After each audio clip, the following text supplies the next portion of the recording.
You must do.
Good morning, everyone.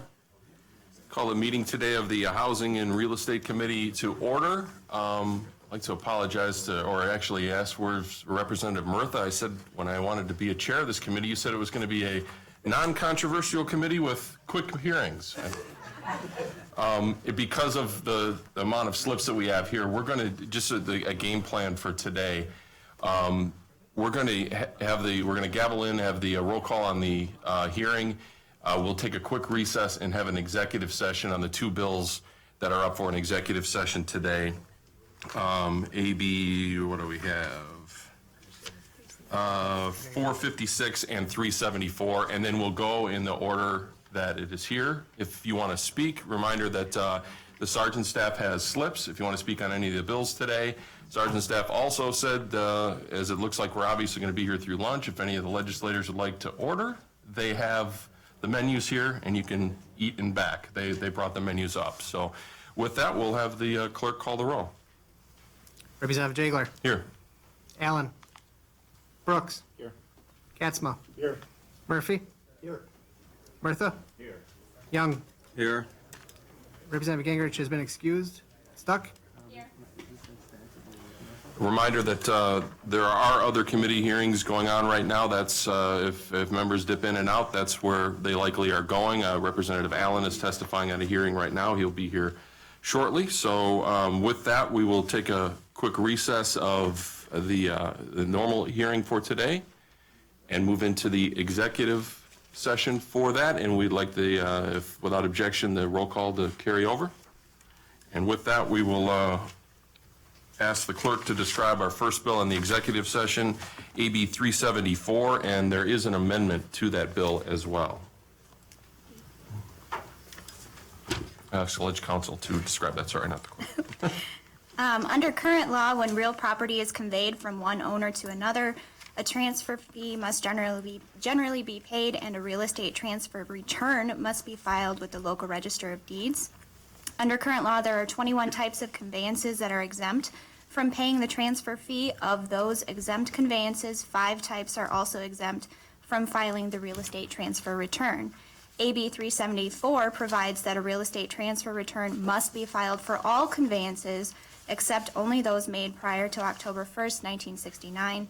AB 374 does not modify any provisions related to real estate transfer fee requirements or exemptions. The amendment to AB 374 prohibits cities, villages, towns, and counties from imposing a local fee on a conveyance that is statutorily exempt from the real estate transfer fee required by the state. The amendment provides that any ordinance that imposes such a prohibited fee may not be enforced. With that, I'd like a motion on the amendment, adoption of the amendment. Moved by Representative Brooks, second by. Any discussion on the amendment? Clerk, call the roll. Representative Jagler. Aye. Brooks. Aye. Katzma. Aye. Murphy. Aye. Murtha. Aye. Young. Stuck. Motion carries 7-0.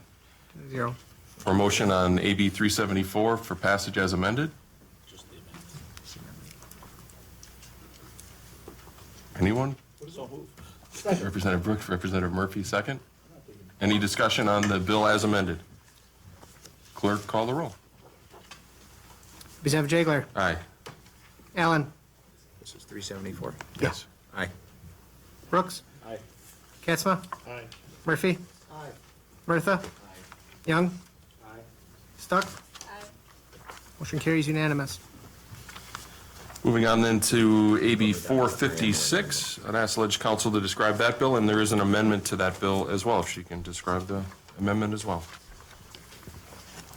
AB 456 makes a variety of changes to the law regulating the practice of real estate, including changes to terminology. The bill provides a definition for firm that includes both an individual broker acting as a sole proprietor and a broker that is a business entity.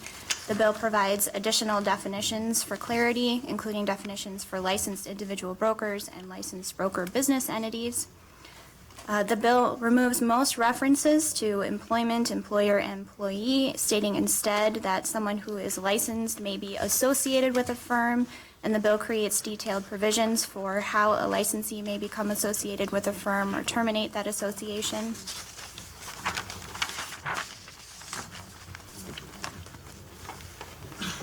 The bill provides criteria for how a licensee may practice real estate independently. The bill repeals provisions related to timeshare salespersons.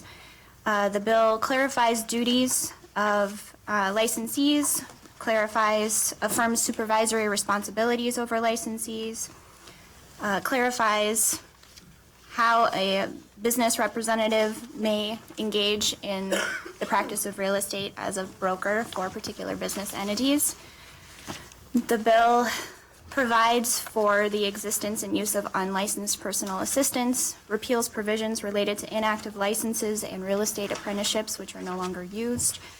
The bill requires licensees to retain certain records related to real estate transactions, codifies case law, which permits the limited practice of law by real estate agents, and reduces the statute of limitations to 2 years for any actions brought against a licensee. The amendment to the bill makes 5 changes. First, it modifies the definition of negotiate to clarify that a licensee, if asked by a party to a transaction, must complete board-approved forms according to the party's instruction, rather than consistent with the party's intent. Intent is what exists under current law. The amendment clarifies that a licensee who is associated with a firm may be both an employee and an independent contractor, in addition to being either one or the other.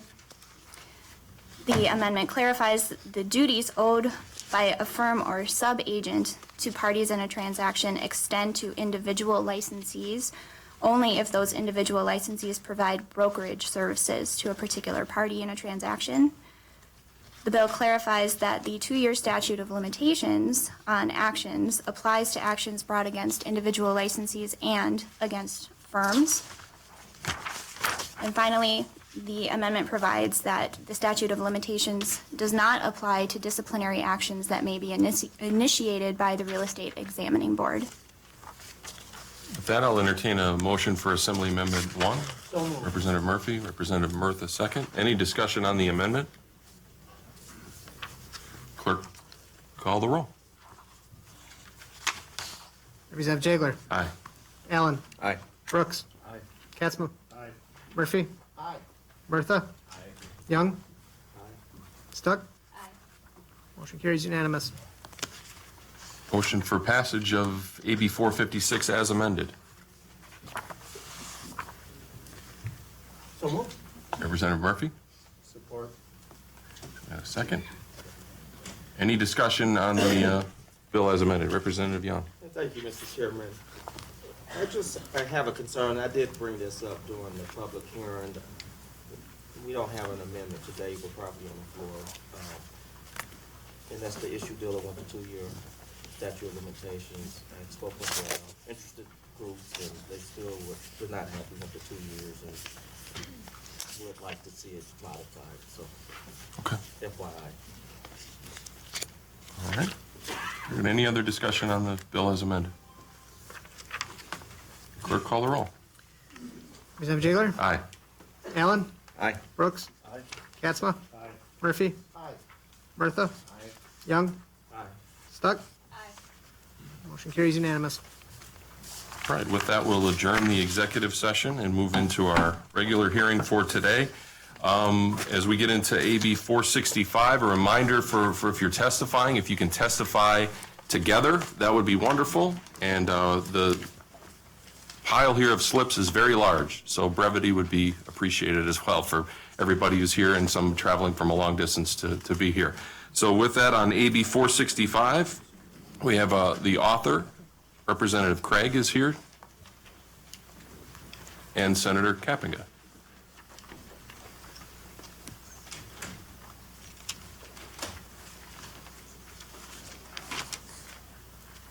Morning, gentlemen.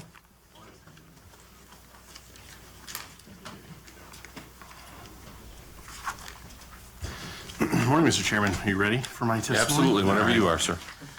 Chairman Jagler, members of the committee, thanks for hearing our bill, Assembly Bill 465, involving adverse possession. Adverse possession is a legal principle that has its roots in the Roman law that allows individuals possessing property that don't legally own it to become the legal owners of that property if certain conditions are met. So under our statutes, the standard for adverse possession is met if 6 criteria are accomplished. Actual possession has occurred, the possession is hostile, the possession is open and notorious, the possession is continuous, the possession is exclusive, and it fulfills the statutory time period required under the law. Given today's easily accessible and highly accurate records capabilities, adverse possession in large part is an unnecessary practice going forward. Additionally, it's often said that ignorance of the law is not an adequate defense. The same should be true of ignorance of property lines. Under current law, the onus is on the person having their land taken to object, making an innocent property owner punished for not defending their own property. The legislation we have makes an important reform to protect property owners while still providing balance in cases that involve principal buildings and faulty records. I believe it's important that we stand up for property owners to ensure that our property rights are respected going forward. We appreciate your consideration of the bill and look forward to your questions. Very good. Senator? Thank you, Mr. Chair and committee members. The only thing I'm going to add to that is just, I won't read my testimony. You should have a copy of it. Representative Craig did a good job of kind of explaining the technicalities of it. There used to be, you'll see in the testimony today, there's kind of a battle between ideas of what actually constitutes possession of property or ownership of property. And historically, it is always, going way back to Roman law, think about these guys, these rich landowners would go and they'd just buy these massive swaths of land and essentially take over everything. And there was a problem because then the people who weren't the wealthy landowners didn't have any place to go farm. And so essentially what was happening is they said, we need to put something in place to protect all the land being purchased and owned by just a couple of rich people. Obviously, since the, I don't even know, 800s, whatever this was, there's been a significant change, and especially in the United States, we just kind of accepted this common law practice when we were formed as a nation. There's no longer a concern of these wealthy landowners owning all of the property. The ability to access property is, I won't say very easy, but it's not limited to just a couple people who have billions and billions of dollars. So now what we say is you own property when you purchase that property with some type of consideration. And that's actually a constitutional protection in our Constitution. It is if you give some type of consideration for property, it's yours. What's interesting is the entire concept of adverse possession goes against that principle. And it says, well, if somebody puts their fence up or decides to plow that land for 20 years and they plant a couple seeds on it, they actually get to take that land over and it's going to be theirs. Doesn't matter if they didn't buy it. Doesn't matter. Because they had their fence there or they put a couple of pieces of corn there for 20 years, they actually get to take legal title of that property. It's crazy. But that is the way that common law had operated for thousands of years. So we're at a point in history now where we say we have to look at this and say, does common law make sense anymore in today's society? And the reason we're bringing this bill forward is because it doesn't make any sense. It's not right that somebody can come in and just because they possess a section of property, even though they didn't pay for it, they get to legally take it away from somebody else. So that's the concept of this bill. It's long overdue in my book, but I wanted to make sure everyone understood why we're coming and bringing this bill forward, because it's really, it's the concept of who owns the property. Is it the person who gives consideration for it, which our Constitution stands up for, or is it the person who decides to move his fence over and actually use it even though he didn't buy it? And we're saying, under today's society, we think that the person who gives consideration or actually pays for that property should be the owner of that property. Thank you. Very good. Any questions for the authors? Representative Murphy.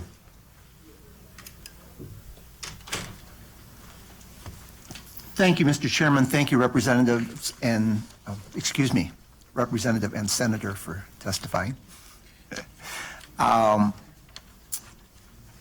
I think the big question here is going to be about the practicality of this. How many adverse possession situations do we have going on in the state? How is this going to affect title insurance? How much cost is going to be increased in transactions based on this?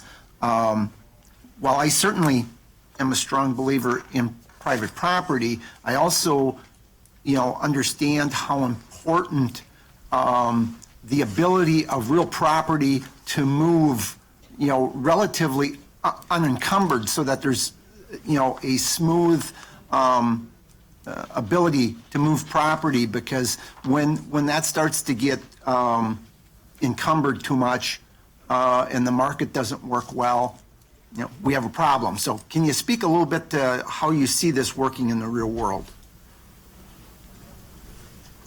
Yeah, thank you, Representative, for your question. I think it's a legitimate question. So what is the average number of years that a person holds property right now with real estate for their house? Think about that. I think the average is like 7 years, something like that. Let's say it's 15 years. So what happens, because adverse possession doesn't take place until 20 years. What we're saying is, why don't we just keep the same process in place after 20 years that exists before 20 years right now? Because the average property turns every 7 years. Well, if that's the case, there's already a process in current law on how that's handled if there's a dispute. We're saying, instead of doing it differently after 20 years, let's just use the same process that people are doing before 20 years. Why does it make a difference if it's 19 years, 364 days, or 20 years and 1 day? It shouldn't. Handle it the same way the process is set up right now for less than 20 years. Can I follow up? I've had some people raise concerns to me. You talk about homes and real property, concerns about commercial property, and that this may be fairly common, or could happen a fair amount with commercial property. Any difference there that you see, or how is that going to play out? Again, so think about it this way. Adverse possession under the bill, anything historical we cannot touch. So if you're at 20 years right now at the date that the bill is signed, we're not touching that because we can't go back. There's actually a constitutional concern with making it retroactive because of the consideration clause. We would be taking property technically without giving consideration, even though it was taken in the first place under adverse possession with no consideration. That's my argument against that. So in the last 20 years, I would say you'd have to look at what happened with commercial property 20 years before this and back. That technology, as Representative Craig was alluding to in his testimony, significant differences. I mean, who is going to go do commercial property these days? In the last 20 years even, you go talk to developers who I've talked to and they're like, when's the last time somebody did commercial property without getting a survey? And yeah, there may be people who do that, but it's not a huge concern from what I have seen, because most of the people who are good business people are going out and they're making sure that they get those surveys done. And that's where that protection comes. And think about going out and buying a commercial piece of property these days without getting that done. It just wouldn't make good business sense. I wouldn't go invest in property if it didn't have it, because I want to protect myself. We have to look at what changes have taken place in technology. And I agree, maybe 40, 50 years ago, things were a lot looser. There was way less regulation. We know that. That's what we come to office for, is we come to fight that regulation. Well, that regulation has put in place a lot of structure around the purchase of property and the ability to mortgage that property. That would be my response to that. I don't know if Representative Craig has anything to... No, I mean, I would just add, and this doesn't directly answer your question, but I mean, one of the overall, I think, purposes of the bill is there's a sense of hostility that exists between neighbors right now that we can help eliminate by having clear language on adverse possession. So you take probably the thousands of examples around the state where you have people who have a feeling that someone is trying to squat on their land, a garden, something like that, and they don't have the courage, they don't want to offend, or don't want to do the things that would help deplete some of the criteria of adverse possession. So it has to be notorious. So do I want to write a letter to my neighbor saying to them, hey, I know that you're squatting on my land. I just want to let you know so that you can't claim adverse possession in the future, that I know what you're up to. Go ahead and keep doing it. I'm on to you now. Do I want to do that as a good neighbor? No. And I think that creates a certain level of hostility between neighbors that probably exists more than we all imagine. As a realtor, you come across situations like that where you have individuals that might be interested in the property and they're wondering about these types of relationships. It's a side issue to what Senator Campinga mentioned is the core issue. It's about property and how it should be possessed. But it also goes to making a legal climate that helps facilitate good neighbor relationships.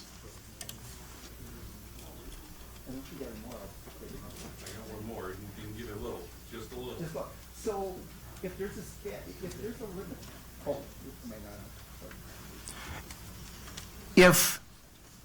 if there's a statute of limitations here, so if somebody, are we going to get a rush of adverse possession claims in front of the legislation possibly because somebody's been on another property for 25 or 30 years and now has the opportunity to say, I need to make this legal quick before this happens.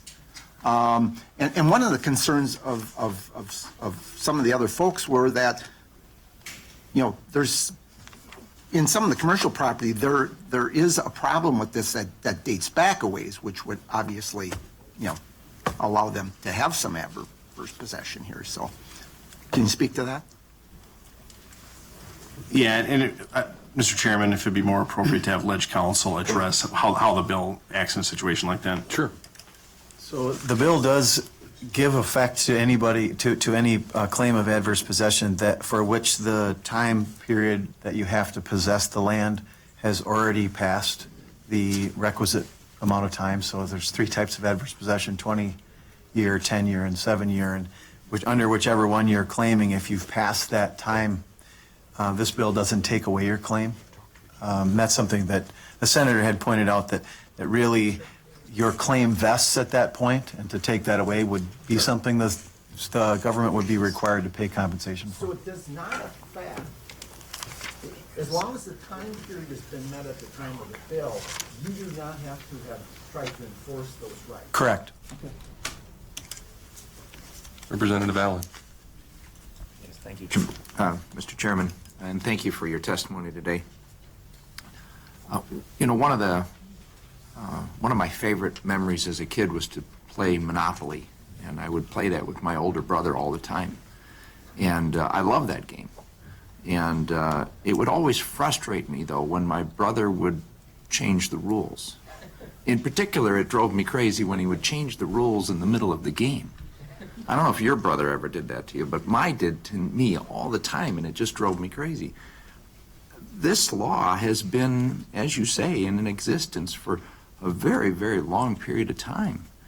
And it just seems to me that unless there are some compelling cases of abuse, that changing the law in the middle of the game, changing the rules, so to speak, in the middle of the game is fundamentally unfair. I mean, if if in fact someone has been adversely possessing a property for 17, 18 years and they're closing in on that 20-year mark, those were the rules of the game. Now, whether they're good rules or bad rules, we can sort of debate that, I guess. But I think to change the rules in the middle of the game, you have to have a compelling case. And I guess maybe if you can elaborate on that and point out some specific cases where there's been abuse or where we need to really rectify an abuse or a problem, I'm sort of unmoved at this point. Yeah, and what I would just say, do I have a specific example? I do not. I don't know if Senator Capping does or not. I would say several things. We change the rules in the middle of the game every day here in the legislature on all sorts of issues. We try to perfect what we think are bad laws or laws that are flawed.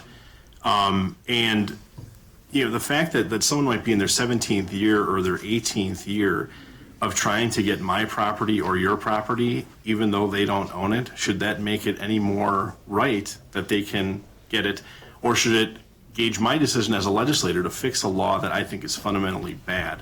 Where I have purchased a property or you have purchased a property and you have paid property taxes on that property and you have done everything that you can do as a responsible landowner other than to tell your neighbor, get off my property, out of the good nature of your heart, to say that that should be a deterrent to voting for this bill, I think we do that all the time. Look at the policy as it is, as to whether or not it is something that is fair as it is. Should a person who owns something, who has it used by someone else for a certain amount of time, just be able to grab that part that they used? And on its face, as a legislator, I say no, and maybe we disagree on that. But I just don't see that as changing the rules in the middle of the game when we have a seriously, I think, flawed law that flies in the face of all the other areas of our laws and what I think people think is the normal Wisconsin would say is a fair process. And I just don't think that the current law does that. Any other questions from committee members for the authors? Mr. Chair, I can give an example. If he... Sure, Representative Sucking. So, Representative, thanks for the question. So this actually came to me, and I drafted the bill because I've got a constituent who has a piece of property that somebody, it's a larger piece of property, and the back piece of the property that they don't go on, somebody actually built a gazebo, and part of the gazebo went on to this. And so now you have a situation where somebody who doesn't walk their property line every day could lose a piece of their property simply because somebody decided to build a gazebo there. Now, we do have exceptions in the bill in situations where if it's somebody's house, you can't just boot them out of the house. So we did put some exemptions in this bill to make sure it still doesn't interrupt somebody's life like that. But fundamentally, if we took the approach that you recommended, would women be voting right now? I mean, you're saying we're changing the rules of the game in the middle of the game. I mean, we're the rule makers. That's what we were elected to do. So I know your wife and I know my wife are pretty strong women, and I don't think they would appreciate not being able to vote. But if we I could take your argument and spin it and say, well, then, women not voting, it wasn't fair, but it's the way we did it, so we'll just keep going that way. And I'm not willing to go tell my wife that, and I know you're probably not either. Your wife, anyway. So that's my response to that. I think we're looking at something to change. Care to respond to that? Yeah, just to clarify, Senator, I'm not suggesting that we don't change the rules here. We do change the rules. That's the process of the legislature. What I asked for was a compelling case to change the rules, and I haven't heard that. Representative Stuck. Thank you. So I guess like Representative Murphy, I'm trying to understand what this would look like in practice. And so when you mention, if I buy a property and you can't kick me out of the house now because it's on your property, but let's say that gazebo that was built back in the corner when I bought it, but it's only been there maybe 18, not quite the 20 years yet. Now all of a sudden you tell me it's not really on my property, even though when I bought it, I thought it was. The owners implied that they used it all the time and it was theirs, so I assumed when I bought it, it was on my property. Now I would have to pay that person taxes and things like that. What would that look like in practice? ledge counsel would, Mr. Chair, would I be able to have ledge counsel answer Absolutely. that? Because he's very Appreciate good it. at articulating that specific example. So if I understand right, the question was how would the ownership and tax responsibilities transfer if there was adverse possession under current law or under the bill? Especially, so again, if you would still have access to the home and that small area around the home under this bill, what happens though to like that shed or the gazebo on the farther corner of the property, not within that specified area in the bill? Well, the bill creates basically eliminates adverse possession with a few exceptions. And the exception that you're talking about is an exception that one could still obtain adverse possession if it was based on the location or placement of a principal structure, which would be, it's undefined, but it would be, you know, the main building on the property. If there were other accessory structures of some kind, detached garages, gazebos, or things like that, those would not, the land underlying those would not be allowed to be possessed adversely under this bill.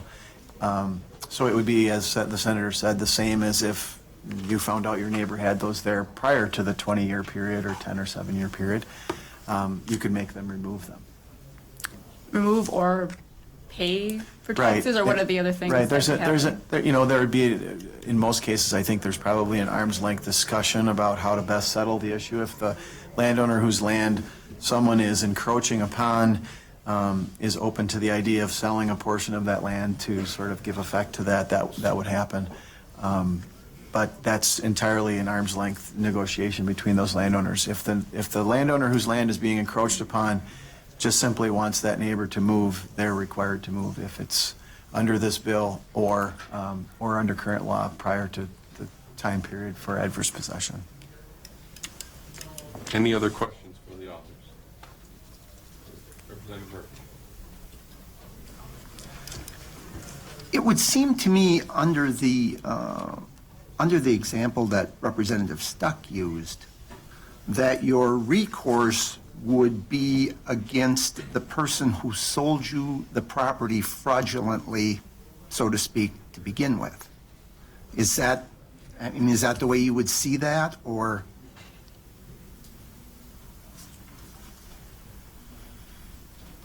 So you bought a property that already had a gazebo that was really not on the property. You thought you were buying the gazebo.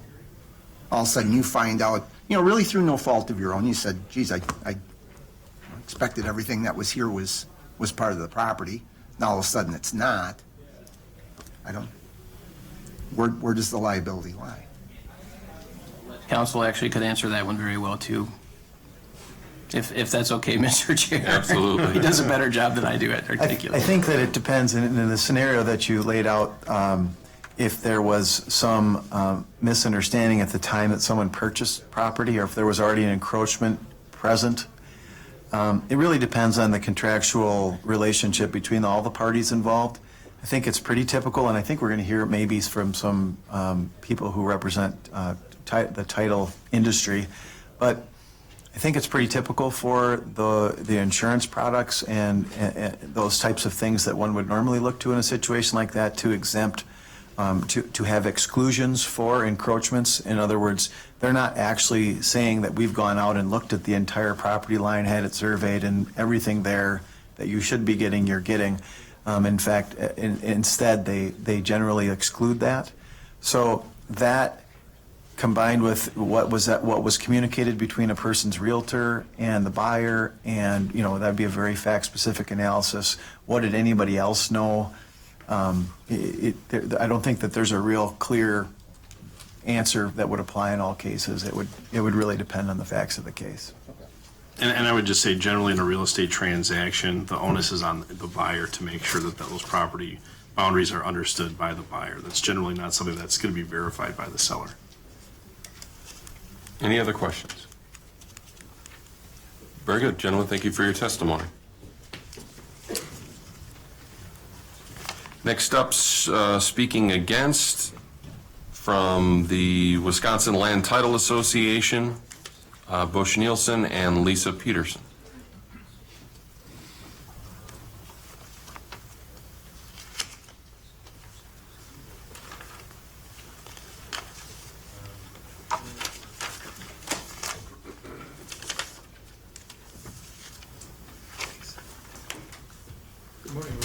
My name is Bush Nielsen. Can you make sure the mic is on there? I don't think so. Should be a button right.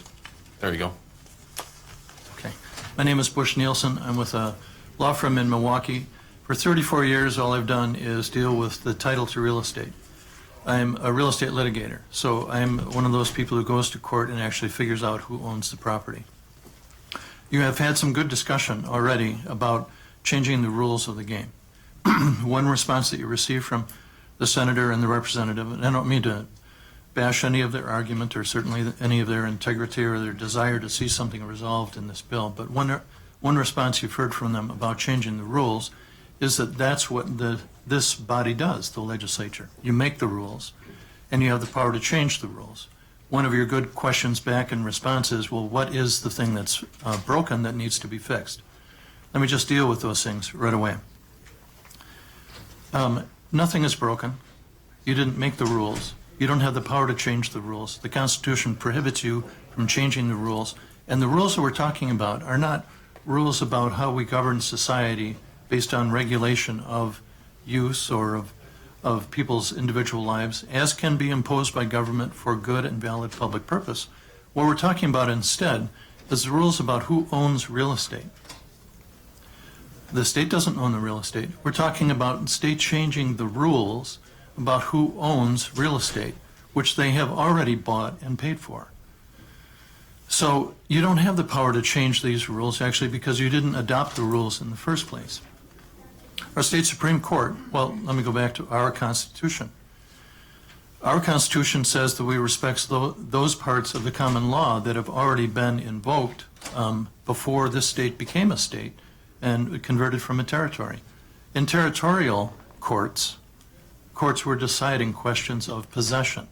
Let's not even bother with the word adverse. Possession of land. Our state Supreme Court began to use the same doctrine as soon as the state began to decide cases about real estate.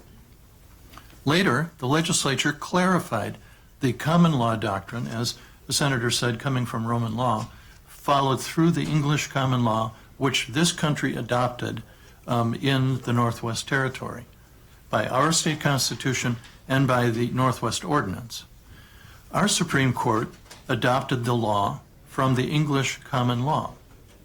What the legislature did eventually, the first statute that I can find is from 1858, but it did two things. It helped to clarify what is the possession needed in order to prove adverse possession by which you take title to land, and then what is the time period that you have to occupy that land for before it becomes yours. That's what the legislature has done. And since 1858, and you have my written testimony, or I'm sorry, you may not yet. Let me hand it to the appropriate person, if there is one.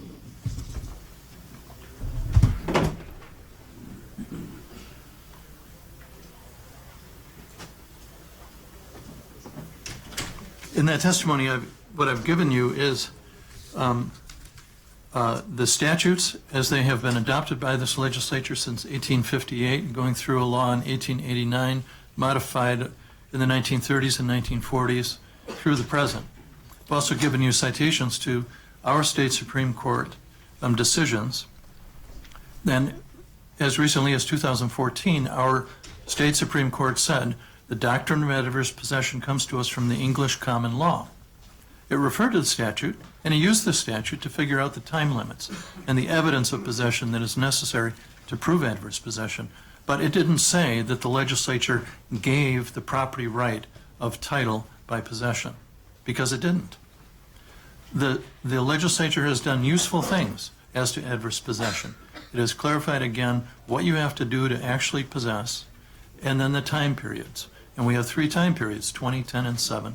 Won't go through that, but those are the more evidence that you have that everyone has notice of your rights and that you have been, for example, paying taxes on the property, the less time period you must possess in order to establish your title to the property. Okay, so my simple thought for you is that if you were to, I'll use the word purport, if you were to purport to abolish the doctrine of adverse possession by simply repealing the law that sets the time limit and the evidence of possession, you would not actually take away that doctrine from our state law. You would create lots of confusion on lots of parcels, but you could not take away that doctrine. Also, it's not a good idea to take away settled real estate rights. We don't change the law about who owns property. We don't change that law. Because everyone who owns real estate, whether it's commercial, there have been questions about commercial, or residential, or vacant, or farmland, or hunting land, whatever it is, whatever the land is, I bought it. I agree with the senator. The guy who buys it, or the lady who buys property, is paying real money for that land. Okay, you don't change the rules then about what they own, because everyone who's already bought property has already paid for it. What you would do if you abolish adverse possession is not to give title back to the people who own it, but to take title away from the people who actually have paid for it. Let's use the gazebo example. I buy property and then I put a gazebo on somebody else's land because I think it's mine. Why do I think it's mine? Probably because I got a survey, and the survey showed me a boundary line. Now someone else says, based on another survey, well, I don't think that is your land. Well, but I did put my gazebo there. The representative said, well, we'd like to actually abolish the duty of the polite neighbor to go tell his neighbor, you're on my land. Okay, I lived in Detroit for 7 years. A guy tried to take my car at an intersection, carjacking. We have a word for it, right?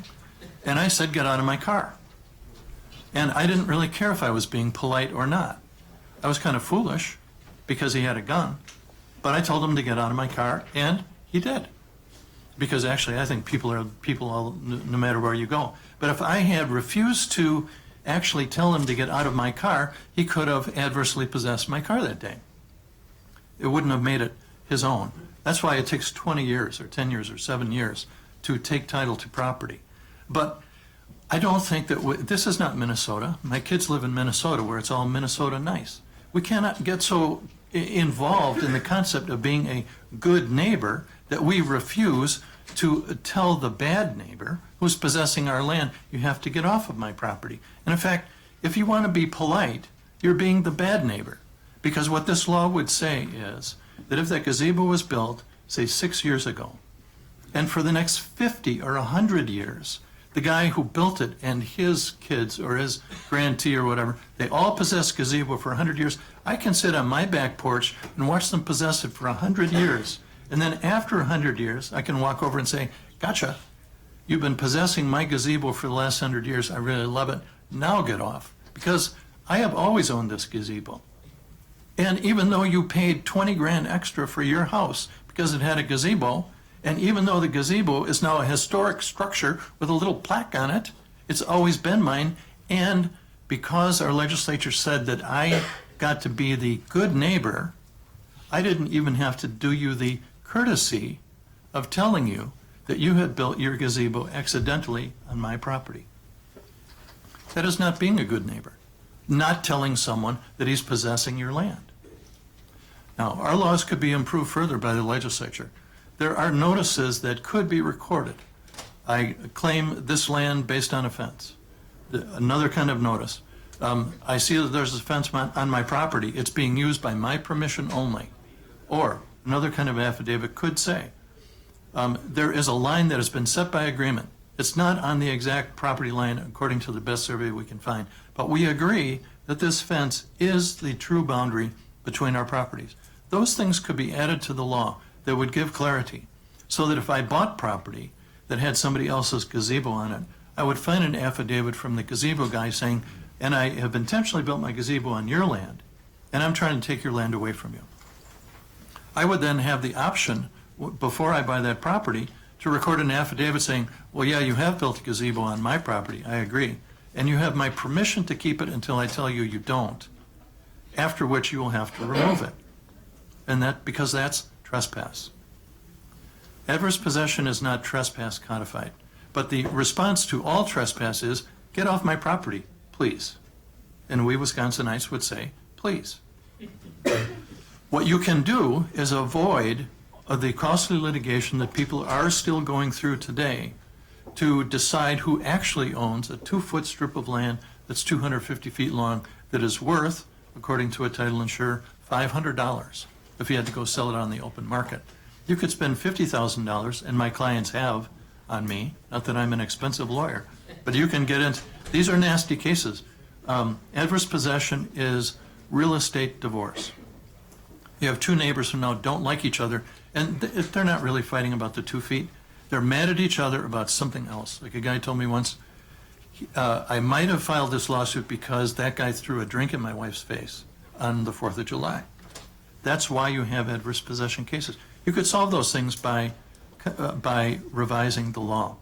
If you do away with the doctrine of adverse possession, you have no idea how many parcels will be affected. That's the only honest answer. And you got essentially that answer from the representative and senator. We don't know. Here's why you don't know. Because we have no idea how many parcels currently rely on the doctrine of adverse possession to allow possession to continue where it has historically been. If you now do away with the concept, no one in the future can ever rely on it. Let me give you 2 simple examples. I buy property, it's on kind of a hill. And there's only one place to put the driveway, and that's where the driveway is when I buy the house. But because it's hilly and because there's sort of rocky terrain all around it, I have to use this driveway, which looks like it's on my property. I get a survey 5 years later, or my neighbor does, and he says, well, actually, the last 10 feet of your driveway at the road end is on my property, so get it off. Okay, or rather, I'm going to bulldoze it, which is a case that I handled. Okay, so he bulldozes it. Now I cannot get to and from my house because my driveway was on his property. But what if the driveway's been there 100 years and I can't get to my property any other way? And when he bought his house 5 years ago, he saw the driveway. And say he had a survey when he bought his property. He saw that my driveway was there. He did nothing about it then. This law would let the guy buy property and hold it for 100 years and then say, today I feel like bulldozing your driveway, cutting you off from access to your property. That isn't fair. He bought the property knowing my driveway was there. He paid what it was worth with my driveway on his land. He didn't pay for the land. I did. Another example, having to do with zoning codes. I have a garage. It has an overhang. Then there is a retaining wall or a fence next to it. In order to meet the zoning code, I've got to say in this situation, the eave of my garage must be 10 feet away from the boundary line. Well, there's a fence. Possession has always been up to the fence line. I go out there with a tape measure on the day I buy, and I measure it off because I'm a careful real estate lawyer, and it's 10 feet 3 inches away. Then my neighbor, so I buy the house. I buy a garage. My neighbor buys 5 years later. He measures it off, and he says, well, actually, the fence is 4 feet off the boundary line. 4 feet on your side of the fence is actually my property. At my house, I have a fence. It's inside my boundary line. My neighbor would like to take some of my property maybe because of the fence. We have agreed, however, that the fence is not the boundary line. Okay, let me go back to my example. So the guy says, the neighbor, well, I actually own 4 feet on your side of the fence, even though I didn't really pay for it, didn't really think I owned it when I bought it, but now because you've made me mad, I'm going to assert this. He files a lawsuit, we both spend 50 grand. Turns out he's right. Now I have to move the fence, but now I have to tear down my garage because I am not grandfathered, and I will never be grandfathered because I don't have 10 feet of setback. So now I lose the thing that I did buy, my garage, and I lose the 4 feet of land that I have possessed for 40 years. And this guy who came in and got a survey, he takes what he didn't pay for, but which technically was his, and he uses the courts and the lack of adverse possession as my defense to all of that to just take my land away from me. And there's nothing I can do about it.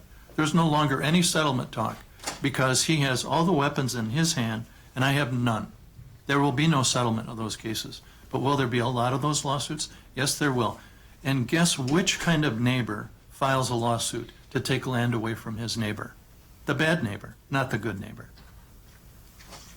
Let me just give you a couple of more thoughts, very briefly.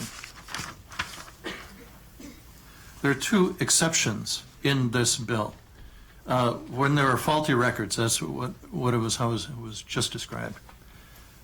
We have very good title records. You can figure out who owns property. That exception is a meaningless exception.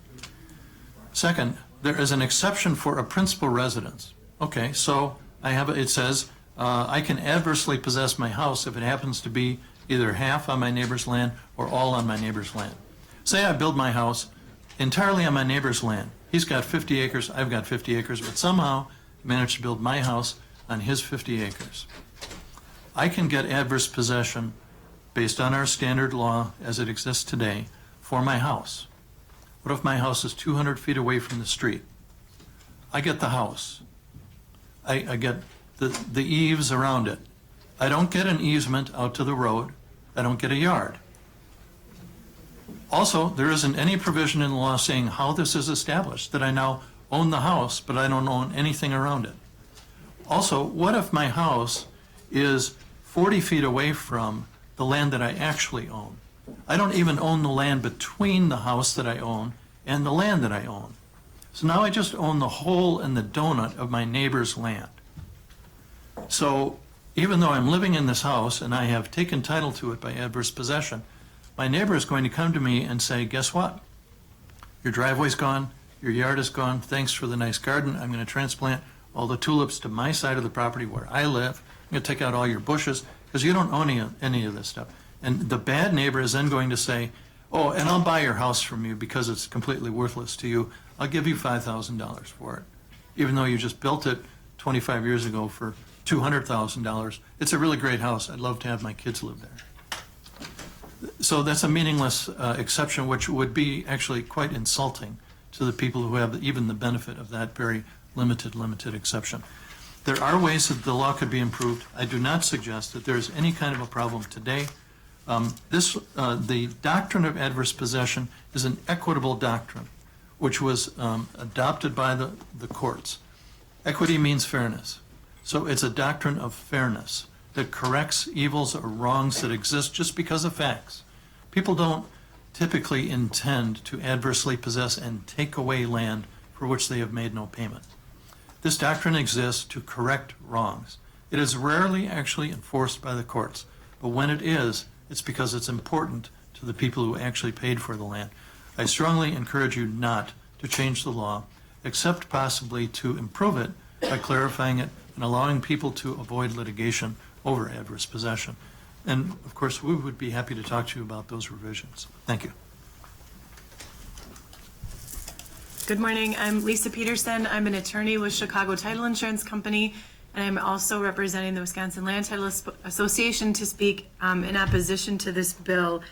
There were two things that struck me as I was listening to some of the prior testimony.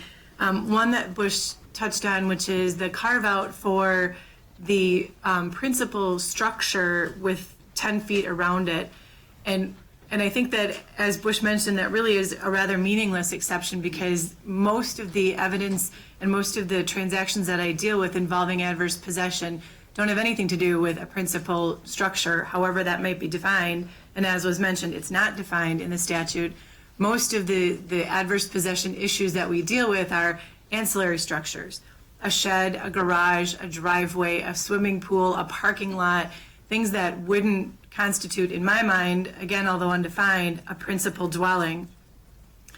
I also heard someone, I believe it may have been the Legislative Council, say that there is no clear answer if this law should pass as to what happens in cases that historically, with the doctrine of adverse possession, we know how they're going to be resolved. We don't know which side's going to win, but at least we have a clear law of adverse possession in terms of what it takes to adversely possess someone's land. If you get rid of the doctrine of adverse possession, you're absolutely right. There is no more clear answer. I don't know what the answer is as a title insurer. What concerns me as a title insurer is the real practical effect in the real world of eliminating the law of adverse possession. Number one, you would create an island known as the state of Wisconsin, because we would be the only state in the country that would have abolished adverse possession. Other states have come up with this idea, and it has not gone anywhere once they really sat down and understood the practical implications of getting rid of a law that has hundreds of years of foundation. So that would make, I think that would make Wisconsin someplace that is a little less appealing to do business. And the reason I say that is because on the commercial side, which was talked about earlier, as title insurers, we are issuing endorsements regularly to lenders and to buyers that are based almost entirely on the concept of adverse possession. I will give you an example, and that example is HUD. When a commercial transaction is financed, HUD always requires that a survey be done. And I would venture to guess that in 80% of those transactions where the survey is done, those surveys show issues. They show encroachments. They show that the parking lot encroaches on the neighbor's property, maybe an outbuilding, a garage of some sort encroaches on the neighbor's property, not because that commercial owner intentionally built these things in the wrong place, but because as properties were developed, as parking lots were paved, as ancillary structures were necessary, perhaps they didn't get the benefit of a survey. Or maybe they did and the survey was a little bit off. And the next surveyor comes out and says, oh, the first surveyor didn't use the right starting point, and now you've got a problem because your parking lot encroaches. HUD will not finance a property in Wisconsin if it has any title blemishes like encroachments, parking lots, structures, buildings, setback issues. HUD absolutely won't finance it unless a title insurer is willing to provide HUD insurance over that particular issue. I right now, as a title insurer, am able to offer HUD those types of coverages because I have the law of adverse possession on my side, and I can ask the question, how long has the fence been there? If the answer is 17 years, right now I'm going to say, you know what, my odds are pretty good that I'm not going to have a title claim in the next 3 years. Even though I haven't hit the 20-year mark yet, I'm willing to take that underwriting risk to say, I've got 3 years to run on this thing. I'm willing to take it because I know that once I hit that 3-year mark, I've got the law of adverse possession on my side. If you take that law away, if you take away the doctrine of adverse possession, I don't have any tools in my toolbox to allow HUD to finance transactions in Wisconsin. And it's not just HUD. It's Wells Fargo, it's US Bank, it's Fannie Mae, it's WIDA, it's the SBA. All of those lenders want title as clean as it can possibly be.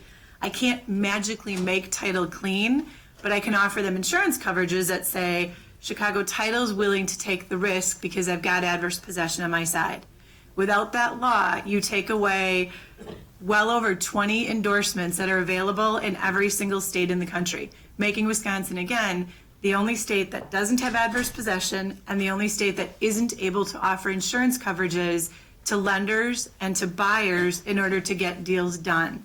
Because if your law passes, and as we've already heard, there's no clear answer, my answer to the buyer and to the lender is either, I'm sorry, I can't give you that coverage, so you're either going to have to talk to your neighbor about getting a deed, which on a commercial deal, that little strip of land that the parking lot sits on, that's probably worth $1,000, is likely now worth about $100,000 because they know it's the deal killer for the seller. Or my other option is to continue to give those endorsements, but the premiums, the dollars charged, will go from $250 to $250,000. Because now I don't know what the outcome is, because I don't have a law I can hang my hat on and say, I've had open, notorious, adverse possession for 20 years. Now I have to say, gee, I'm sorry, I don't know what the outcome is, but I know it's going to cost me a lot of money in litigation to get there. So what had been a very affordable coverage has just become a very expensive coverage. This doesn't put title insurers out of business, but it does change the way we would do business because you take one of the tools in my toolbox away. And on commercial deals, I can tell you that would be a very significant problem. And I truly believe that it would cause HUD and WIDA and a lot of large lenders to say, Wisconsin's really not open for business after all. On the residential side, you heard mentioned that title insurance policies have exceptions from coverage for survey matters, and that is absolutely true. We have a survey exception in the title policy and the title commitment. If a buyer provides us with a survey, we review the survey, and again, we raise new exceptions for what's shown on that survey. Buyers will then ask us, this fence kind of meanders back and forth. I'm a little bit concerned because when I was out there with my realtor, they told me that that was the fence that my seller's seller had put up. And now the survey shows that it's not exactly where it was supposed to be. What can you offer me? Right now, I can offer that buyer the same coverages that I would offer to a commercial buyer. You've got adverse possession on your side. You thought that fence was yours when you bought the property. Your seller thought that fence was theirs when they bought the property. The tax assessor, when they assessed that property, thought the fence was the property line. So you've been paying taxes on the right property all along. because tax assessors don't get surveys done when they assess property. They do visual inspections, and they see exactly what the seller sees. When they assess that property, they look at where the house is, where the pool is, and where the fence lines are. They don't measure 100 feet to see what the lines actually are. They do a visual, just like a realtor does, just like a seller does. The surveys are what show us where the problems are. And unfortunately, in most residential transactions, consumers don't buy surveys. Surveys are expensive, so they don't purchase the surveys. When they do get them, again, we have ways that we can deal with it using these various endorsements that will no longer be available or will be available at a very, very expensive premium that I don't think your constituents are going to be very happy about at the end of the day. Again, I'll reiterate what Bush said. I don't think the law is broken. In 23 years of being a title insurance lawyer, I have seen very few examples of abuses. People don't intentionally build a pool on the wrong property. They don't intentionally build a driveway on the wrong property. The fact of the matter is they don't get surveys done, and they put things where they think they belong based on what their seller and their realtor showed them when they bought the property. So to abolish a doctrine that's been around for 100 years and that's recognized by every other state in our country, I think really would pose a significant issue in both your residential and your commercial real property transactions. I think it's going to lead to an increase in litigation, and I think it's going to stop some residential transactions in their tracks because, again, if they have that survey done prior to closing and that survey shows a problem, the pool encroaches on the neighbor's property, the driveway encroaches on the neighbor's property, I can't say to the seller, how long has that been there? And have the seller say, it's been there 17 years. And I can say, okay, I've got 3 more years on adverse possession. I'm willing to take that risk as a title insurer. Without the law of adverse possession, and I have that same conversation with that same buyer and seller, and I say, how long has that driveway been there? And they say 17 years. My answer is going to be, I'm sorry, I don't know what's long enough because we don't have adverse possession. So what you're going to have to do is talk to your neighbor about getting a deed for that driveway so this deal can close. So you're not going to close tomorrow and you're not going to close next week because maybe the neighbor's in Hawaii for 2 weeks. And if any of you have heard of the new TRID laws, that blows up your closing, not for a day or two, that blows up your closing for 20 to 30 days because now you've got all of the timing issues associated with the new closing disclosure form. Couple that with the fact that I might have the nice neighbor who's willing to say, you know what, I agree. I never thought that driveway was mine when I bought my property. I thought that was yours when I bought my property. Or you might have the neighbor that says, yeah, I knew that was yours, but now that a survey says it's mine, that's going to cost you $15,000 to sell your $200,000 house. So I don't think that these are unrealistic examples because we do see sort of the bad neighbor scenarios now when issues come up post-closing after the title insurance has been done and the survey is issued. So I really think that the real world implications of doing away with adverse possession are serious. I think they close Wisconsin for business on commercial deals, and I think that they really hinder and stall residential closings when there's ever a survey presented. So as Bush said, I would encourage you to oppose this bill and not to pass it. Any questions from committee members? Representative Murphy. So what I don't understand is how this is such a catastrophe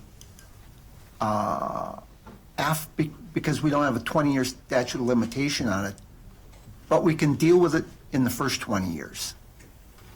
It just seems to me that that rhetoric is over the top because, I mean, 20 years is a long time. During that 20 years, we have to deal with adverse possession if it is found. Why is it such a big deal after 20 years? Do you mean why should it exist at all if it takes 20 years to obtain title by adverse possession? Correct. Well, yeah. Well, actually, there's an awful lot of land that's been possessed for more than 20 years. There's one reason for a long time period. That is the record owner of the property has 20 years to figure out that someone else is possessing. By the way, there were a lot of comments made about technology having changed and thus things are better. Actually, it's the changing of technology that allows people to notice that people have been possessing their land. I have 20 years to figure out that someone else is possessing my land. If I don't, and nothing is done about it, then that ripens into title. But why does it ripen into title? Because someone has been possessing and using it, cultivating it, fencing it, putting a house on it in that time period. and that person is treating it as his or her land. That's why it must eventually ripen into title. Otherwise, I could possess your land for 1,000 years and never own it. And you could sit by and do nothing for 1,000 years and still own the property that I am using, and by the way, on which I am no doubt paying taxes if I have put improvements there. Well, you can use any example you want, but 1,000 years is ridiculous, and you know that that will never happen. Actually, we take our law from the English common law, and there are lots of parcels in England that have been possessed by the same people for 1,000 years.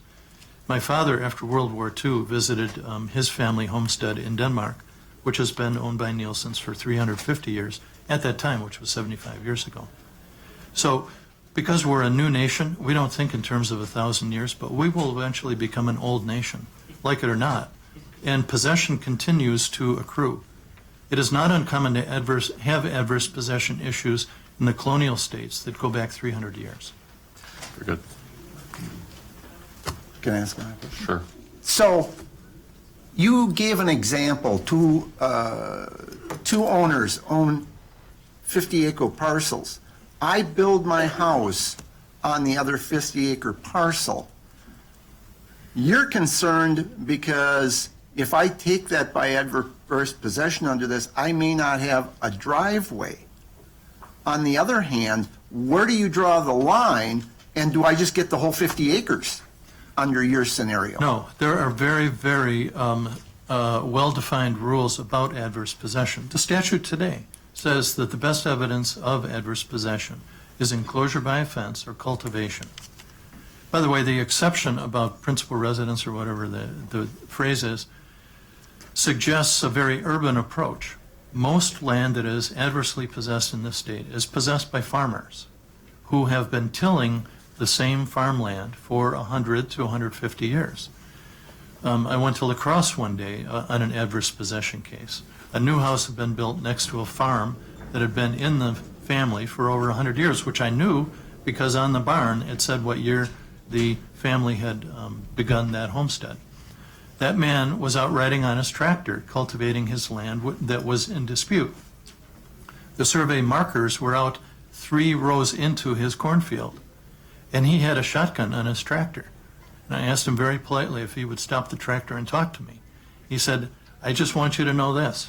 For 100 so years, this family has cultivated these 3 rows. They have an economic value to me, and I consider this to be my land. I don't really care if some surveyor with a better contraption today has decided that I've never owned this land. This is my land." That's the usual adverse possession issue. 6 feet, which will turn into 2 cultivated rows of corn, which actually is real money to a farmer. So under the law, under this law, going forward, that gentleman would own that property. If he can prove tacking, that is the continuous possession, for a period up to some date that I'm not quite exactly sure on, for a period going back at least 20 years, yes. Which he would always have to do anyway. Well, there always And has if to he be wants to tacking get, if he for a wants to 20-year. have ownership of that property, at some point he's going to have to do that. Sure, but here's the big dichotomy that you're creating by this law. We have a settled body of law that we've been operating under since statehood, and that law stops today, and I can no longer accrue title by possession going forward. So 40 years from now, someone will sit in this room on some other bill, and those people will no longer be able to accrue a title by possession. So we can talk about the people who are possessing today. Great. Yes, they should own by possession. But no longer will that ever occur. I'm getting a look from the chairman, but I have one more question. And so why isn't the survey industry, why don't they have a product liability issue here? Why are we putting it between the 2 landowners? Why isn't it on, in other cases, there would be product liability. Why isn't that the case here? Surveyors do get sued on occasion for having made a mistake, but I don't think it is fair to assume that every case of adverse possession begins with a survey mistake.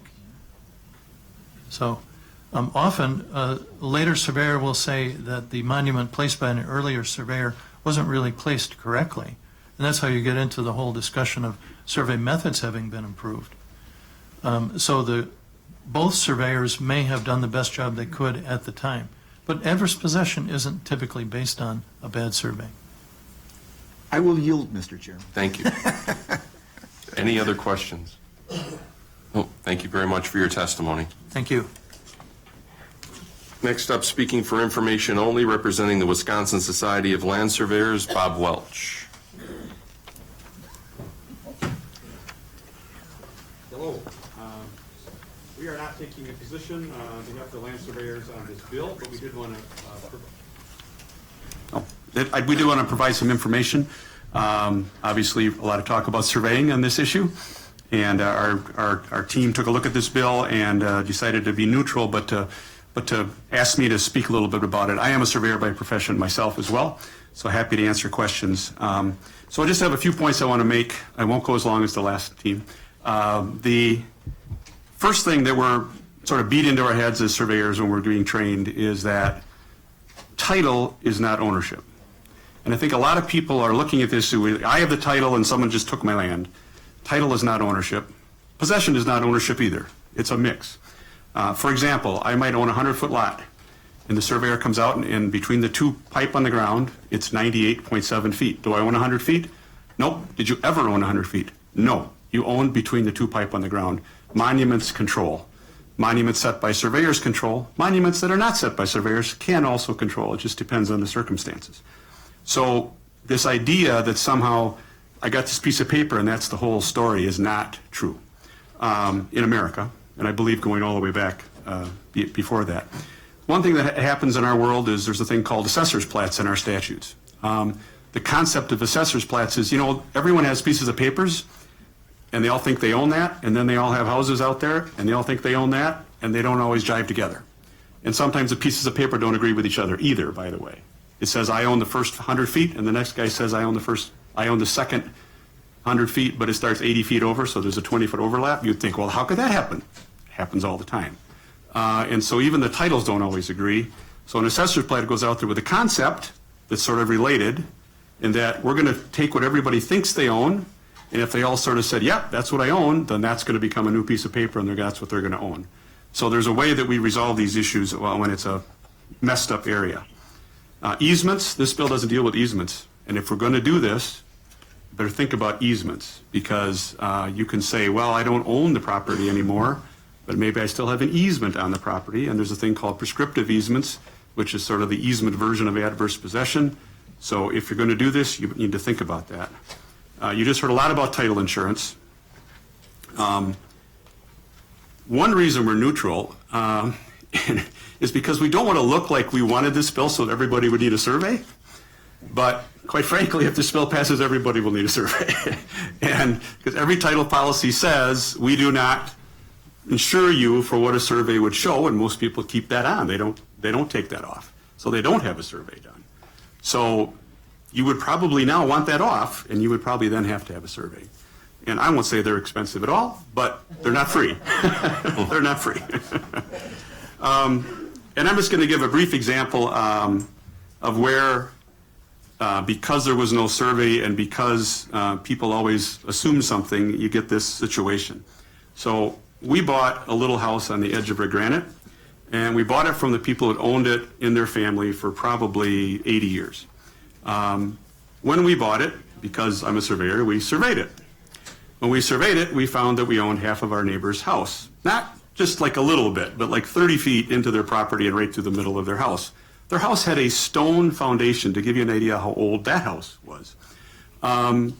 So why did this happen? We look back. The people who owned the house we bought had sold to the neighbor. So they had created this new parcel where these people put the house.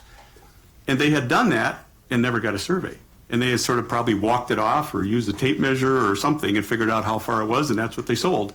So is it right now to go to that neighbor of mine and say, you want to keep half your house? You owe me. And that's the subject matter. Granted, the bill wouldn't do that because we're not going backwards, but going forward, that's the kind of thing you're going to have. And as the previous speaker mentioned too, when we do a survey, we always show, we should always show the fence if it's different or even if it's not different. We show the fence line so that people know that this is what the survey shows, but here's where the possession line is. So nobody's uninformed about that once you have a survey done. But in a lot of cases, especially in rural Wisconsin, people aren't going out and getting that survey when they buy a farm or buy a larger piece of hunting land or whatever. There's a hedgerow, there's a fence line, there's something there. And there's an assumption from people that was put in by a surveyor, but almost always that's not true. That fence line was put in by a farmer in 1875, and maybe they found the original monuments out there back then, maybe they didn't. And they took a roll of barbed wire and they strung it to the first fence post and they walked it all the way to the end, and when they ran out of wire, that was 40 acres. And that's a very typical way that these fence lines got set. So is that right? Should they get a survey? Well, we can't go back to 1870, but in the end, that becomes an agreed upon line that nobody really questions. So again, I've said some things that sound negative, but we're not against the bill. We just want you to understand that when you make a change, there's a lot of things that are involved in that change. Any questions? Representative Gill. Thank you for coming to testify. So, in your opinion, do you think we need to change? Well, our position as an association is that we're neutral on the bill, and I'm not going to say anything different, but I just say there are a lot of issues you got to think about if you make the change. Very good. Ledge Council, yes. The point that you made about easements, this bill, to clarify, as Bob said, does not eliminate the doctrine of basically what is adverse possession for easements. And I think that that's an important point with respect to the donut hole argument that was made by the last people that testified there. It is possible that under this bill that there could be an access easement to what was adversely possessed if there was a principal building. Okay. Thank you. Thanks. Next up, speaking against from the Wisconsin Cranberry Growers Association, representing them is Ron Keene.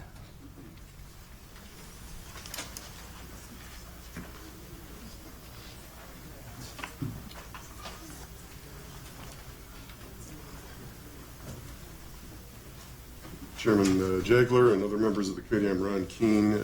I'm here for the Cranberry Growers Association, and then if you turn the appearance over, you'll see I'm here for the potato and vegetable growers and the soybean growers. Can you turn your mic on, Ron? Oh, I'm sorry. Yes. There we go. Does that, I've got it now. Ron Keene, I'm here also for the potato and vegetable growers, cranberry growers, pork producers, Cattlemen's Association, and soybean growers. In addition, I'm an attorney in Madison, Wisconsin. I've practiced a lot of real estate law, not as much as my colleague who spoke a moment ago, because I don't do that exclusively, but I have great familiarity with this subject. I'm also a farm owner, and obviously I'm registered to lobby for a bit of agriculture. Agriculture owns about 14 plus million acres of land in Wisconsin. I would, it's just a pure guess, but I would guess that at least 2 million of those acres are owned by the groups I'm representing here today. And at $5,000 an acre, which is pretty conservative pricing without improvements, I would say that I'm representing $10 billion worth with a B of real estate here to tell you that as much as we legitimately 100% respect the authors, we think they got this one wrong. Agriculture likes adverse possession. It works for us. And I can say that despite the fact that although probably 95% of the farms in this state have an adverse possession issue, most of them are mature, meaning they're more than 20 years old. Many of them are immature. They aren't 20 years old. And of the farmers that I'm representing here today, assuming that they're the co-property line owners whose fence is either on one side or another of the surveyed line, I'm representing winners and losers under adverse possession. That being said, the winners and losers all want adverse possession. It works for them. And the problem with the bill is it's pretty mushy on what you'd replace it with. The average farmer in this state is 61 years old, give or take a few months. That means the average farmer in this state is just about run his or her course of owning these farms. Someone else is going to buy it. There's going to be a lot of surveys over the next decade anyway. We don't need more of them. And the concept of possession, as Bob Moach mentioned a moment ago, as being a component of real estate, is not fully respected by this piece of legislation. Possession counts for a very great deal. What's written on the deed counts for a very great deal. What is found in a survey counts for a very great deal. But a lot of times, the paper part of this thing doesn't work so well. And certainly farmers, when they buy something, are looking at fence lines and estimation of acreage. They are typically, unless you're talking about an access point, and not looking at what the real owner may be. And in some cases, they pay a lot of attention to it. But what I will say is this: adverse possession in some works for us. What the solution would be that is presented to replace adverse possession by this bill is relatively unclear. What we see is a lot of litigation and a lot of survey expense. And with due respect to the authors, we urge you to not cause this bill to become law. Any questions from committee members? Thank you very much. Next up, speaking against, Jessica Shrestha, speaking on behalf of herself and also the RPPI section of the Wisconsin State Bar. Thank you. Good morning. Is this still on? Great. Yep. I am a lawyer, and I'm here today for a couple of reasons. First, I've done extensive research on the topic of adverse possession. I've written several articles, a couple of which are noted in the annotations for the statutes, as well as given presentations on the topic. My interest in adverse possession is twofold. I have maybe someone viewed as a strange academic interest in the topic. I really enjoy reading adverse possession cases, but more importantly, I deal with the doctrine every day in my practice. I represent property owners of all kinds, farmers, business owners, utilities, and I represent property owners who might find themselves on either side of an adverse possession situation. I am testifying today in opposition to this bill, not because I favor adverse possession as some way to take someone's title or to gain property, but because I favor adverse possession as a legal tool to help me and other practitioners in the state resolve property disputes and title problems, regardless of what side I'm representing.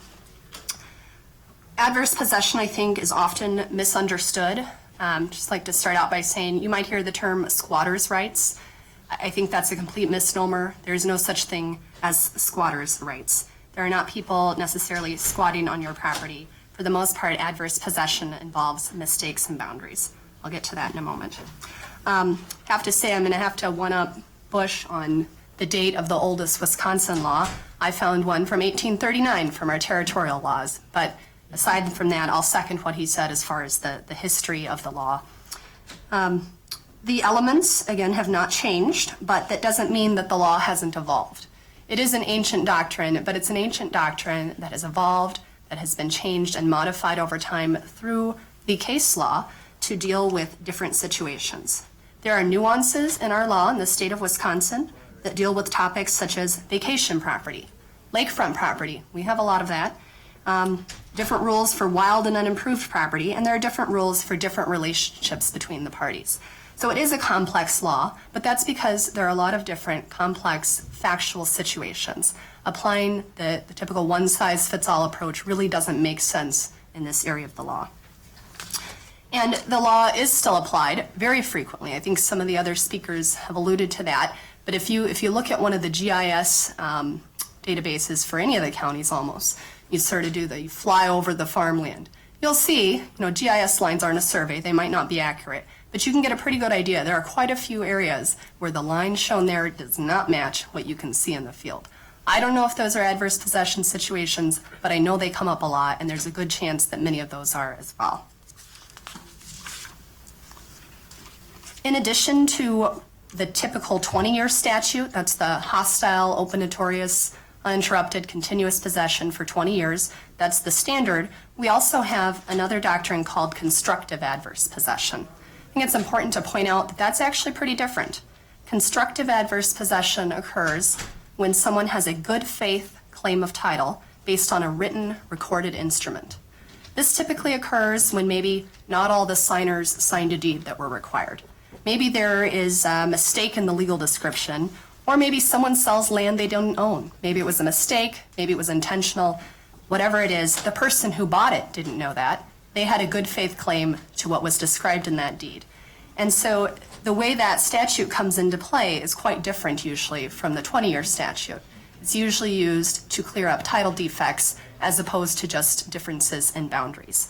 And it's important to distinguish those because treating them the same as this bill would propose to do really does not make a lot of sense. There's a 10-year statute, which is the elements I just described. It goes down to 7 years if you've, in addition to having the good faith claim of title, have been paying real estate taxes on the property for 7 years, which usually is the case. So that's what adverse possession is. It's also important to know what it's not, because I think, again, there's some misunderstanding. Adverse possession only occurs when a property owner should have, would have, could have noticed, if they knew where their boundary was, of course, that someone was claiming title to their property. So, for example, we have a recent case in Wisconsin where there was an adverse possession claim over hunting property. The claimant said, well, I've been hunting on that property.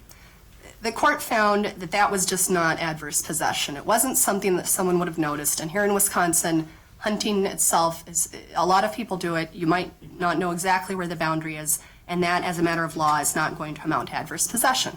I think it was the right decision, and I think the other cases that we've seen in the past 20, 30, 40 years have also made similarly correct and equitable decisions. In Wisconsin, it's more difficult in general under our existing law to adversely possess wild and unimproved property.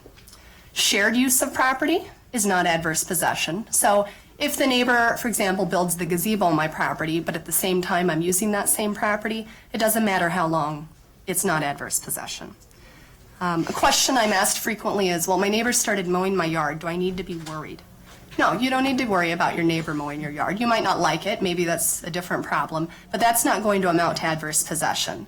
We wouldn't typically think of someone mowing our lawn as claiming title to that property. Minimal, sporadic, and visible use is just not adverse possession. And very importantly, permissive use is not adverse possession.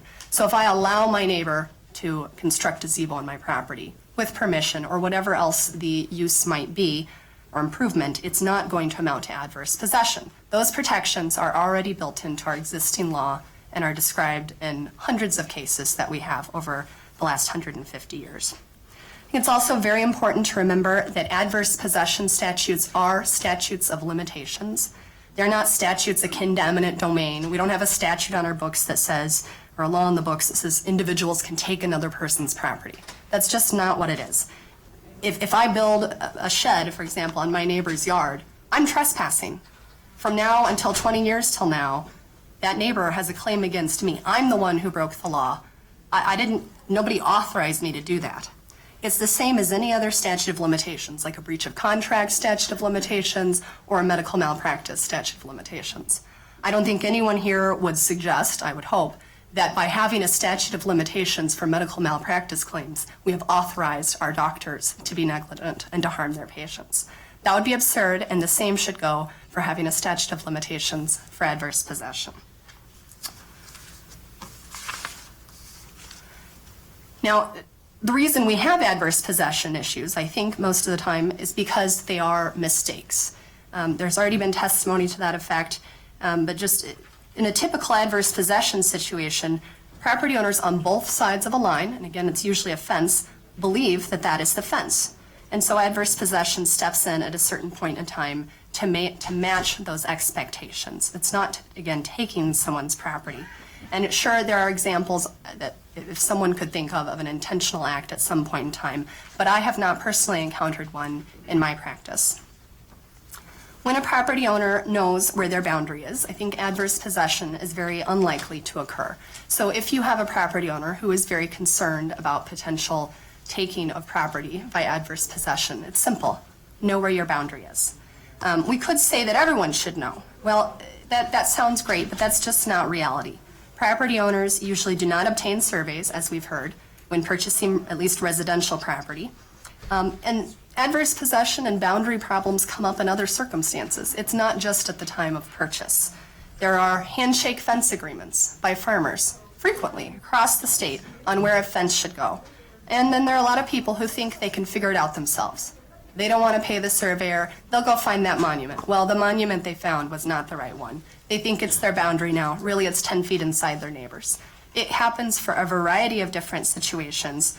And importantly, it also can happen due to surveying mistakes. So making a law that, whether intentionally or otherwise, requires surveys is not going to stop these mistakes from happening. I think the bill will have many detrimental and, I would hope, unintended impacts if it is enacted. Again, like I said, the problems will continue to arise. There's an exception for the principal structure, but presumably, that does not include a lot of things. We've heard about, detached garages and driveways, but think about a barn. Think about a machine shed, utility structures, fences, retaining walls, boathouses, guest houses, piers. I mean, I could keep listing, but you get the point. It doesn't cover most very valuable improvements. And I think that could have a negative impact on property values, particularly where neighbors are unable to resolve a situation in the future due to the impact of this bill. I think it will also lead to many new legal issues. I think there will have to be some sort of replacement doctrine, or the law will have to figure out a way to deal with the problems as they arise if this goes into effect. And I can't tell you what that answer is. Right now, we have adverse possession. There are other topics that come up in the law. You might have heard the phrase acquiescence, estoppel, but those are not well described in our law. They have not been described or come up as the solution in most cases because we have adverse possession. We have this well thought out, well established, long-standing law that we currently apply. Taking it away will leave us with sort of an empty hole. I've heard the argument that the same thing sort of occurs, when you catch adverse possession within 20 years. And so why not just extend it? Well, that doesn't really make sense to me. First, with the statute of limitations, this, like anything else, you'd necessarily have to pick a time period. It's arbitrary. You have to. Should it be 18 years? Should it be 20? I can't tell you. I can tell you it's been 20 for a really long time, I think since the beginning of the state. And we've chosen to draw the line there. If it needs to be changed, I think that's a different discussion. There are certainly situations where adverse possession is caught, maybe at 18, 19 years, and probably the outcome is inequitable. But we've made the line and we've made the decision in our statutes to say, okay, we weigh property rights. They're very important. We make it a very, very long statute of limitations. It's 20 years. But we make it somewhere. Most of the time, if someone erroneously constructs an improvement on neighboring property, or hopefully, it's caught early on. If it's caught early on, it's a lot easier to seek a resolution. Number one, if it was caused by a surveyor, maybe you still have time to make a claim against your surveyor. Well, there's statute of limitations that apply to claims against surveyors, just like with everything else. You get to 20 years, 25 years, you better believe the statute of limitations has passed. Same thing if the problem was caused by the seller. It's a scale, right? At 5 years, maybe I can still find the seller and I can make a claim. 20 years, 30 years, it's a lot more difficult to find them, if they're even still alive, and a lot more difficult to make the claim. So we've drawn the line there. We say 20 years is the time. Excuse me, Jessica, can I ask how much longer you think you might be here? I'll wrap up. Thank you. We appreciate it. I did just, before I wrap up, wanted to give, I think, one example of a very, negative impact this would have. An example of a dairy farm, and this is about constructive adverse possession. So we have the boundaries, but let's have a situation where, there's been a farm, it's been in the family a long time, and the father passes away. It's going to go to his 2 sons. Well, 2 sons decide they don't really want it. They don't want to deal with probate. One of the sons sells it to somebody else. He signs a deed. They don't go through the process they should have. Only one signs the deed. It's a whole dairy farm. Let's say it's on a 40-acre parcel. 20 years passes, or even 10, because it's described in the deed, and thankfully now adverse possession corrects that title defect. There is a title defect because the other son didn't sign off on this sale.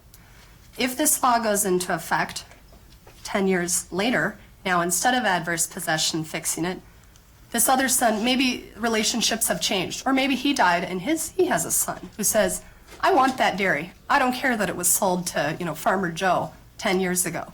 It's mine. There's an exception for the principal structure, so maybe the person who bought it, with a good faith belief that he was buying the whole parcel, gets to keep the house. He's going to lose, however, the milking parlor, the machine shed, the cropland, and all of the other improvements. And I think that is hopefully an unintended consequence that can be avoided. Finally, just to put a cap on this, I haven't heard any real reason to change the law. If there is some big problem that we need to address, I say let's address it. I have ideas. Again, there are things that could be clarified, but there is no reason that's come to my attention why we should just get rid of the law altogether. Thank you. Any questions from committee members? Representative Young. Just if we get a written copy, I don't know if you provided one. I know you were kind of talking off the top, but. I'll see if I can send something. I don't have anything today. Thank you. Very good. Thank you very much for your testimony. I believe we only have one more speaker left on this. If that's inaccurate, if you did register to speak on this, it may have got lost in the pile, please let us know. But last on this one is Corey Lamont from the Wisconsin Realtors Association, speaking for information only. Good morning. First, allow me to say thank you for your patience in allowing us to have an opportunity to testify this morning. Very briefly, I just wanted to say that we are neutral as to this bill, but we do support the intent of this bill as far as the protection of private property ownership. Essentially, our membership wants the ability for someone to have certainty in what they own without the threat of someone else having the ability to own or obtain that property without justly compensating them. However, we do have two issues that we would like to highlight, and these will be echoing others, so I won't have to belabor my points for you. First, we are concerned about the fact that it only addresses principal buildings. As you've already heard, there are concerns relating to ancillary structures such as detached garages. The second one is the fact that there's likely going to be required surveys, and that would increase the cost of the transaction upwards of $1,000. And in general, we do not support increasing transactional costs because of the fact that it then will have a direct impact on the fact of home affordability. So that and the delayed transactional issues that those surveys will likely have. That is the end of my very brief testimony for you. It's a Thank you. reward. Representative Murphy. Thank you for your testimony, Corey. Your first problem or your first issue with the bill, seems like it may be correctable. The second one, the cost of surveys, seems a little bit of a higher bar to. Do you have any comment on that, or how do you feel about that? I think the fact that you had the title group communicating that will then result in the title insurance policies not including an exemption unless a survey is involved, that is a direct concern to the fact that then either the lender or the title company is going to require that survey. And I'm not sure that there is a resolution around that other than requiring the survey to be done and then increasing the transactional costs. At this point, again, we are given what we have in the bill and we're just voicing those concerns, but we're obviously open to having further discussions of how to resolve that issue. Very good. Thank you very much for your testimony. Thank you. We do have a number of people who registered, but in the interest of time, I will not read those. If you would like that information on who registered, it'll be available from our office as we move forward. So that wraps up AB 465. We move now to AB 459, and if adverse possession is your thing, you're going to like the next one too, I think. And for what it's worth, as we wait for the author to come forward, I am never going to build a gazebo. Representative Brooks is the author of AB 459. All right. Good morning, Chairman Jagler and members of the committee. Thanks for the, is it on? Now we're on? Okay. I'm going to try and be as brief as possible. Our bill is much more simplistic in AB 459. I'm not going to go through the history of adverse possession. I think we've got that pretty well under control at this point. But adverse possession, simply, our bill eliminates adverse possession for governmental property in Wisconsin. Under this bill, no property belonging to a state or municipal government, school district, sewage commission, or any other governmental unit may be obtained by adverse possession under AB 459. This bill explicitly clarifies that adverse possession does not apply to publicly owned land. A person would no longer be able to acquire title to public land by adverse possession. After our Senate hearing, we also introduced an amendment that the opposite would happen, and that is that public entities cannot adversely possess anyone else's land. That was the only concern that we really had after the Senate hearing. So I'm going to let it go at that, other than to say that in our mind, this is a corrective measure to a bill that was passed in 1998. And I think the speaker or the author of that bill, former Senator Welch, is going to speak to that. But the legislative intent was to eliminate adverse possession for public property. So it was kind of a, I'll call it a Scribner's error, if you will, at that time. This is just trying to simply correct that. And that's what we're doing here. It's more of a taxpayer protection bill to say that after the taxpayers have acquired road right-of-way or any other parcel, whether it be a public park or anything else, that no one could adversely possess that. Otherwise, what we're going to have to do is every 20 years, as you've just heard, go out and actually survey that land and make a note and then send notices to the neighbors saying your flower bed's on our property, etc. You know, or you've been mowing our property. Current law says that it must be a fence line. Fence line have been determined by courts to mean a number of things. To be a mowing fence line, a tree line, a number of other things. So that's the reason this legislation has come forward. It's just to simply avoid all municipalities, you know, and they're all in favor of this, of going through that additive expense of going out and resurveying all of their property, especially road right of way. So any questions? Any questions from the author on this one? Representative Murphy. If we didn't pass AB 465 for everyone else, and we passed this bill, are people going to say, well, there you go again, different rules for the government than for everybody else? I can't speak to what everybody's going to say or not say or what their opinion may be. But clearly back in 1998 when the first bill came through, the legislative intent was to remove adverse possession for public land. So this has been something that's been around. We're just coming up on that 20-year window. So we want to remove that roadblock. So I think you heard a myriad of reasons not to do the prior bill. I'm not going to get into that. That's not my bill. But some of those people that were in opposition to that bill are in support of this bill. So I guess that'd be the fair way to put it. Very good. And the other bill does also include the abolishment of this doctrine, too. Sure. Okay. Very good. Thank you, Representative. Appreciate your testimony. Yep, that's it. In the interest of time, I think we're going to start softly limiting testimony to 3 minutes for the rest of the day. We have a lot of people testifying for a lot of the different bills here on this calendar today, so we'll try to move things along. And with that, we will bring up from the League of Wisconsin Municipalities testifying in favor is Kurt Witynski. And Nick Zavos was going to join me too. Excellent. Very good.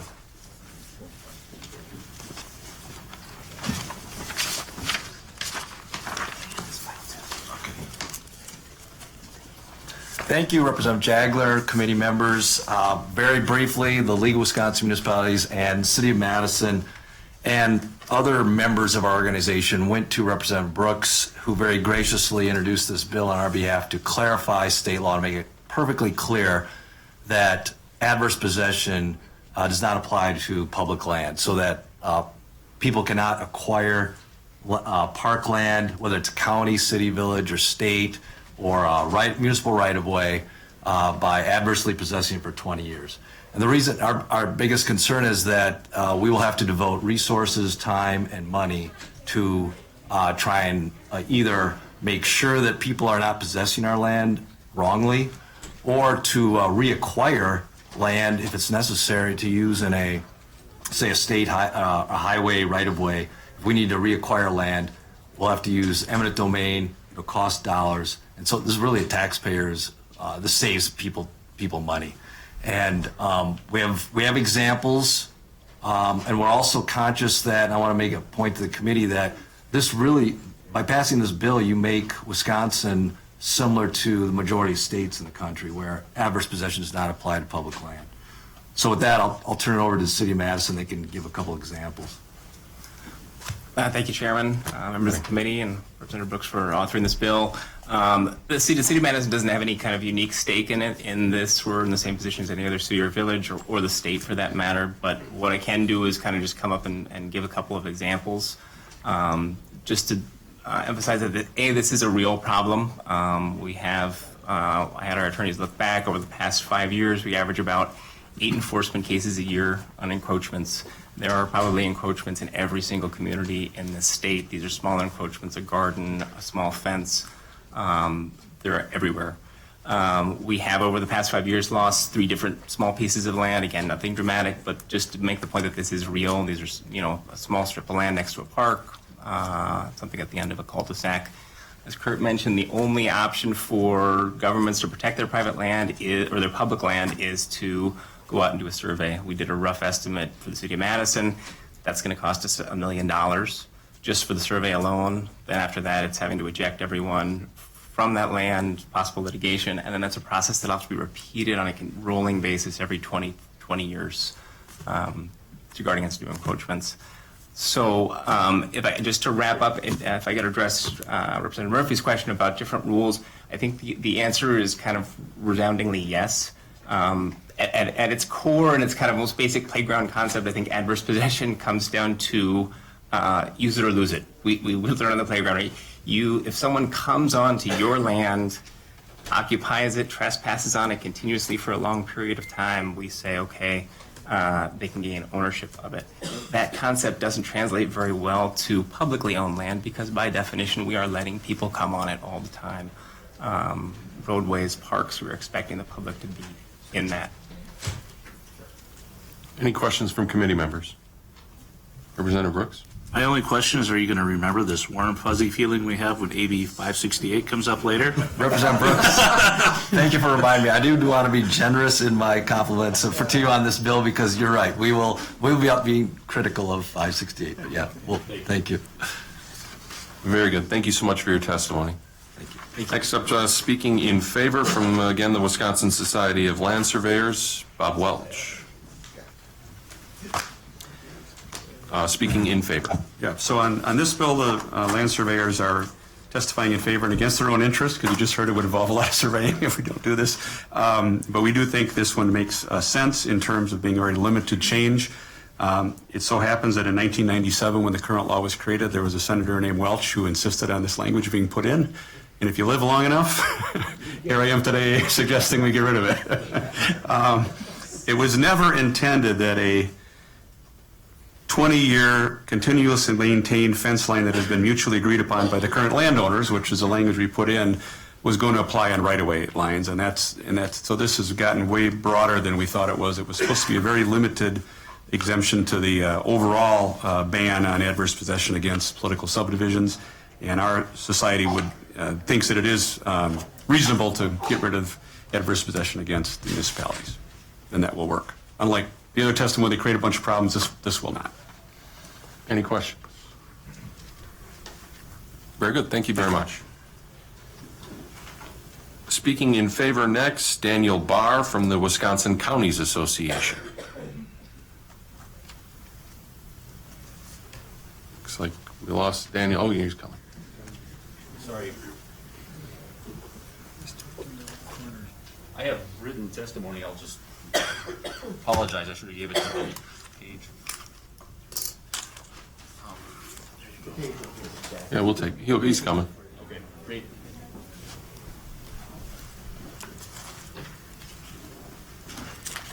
So, thanks for having me. Thank you so much.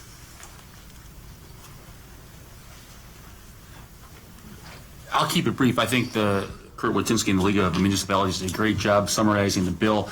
And thanks to Representative Brooks for authoring this and for working on it. I think that this proposal, from our association standpoint, comes from the concept of protecting the right-of-way from adverse possession. It's something that our highway commissioners brought to my attention some time ago, and glad to see some movement on it this session. I think it makes sense. I appreciate the amendment that several stakeholders have worked on related to adverse possession of private property as well. And so I think we're in a good place with this bill, and I've been following the proceedings of both bills, and it seems that this is a very balanced product. And I think the representative and the stakeholders have addressed a lot of concerns with it, and look forward to going forward. But WCA, Wisconsin Counties Association, is supportive, and we think it does address the right-of-way concerns brought to the attention of me by our highway commissioners. And so I'd be happy to take questions if there are any. Very good. Any questions? Nope. Thank you. Yep. Next up, speaking for information only from the Wisconsin Realtors Association, Tom Larson. Chairman Jagler, if you don't mind, could I ask Ron Keene to come up with me just to expedite this? That would be fantastic. At the same time. And encourage anybody else in the future for the rest of the day to do the same. Ron and I had a friendly wager out back as to who would have shorter testimony, so we thought we'd call it a draw and just come up here together. I'm Tom Larson. I'm the Senior Vice President of Legal and Public Affairs for the Wisconsin Realtors Association.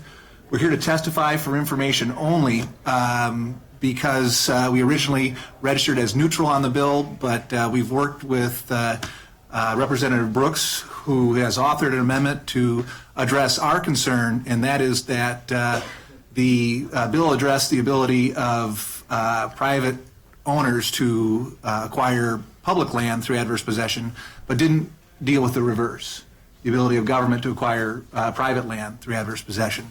And as you know, government already has the ability to acquire private land through eminent domain as long as they pay just compensation. And we felt that that was the proper mechanism in place.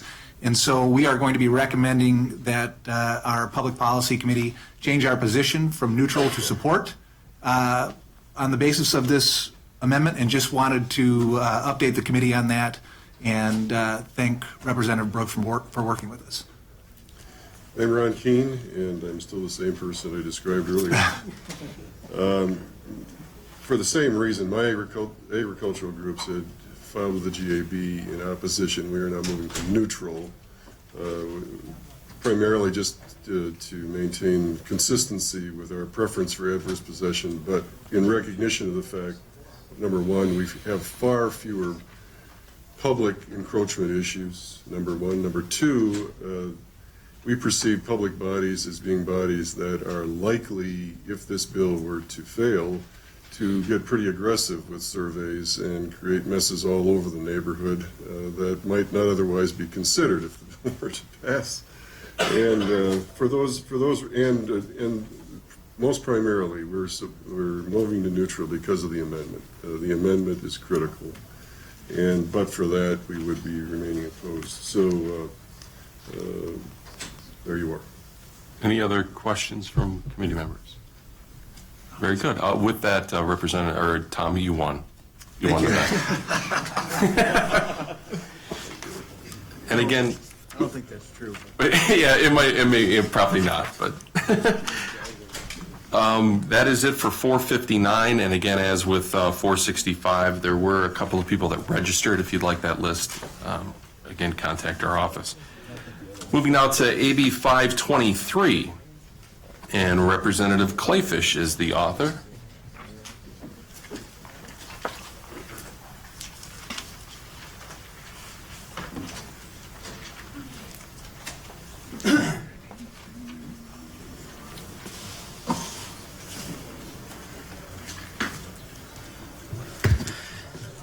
Thank you, Mr. Chair and committee members. I'm honored so many folks showed up for my bill today. I want to thank them. Assembly Bill 523 just allows a person to replace a legal non-conforming structure, i.e. manufactured home, if it was damaged or destroyed by vandalism or natural causes, an act of God. And it also clarifies manufactured home community that they can repair infrastructure and the residents can replace homes without risking the loss of the community's non-conforming use status. I really like you. Thank you. Any questions for the author of this bill? Very good. Thank you, Representative. Speaking in favor, testifying together today, Jerry Monson from Appleton and Stephen Gillespie from Kaukauna.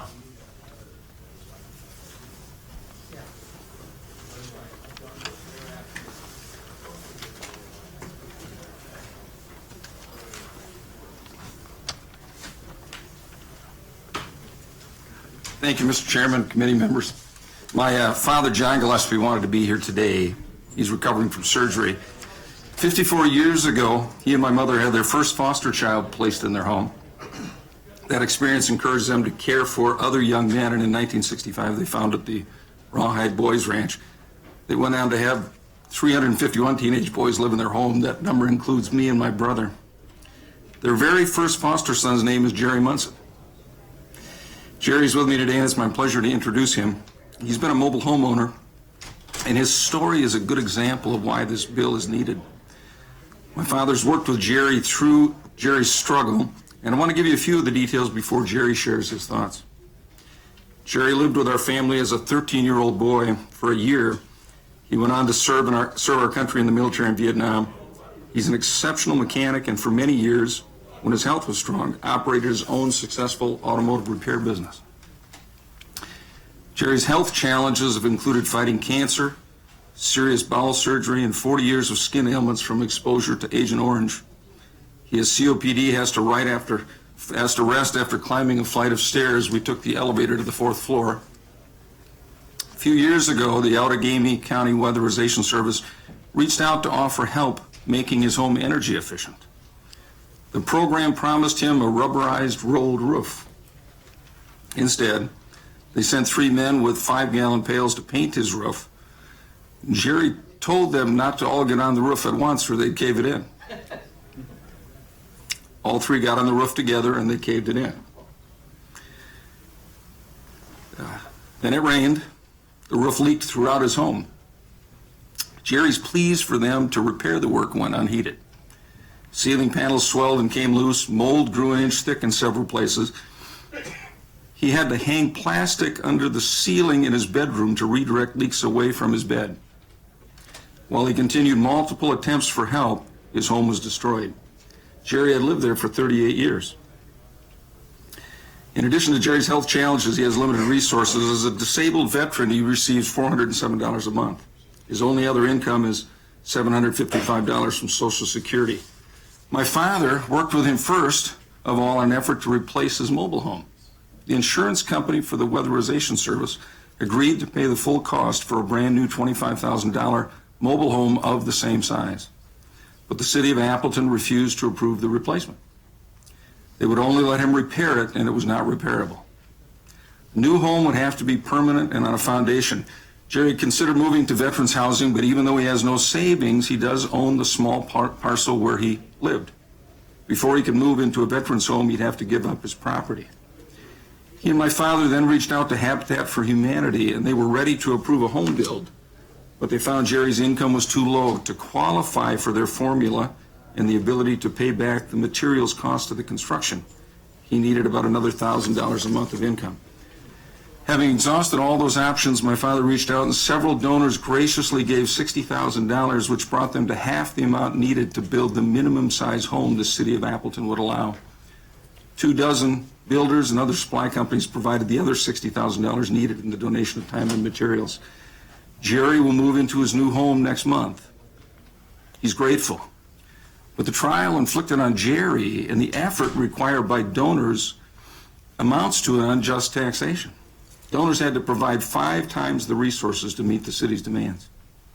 Jerry would have been very grateful and content with the $25,000 replacement of a mobile home versus $125,000 spent for the new construction. Jerry's need is now met, but this bill is needed to save others from the same turmoil. Jerry's going to share with you personally what this experience has been like for him. Hello? Can you hear me? Push that button right there, the green one right there, yeah. Good morning, everyone. Morning. This is Jerome Munson, and I'm thank you that I'm here. And it's been a year and a half of tough times. And if the rules and regulations allow me to replace my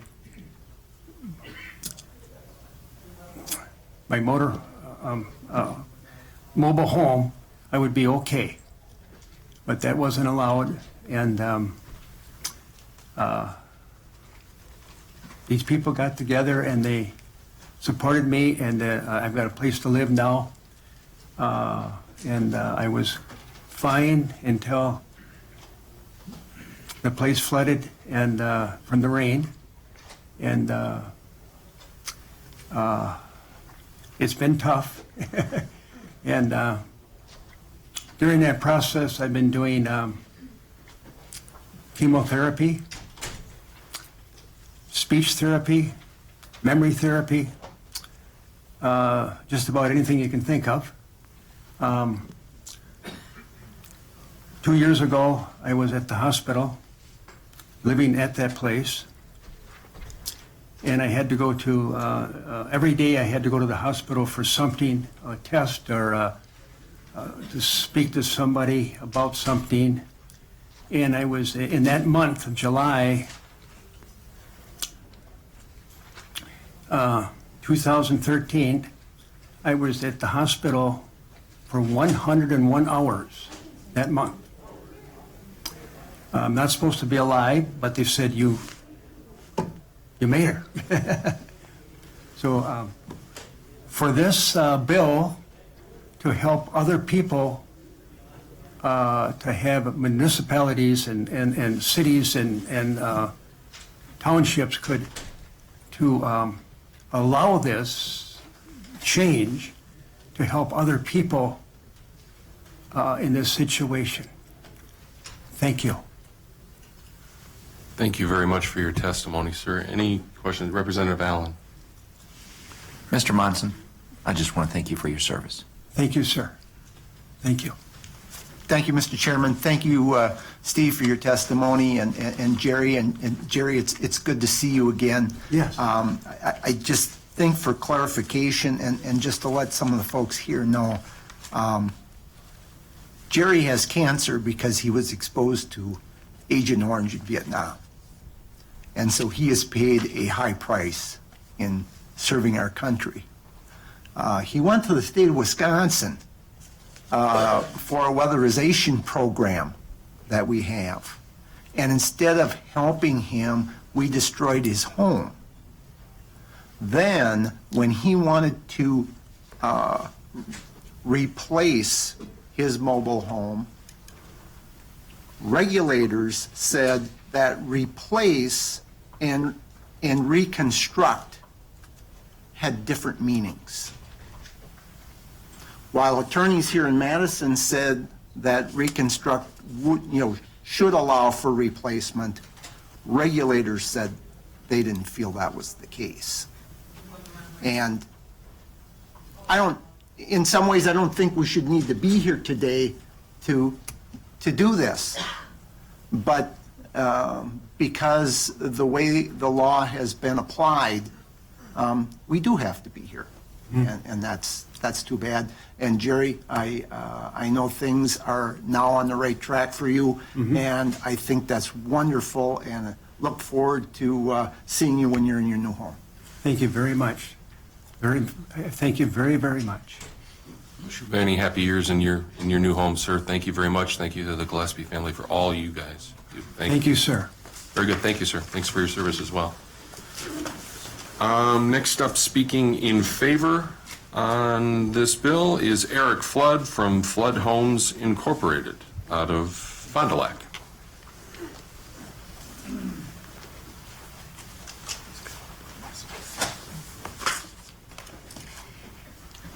Good morning. I'm Amy Bliss with the Wisconsin good. Housing Alliance, and This is Eric Flood from Flood Homes, and we thought we'd try to save you some time as well. Thank you, I appreciate that. Yes, no problem.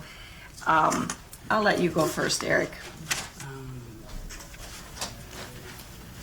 Thank you for hearing us today. I appreciate Jerry's story here. I'm from Fond du Lac, Wisconsin, where I'm a third generation small business owner. We provide manufactured homes. We own some manufactured home communities throughout the state of Wisconsin.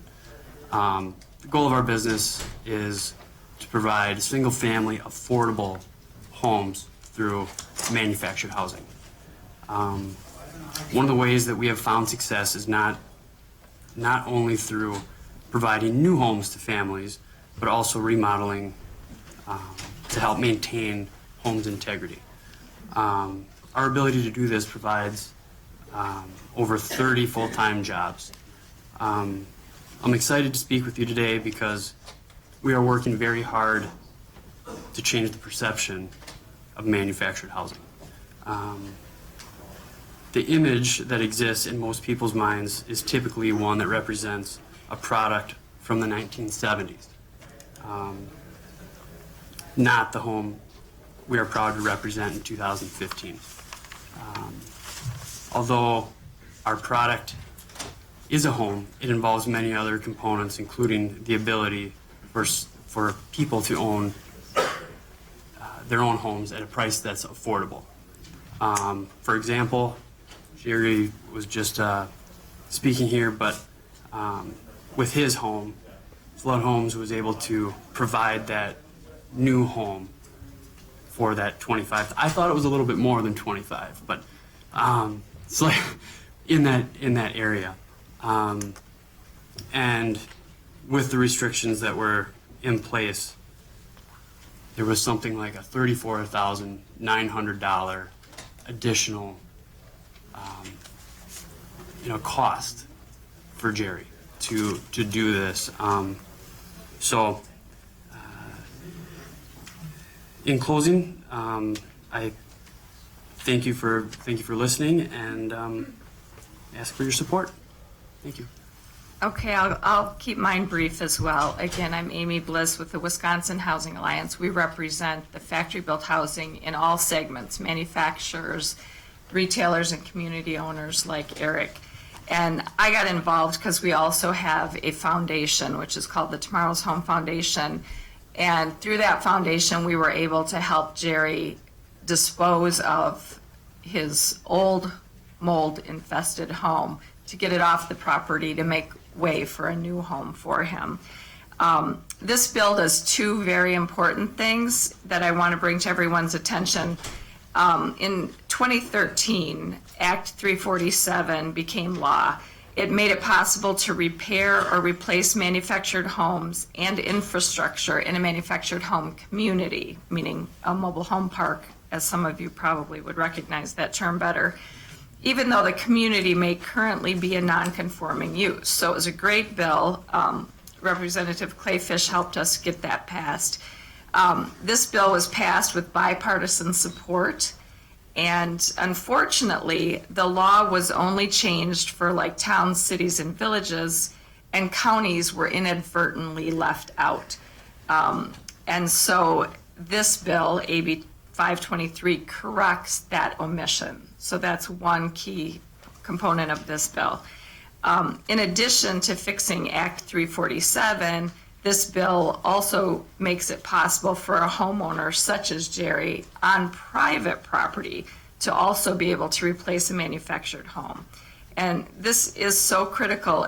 Jerry was so lucky with the support from the community, and I think that is because of his wonderful service to our country. So many people stepped in and stepped up to the plate to help him replace that home.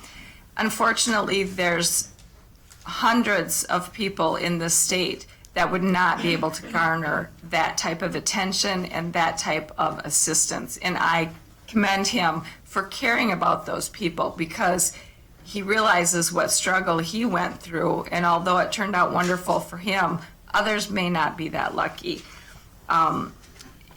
especially when the home is destroyed through no fault of their own, let's say it's a tornado or a fire or something of that nature. As far as a local government doing this to him, that difference of $34,000 or whatever the number may be, had he been able to keep that difference, it would give him a cushion in the future if he would ever need to have a car repair or more medical situations or medications. And it's really unfortunate that he has to maintain a home that's much larger than what he needed, and that was much more costlier than what he would need. So, in a sense, Appleton kind of took away his property rights, and that's really unfortunate that they could do that. So this bill will correct any of that type of thing from happening. So we urge you to support AB 523. Excellent. Any questions from committee members? Thank you Thank you very Thank you much. for your testimony. And that is it for AB 523. Those are all the speakers we have registered for that bill.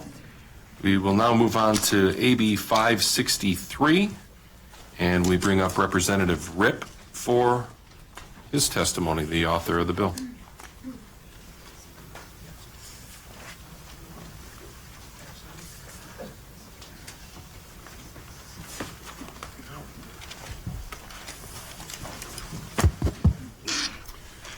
Thank you, Chairman Zegler and committee members. I'd like to thank the Housing and Real Estate Committee for hearing this bill today. This legislation has been around and discussed in some form for several years now. I know that there's a lot of people here to testify today that can give good examples of why this bill is needed, so my testimony will be fairly short. As a legislator that lives in and farms in the Dane County area, I've seen firsthand the issues that can arise from the Dane County Zoning Board. Personal experience I've had with them, we were doing a project, we had permits in place, and all of a sudden zoning shows up on the property, and at some point I was going to have a discussion with them, so I would say cordial with them and kind of told them what was going on and that I would be visiting them soon. So, and there's been other incidents like that that I've heard from other members or other people in the Dane County area. So, as a legislator with a mostly rural district, I understand how crucial the relationship between the towns and their county can be to development, and it's clear that the current relationship between Dane County and their towns is not working. Over the last 3 years, these towns have tried to come to the table with the county, and they have been met with largely deaf ears. This bill also gives the towns another option. However, there are towns that are happy with their relationship with the county. They can choose not to opt out. Again, if they are happy with their relationship, they can choose not to opt out. With that, I will let you hear from other stakeholders, and they'll give you more details also. At this time, I'll take any questions if there are any. Any questions for Representative Ripp? Representative Brooks. Thank you for your testimony. One quick question. The 3-year opt-out, is that something you talked to the county about, or the county's association? Is that an adequate time to have people opting in, opting out? It just seems like if you're going to ramp up staffing, not that you're going to have a mass exodus, every 3 years, but I'm just wondering where you came up with the 3-year number. Just kind of giving them some transition time. Okay. So, all right. Thank you. And to clarify on that too, that 3-year time window does apply only to the exit from county zoning. It doesn't control if they decided to go back in. Thank you very much for your testimony. Thank you. Representative. Next up, speaking for information only, John Parrish from Weedick.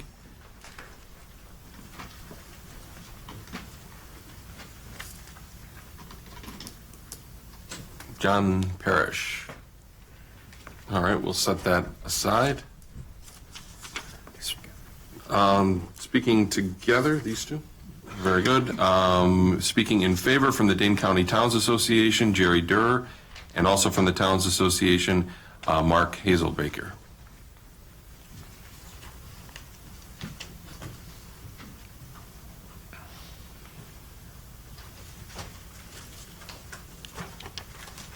Thank you, Mr. Chair. Good afternoon.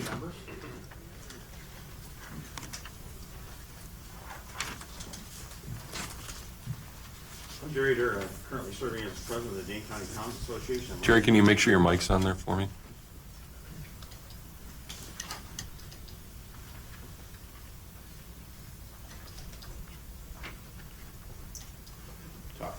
Yeah, talk once it might pick it up. Try.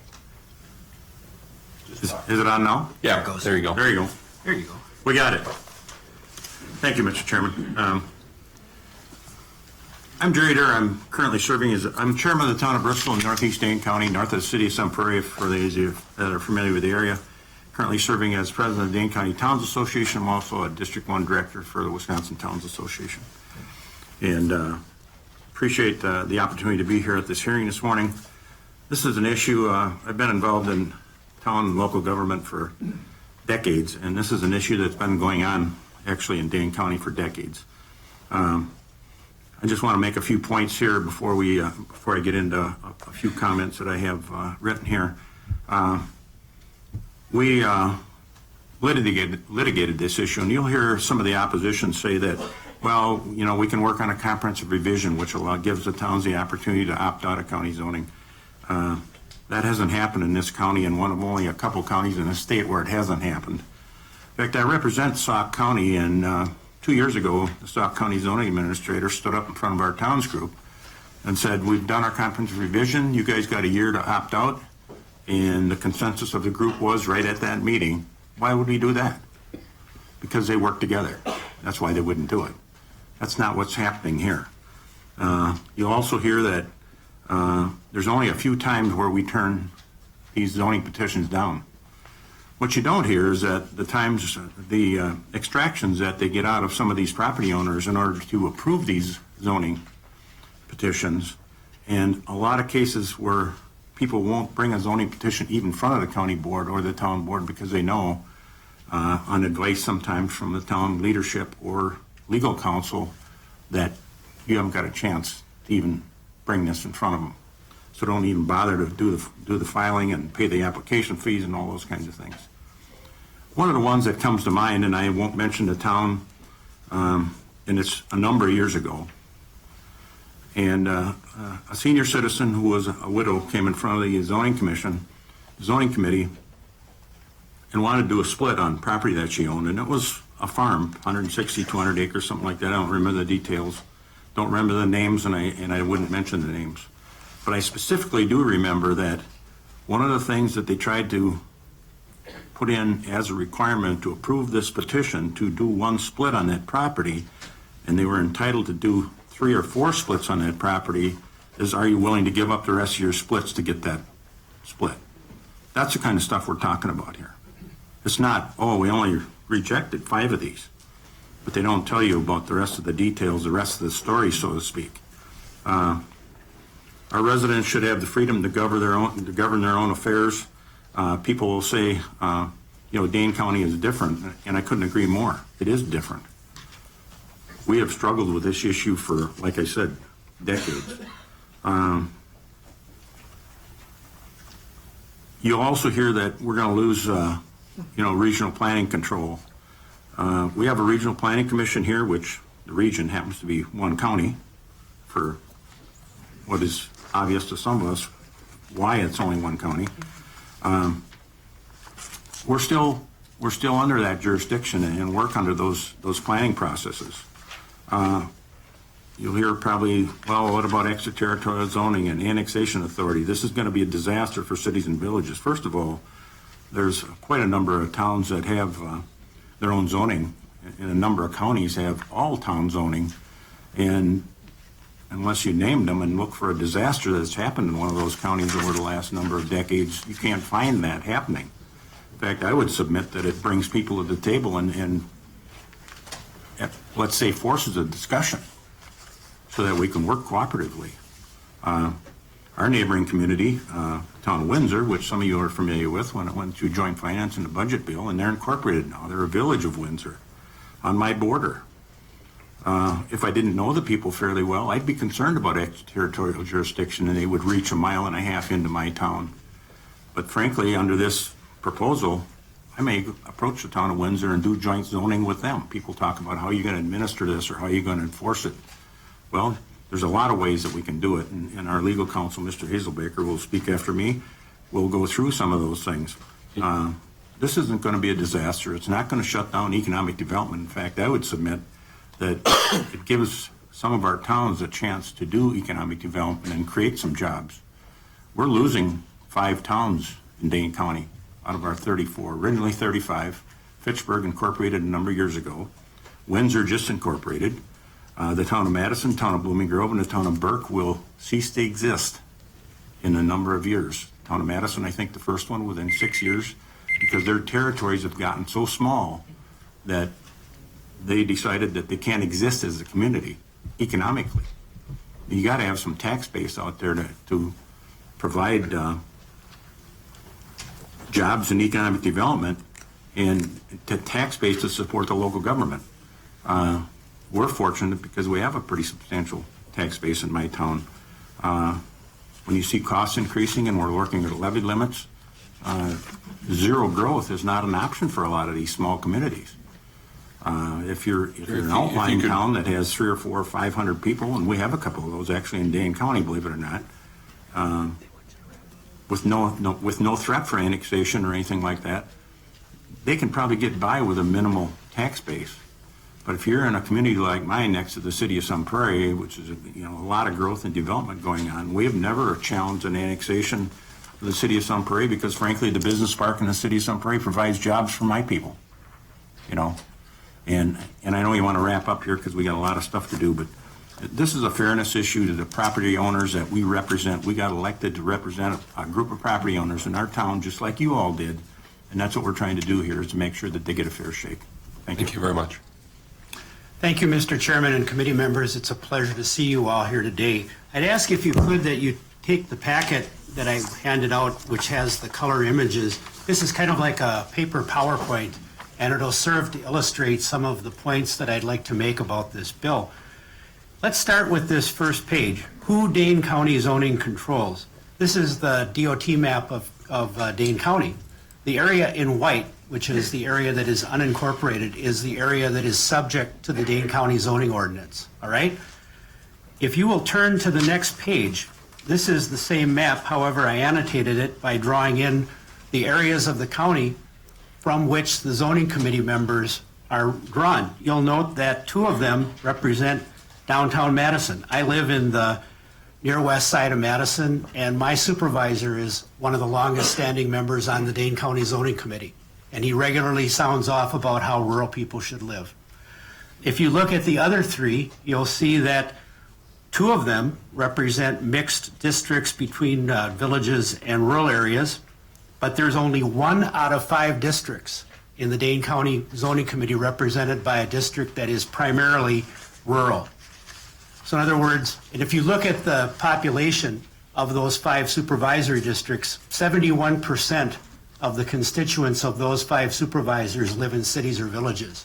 And that zoning committee has the final word on conditional use permits, on plats and certified survey maps, and it has effectively the final word on most zoning issues. So this is a big deal. Everything that you're going to hear in opposition to this bill has to be weighed against one fundamental reality, and that is that whatever merit they can say exists for county zoning pales by comparison to the fact that 79,000 people in Dane County are under the control of 430 other thousand people, and that isn't right. It's not American. The facts about this zoning relationship are on page 3. I just summarized them briefly. It is interesting. We were told when the last bill on this point was not adopted in 2014 that we should try to work this out with Dane County. We submitted a very detailed proposal to them calling for the zoning committee to be reformed by putting some town officials on it. That's something that does exist out there. Manitowoc County has it. They refused even to consider it. Their idea of a compromise was making a meaningless change in the county board rules and taking one member off of the zoning committee, which didn't change much. They did make one change.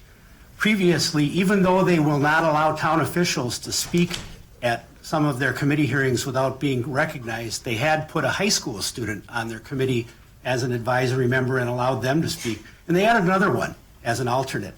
That was their response to our request for modification in 2014. Dane County is different. I'm going to go real quickly, Mr. Chairman. You look at the next page, the map of Wisconsin. The 3 counties in gold are the only counties in Wisconsin that I was able to document have never done a comprehensive revision of their ordinance, which would give towns some option to get out. Dane County is, of course, by far the large one. The green area counties don't have any county zoning at all. Somehow Brown County and Fond du Lac County and Sheboygan County and Washington County and Ozaukee County and Rock County survive as urban counties with their towns managing their own zoning. The next page is a map just showing that towns have sewer service area. We have responsible urban decisions. Frankly, saying that we will be unable, that we will somehow get a free pass because we won't be subject to Regional Planning Commission review just isn't correct. Finally, this issue that you're going to hear that the county approves 98% of the decisions. It costs several $1,000s to put a zoning petition together of any complexity at all because you got to hire a surveyor, et cetera. Nobody is going to spend that kind of money unless they're reasonably certain they're going to get what they want. How do they know they're not going to get what they want? Because the county has already telegraphed it. The next few pages are examples from 2 town land use plans that illustrate what we're up against, probably better than anything else.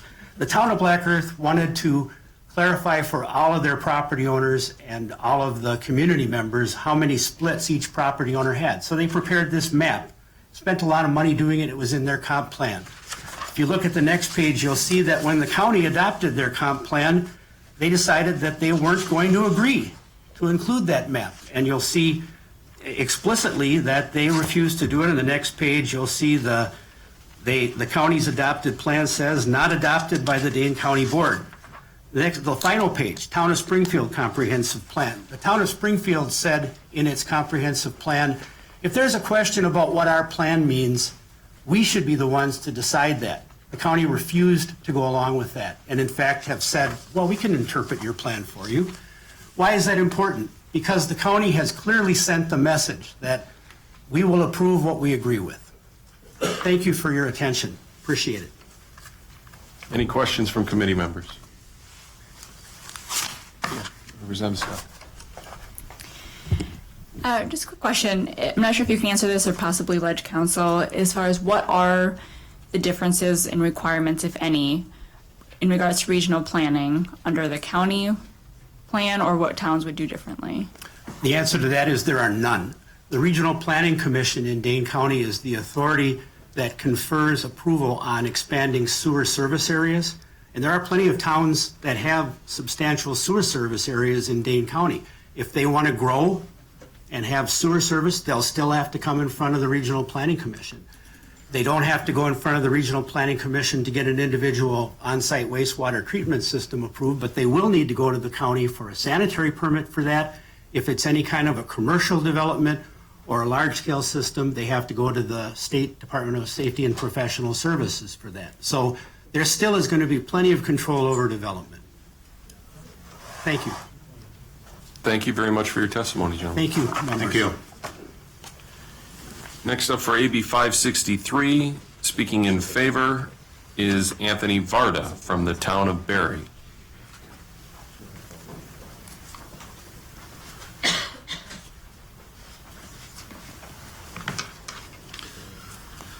Good afternoon. Good afternoon. I've been the chair of the town of Barry for about 8.5 years now, and I've ended up learning a lot more than I wanted to know about zoning splits and all the other things that go with it. And in part because of that experience, I'm here today on my own behalf because our board hasn't decided yet what it wants to do, but we'd like to have an option. And that option would be to opt out. And I'll tell you from personal experience, every time this bill and this issue comes up, the county gets a lot more resources. And I think if the option was there, you know, we might not leave, but I think we'd be treated a lot more fairly because we have the option. We have a negotiating position. But let me tell you, give you some examples of things that actually happened out there. Mr. Hazelbaker mentioned a town that wanted to have the final say on the comprehensive plan. We did the same thing. We had, by statute, we had to redo our comprehensive plan. We took 8 months to redo our comprehensive plan. And we wanted, if there was a disagreement of how what we wrote would be interpreted, that it would be referred back to the town to make a final determination after public hearing, which is how you do a comprehensive plan to start with. In other words, if we are defining our comprehensive plan, we wanted to do it right, and we wanted the last say. County said, absolutely not. We get to interpret what you said, even if we don't agree with you, what you wrote, we can interpret the way we want. And that's what it really comes down to, is interpretation. This is where we get into problems. Give you an example. I'm not sure this is quite an interpretation. It was just an ad hoc, made it up on the fly rule. The county was trying to impose upon rural Dane County and the towns a limit of 1,000 feet on driveways. Now, under the statutes, driveways belong to the towns. We make the decisions. We require them to be safe for EMS and fire. We require how big they are. We require how they're done. And we go out and look at the property and make sure it's done right. Our zoning committee, 4 urban people, are suddenly telling us that our driveways can't be over 1,000 feet. Now, we're in northwest Dane County, the driftless area.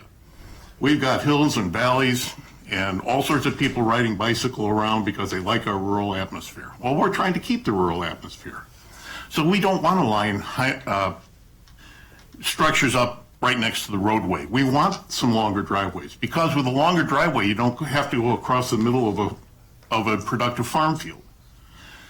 With a longer driveway, you might get around that hill or up that hill. We try to avoid building on top of hills. We try to avoid building on the side of hills or where there's productive farmland. So in a large parcel of property, you might need a longer driveway in order to use it and not have the house right next to the roadway like a suburban construction. Time and time again, I've had to go argue with the zoning. You know, there is no such ordinance on the county level, yet you're imposing it. You're making it a condition on people before you'll give the approval they're entitled to. And what's the recourse? What, sue them? I'm a lawyer. I know how it costs. I mean, people just don't have the money to go out and sue later. Worse yet, when you have people coming to buy a house, you know, they do this rezoning on a contingency if they're going to build. You can't get the rezoning through Dane County in the time period that a bank will lock your rate on the mortgage. So you're rolling the dice because Dane County, even if there's no objection, everybody agrees, everything runs smoothly. You're still talking months out before they can get to it. We had one housing start in the town of Barre last year, and that was a tear down and a rebuild. Building in rural Dane County is almost non-existent because of the way the zoning's running right now. You'll find that just the other side of the line, up in Sauk, next door in Iowa, they're going gangbusters over there. We need a little more tax base. Our tax base went down in the town of Barre last year. You know what that does to the mill rate. You guys understand that. You know, how do you explain it to people when you can't fix the road and you can't plow their snow? We got to have a little development out here. We're going to keep our rural atmosphere. We're going to keep zoning, but we'd like the option, and this bill gives us the option. Very good. Any questions from committee members? Thank you very much for your testimony. Next, speaking against from the Wisconsin Counties Association, Kyle Christensen.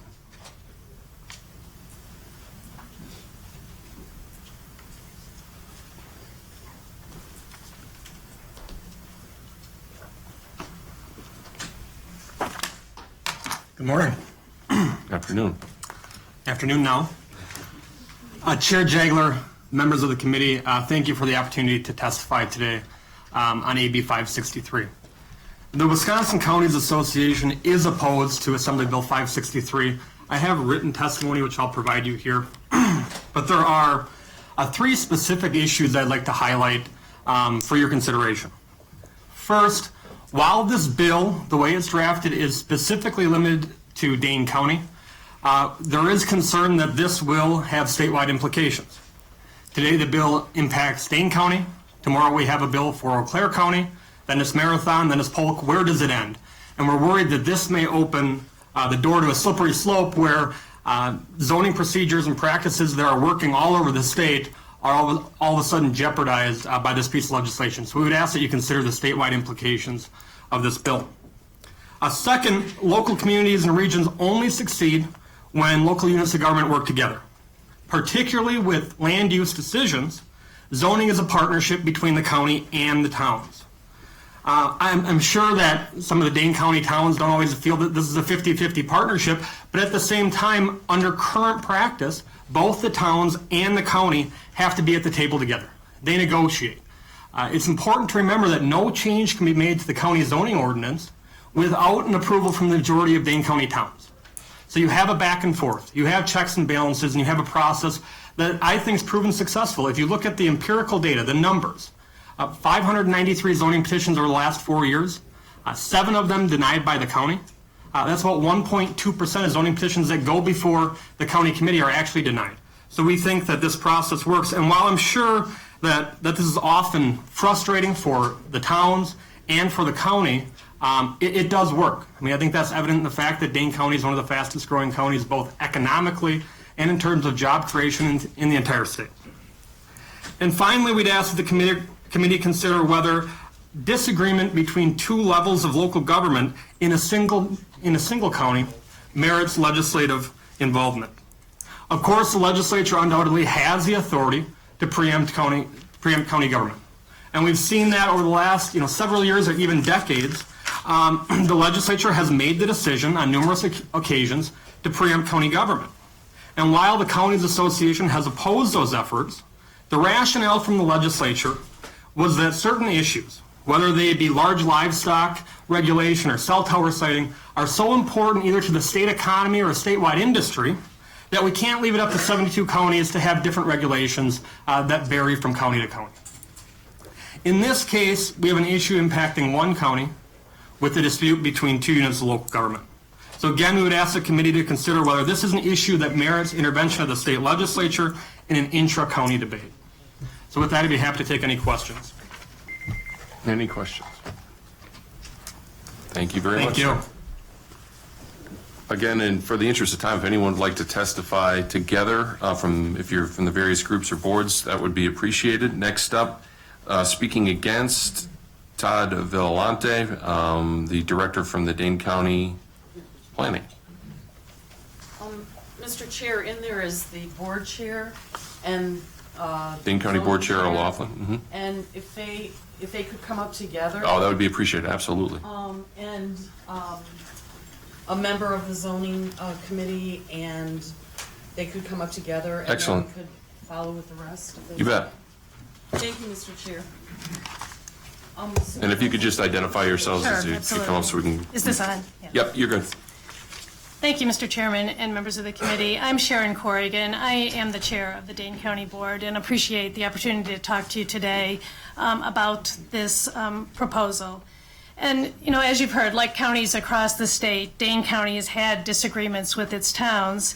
And you've been asked before to weigh in on relationships between counties and towns, and historically have recognized in the state of Wisconsin the need for the shared oversight on zoning.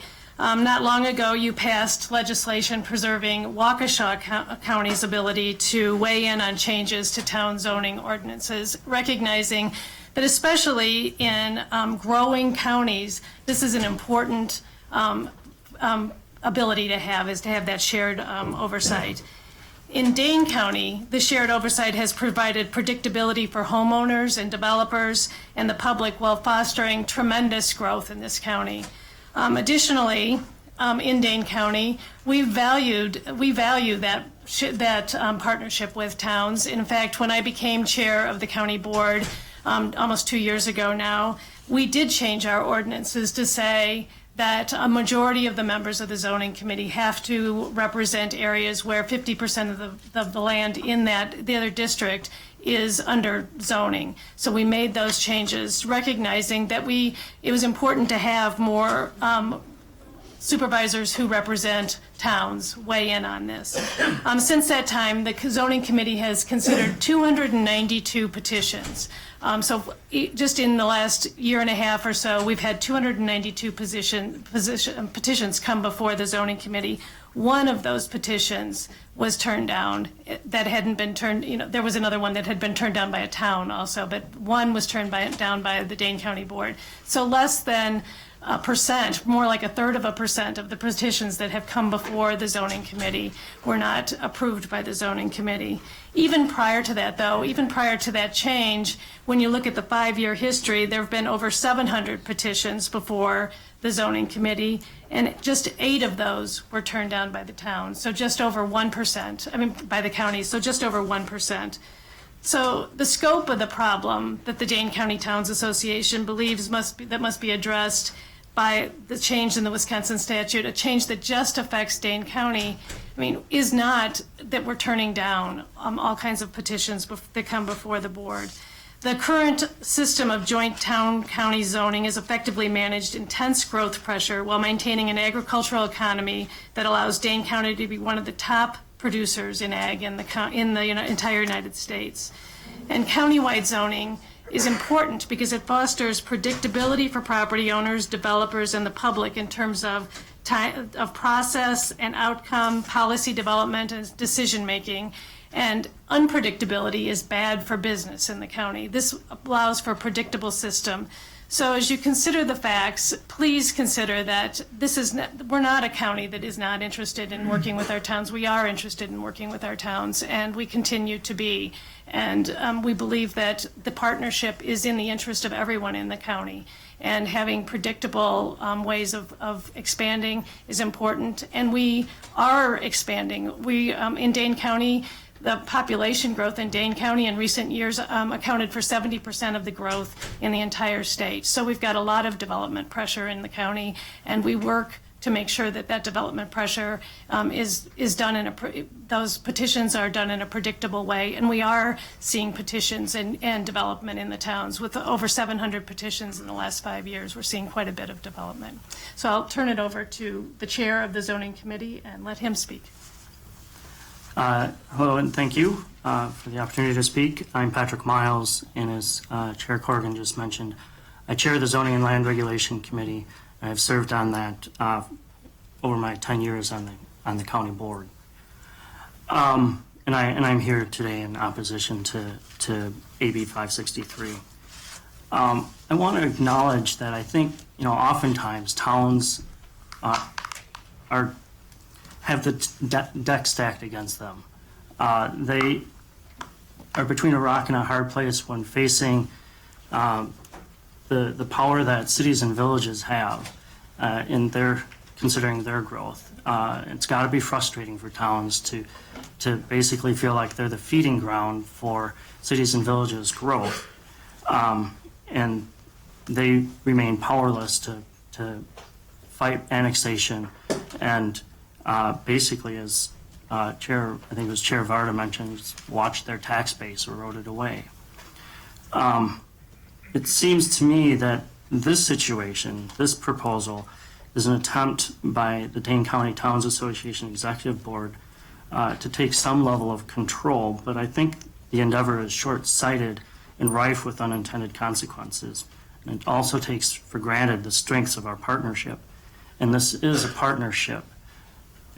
As it was mentioned before by Mr. Christensen, it takes both the town and the county to approve zoning changes. Additionally, it takes both. There's an equal partnership in the decisions on conditional use permit applications. That is a change that we as a county board made in policy several years ago, and it is unique to Dane County. We are, as Chair Corrigan mentioned, one of the fastest, if not the fastest growing county, and there's significant development pressure. And this proposal risks eroding the very things that we're all trying to protect. And that would be preserving rural character, protecting our strong agricultural economy, and providing food security, just to name a few.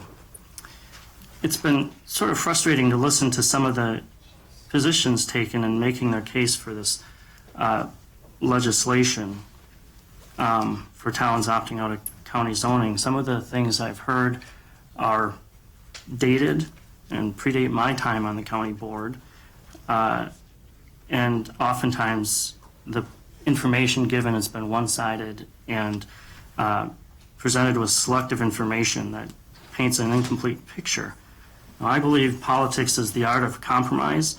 And when it comes to this situation, unfortunately, it seems the position of the Dane County Towns Association Executive Board has been not to be open towards compromise. You heard Mark Hazelbaker mention some of our attempts at compromise was, we were met with the attitude that it's meaningless.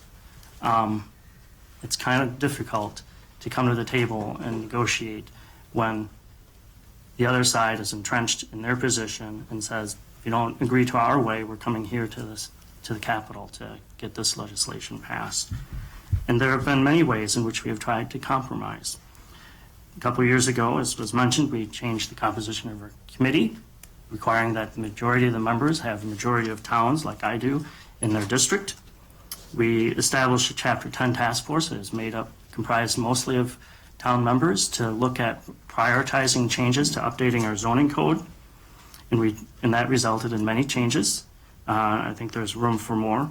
On the long driveway issue, it was something we conceded was we were trying to look at something that maybe it was a one-size-fits-all kind of proposition that really didn't fit.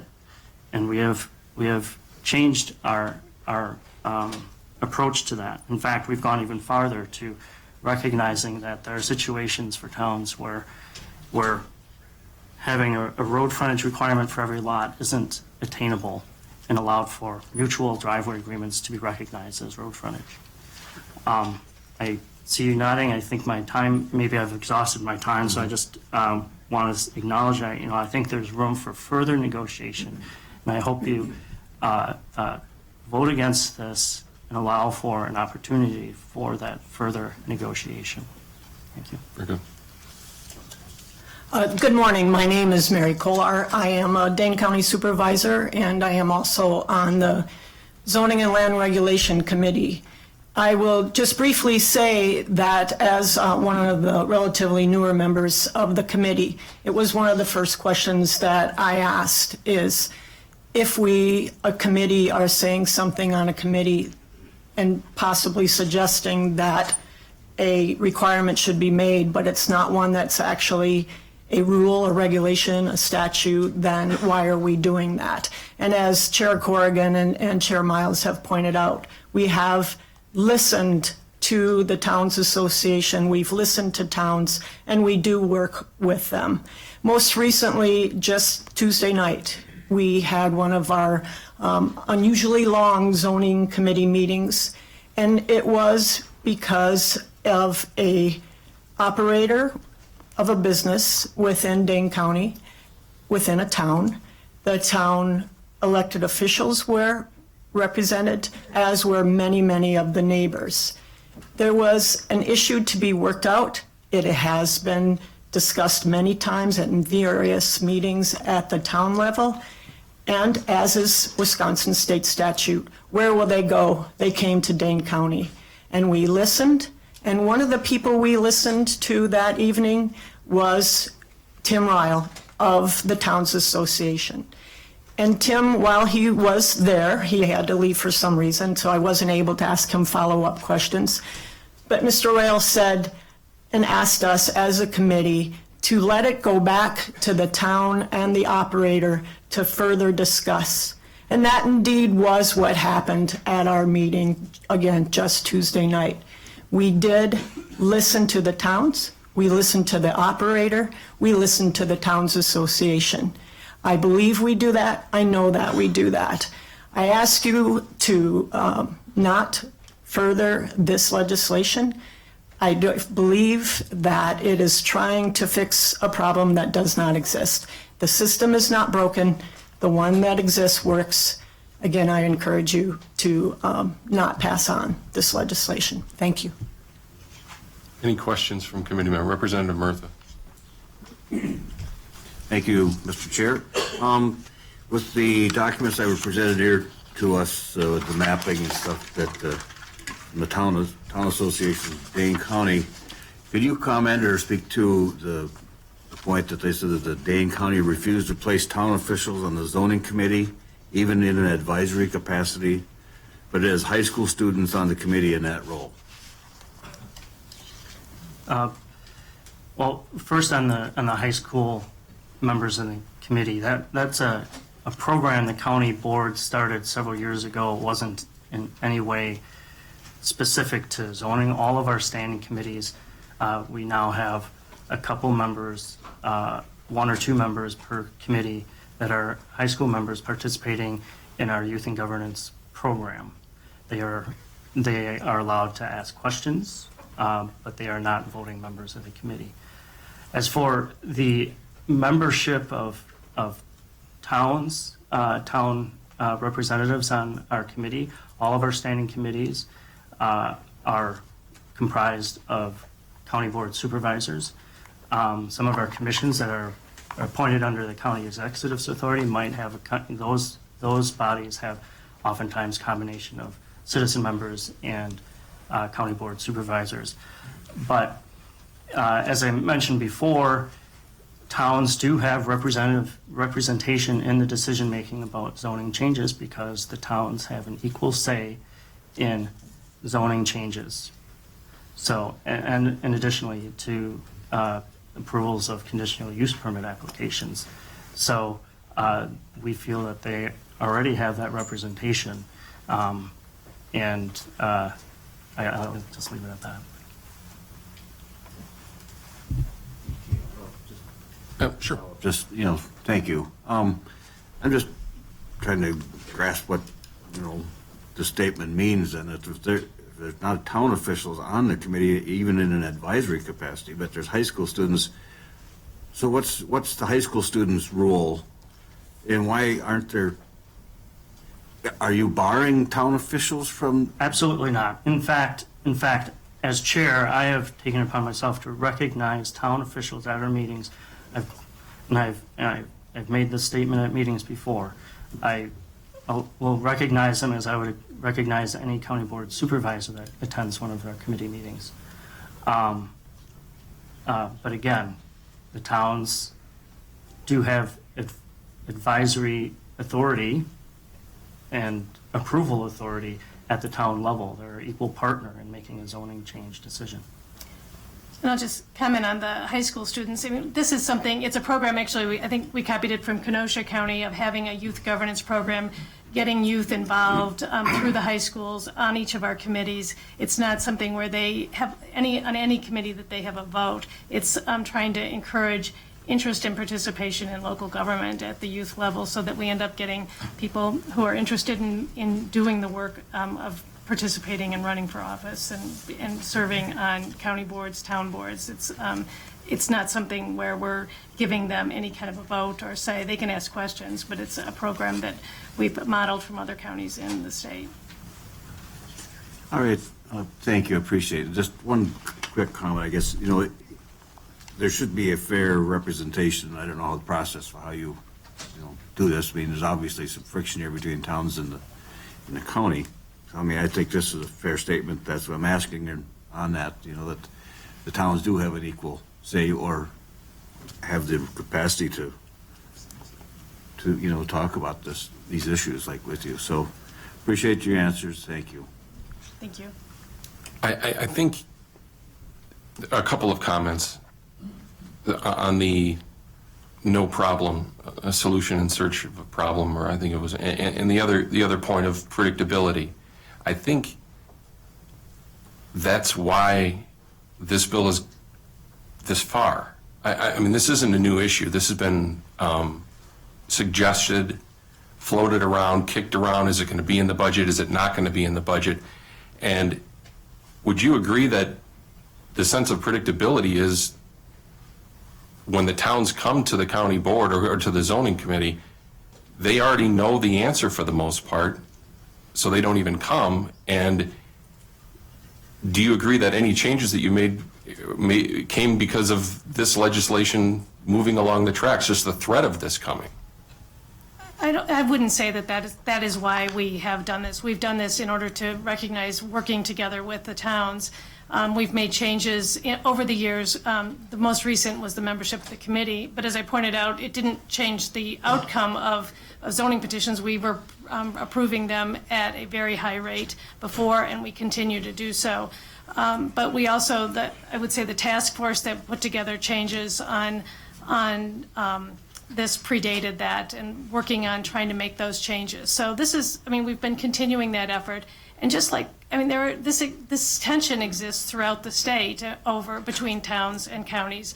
And I think that this legislature has recognized the need for that kind of predictability of having that partnership and making sure that there's a checks and balances in the process. And so it's not driven by any one thing, but a recognition that we need to work together and partner. Believe me, as chairman of this committee, I would have liked nothing better to have this issue go away. I agree that in a perfect world we wouldn't be here today, but obviously there is tension, and that's why we're hearing the bill. Can I address the point of predictability? Yes. Representative Allen made an analogy to a sibling changing the rules of a game as kids. And I think that's an appropriate one in this situation, because if you have all the players with the ability to change the rules, it becomes unpredictable. If there isn't public participation included in that, it becomes unpredictable for property owners. It becomes unpredictable for developers and realtors dealing with an assortment of rules from community to community. And I think, Supervisor Kolar mentioned an issue we're dealing with in another town today, or this week, where they were we're wrestling with the fact that the town adopted their own ordinance regarding mineral extraction and blasting policies at the encouragement of the Towns Association. And now they're wrestling with, especially for the operator, the unpredictability for him that introduces because the rules have changed, specifically at a town level. Very good. Thank you for your testimony. Oh, Representative Brooks. I'm coming at this, I have a county background too, so I ran one of those green counties where we didn't have countywide zoning. And you made a point about partnership, and I've been struggling with this, meeting with some of the interested parties over the last few days. It's hard for me to define what you have as a partnership when you can't opt out. I don't understand how that's a partnership. And my approach as somebody that ran a county, I should provide a service that people want to opt in, not that they should be fearful of trying to find ways to opt out. So can you explain to me why, and I know there's roughly 34, townships. I think we got a letter today saying 8 are not in favor of the bill and the rest are, is the way I'm assuming this is going. So I'm seeing even a little, angst among the towns themselves. So can you look me in the eye and tell me that you have absolutely no problems, and because they're not fighting it and there aren't these disputes numerical and you're talking less than 1%, do you really think you're providing the service that they want with no option to ever get out because you're not doing a big plan revision? I think we have partnered with them on the task force to try to make changes and to figure out changes that the towns needed and wanted on this. And that was an effort to make the adjustments on that. As far as, whether we're providing a service to the towns, I think we're providing a service to all the people in towns and potential homeowners in towns. There are cases, and our zoning director will come up and talk a little bit about working with folks in towns and who are wanting petitions, but we work very hard with applicants to make sure that their applications meet what is required, but also we look at what the potential impact is. There have been developments that have been proposed that would have built homes on hydric soil. And, we didn't approve that. We had that change. We worked with the developer to have that changed. And the reason we said no to that is, the biggest investment a homeowner makes in their life in a home, and that they would be in an area that would be flooded. And we serve to protect all the citizens of Dane County and working with towns, and sometimes we have more resources to recognize those kinds of problems than the town might have. So I think it is an important partnership that we work with them on. One more follow, if I could. Yes, sir. And I certainly understand that, and I understand regional planning. I sat on, Southeastern Wisconsin Regional Planning Commission where there's 7 counties involved, not just one. So you have to understand, yes, this bill is aimed at Dane County, but Dane County is unique. You have a regional planning commission of 1. You've kind of boxed yourself into a unique situation here where the towns don't have a lot of options. And when I say a lot of options, they've had no options since, 1930-something to do something here. And it seems like, and I'm new, this is my first term, but from talking to my colleagues, this is something that's come up continually. And it's a problem for me as a state legislator. I don't want to get involved in these issues. But when I see a county not responding after years and years of issues, or not responding timely enough, that's where I kind of have a problem. I don't know where I'm at on this yet, but I appreciate your testimony. But it would be in your best interest to be more proactive at changing things before something does happen. So. And we've been working at making changes. And I appreciate that. Thank you. Very good. Thank you very much. Thank you very much for your time. Mickey, is there anyone else from the county board that wants to, or from the county government that wants to go? Our zoning director is here. Okay. And we did have one other county supervisor who represents all virtually towns who has put in a slip, but he's not here right now. Supervisor Dennis O'Laughlin had weighed in against Very good. Also. Mickey Beal then? I'm not going to speak because you see me all the time. And so with me today is the director of Dane County's Planning Department, and this is Todd Violante, and so he deals with a myriad of issues, but among that, the most critical is the zoning area. And so I'm going to turn it over to Todd at this point and give all my time to him. Thank you, Mickey, for that introduction, and thank you, Chair Jagler and members of the committee for your time today. As Mickey indicated, I'm the director of the Dane County Planning and Development Department.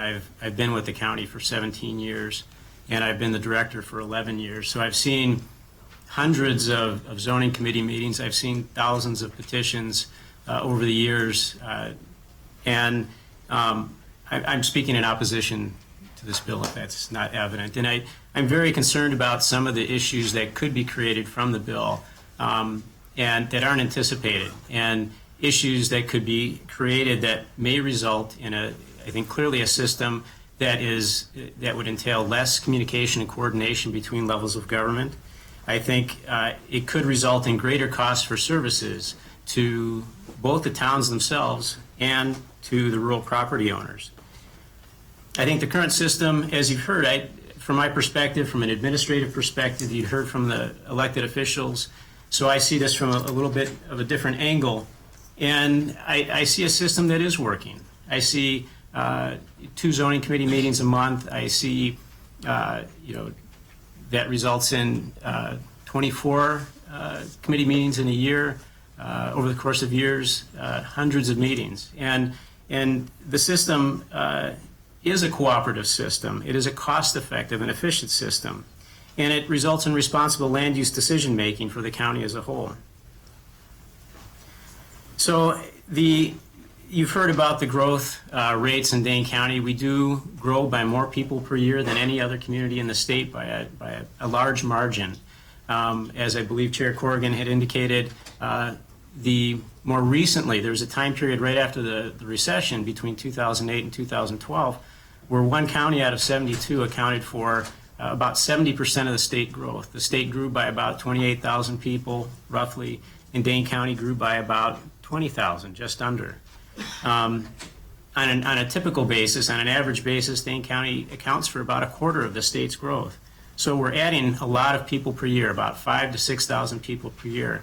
And to have a system as applying to one county out of 72 that's in a position of experiencing this kind of growth in the state, it may be the last place or one of the last places where you'd want to have this disconnect between town and county government. So, you've heard from the perspectives of some of the town's members. I think Chair Jagler and Representative Brooks, you raised some good points. There have been some issues raised and concerns. From the elected officials' perspective, I think you've heard how the board has tried to be responsive to some of those concerns and is working on it. And from my administrative perspective, I see a very good relationship. I've worked with Jerry and Mark for 17 years. I respect them and I respect the towns greatly.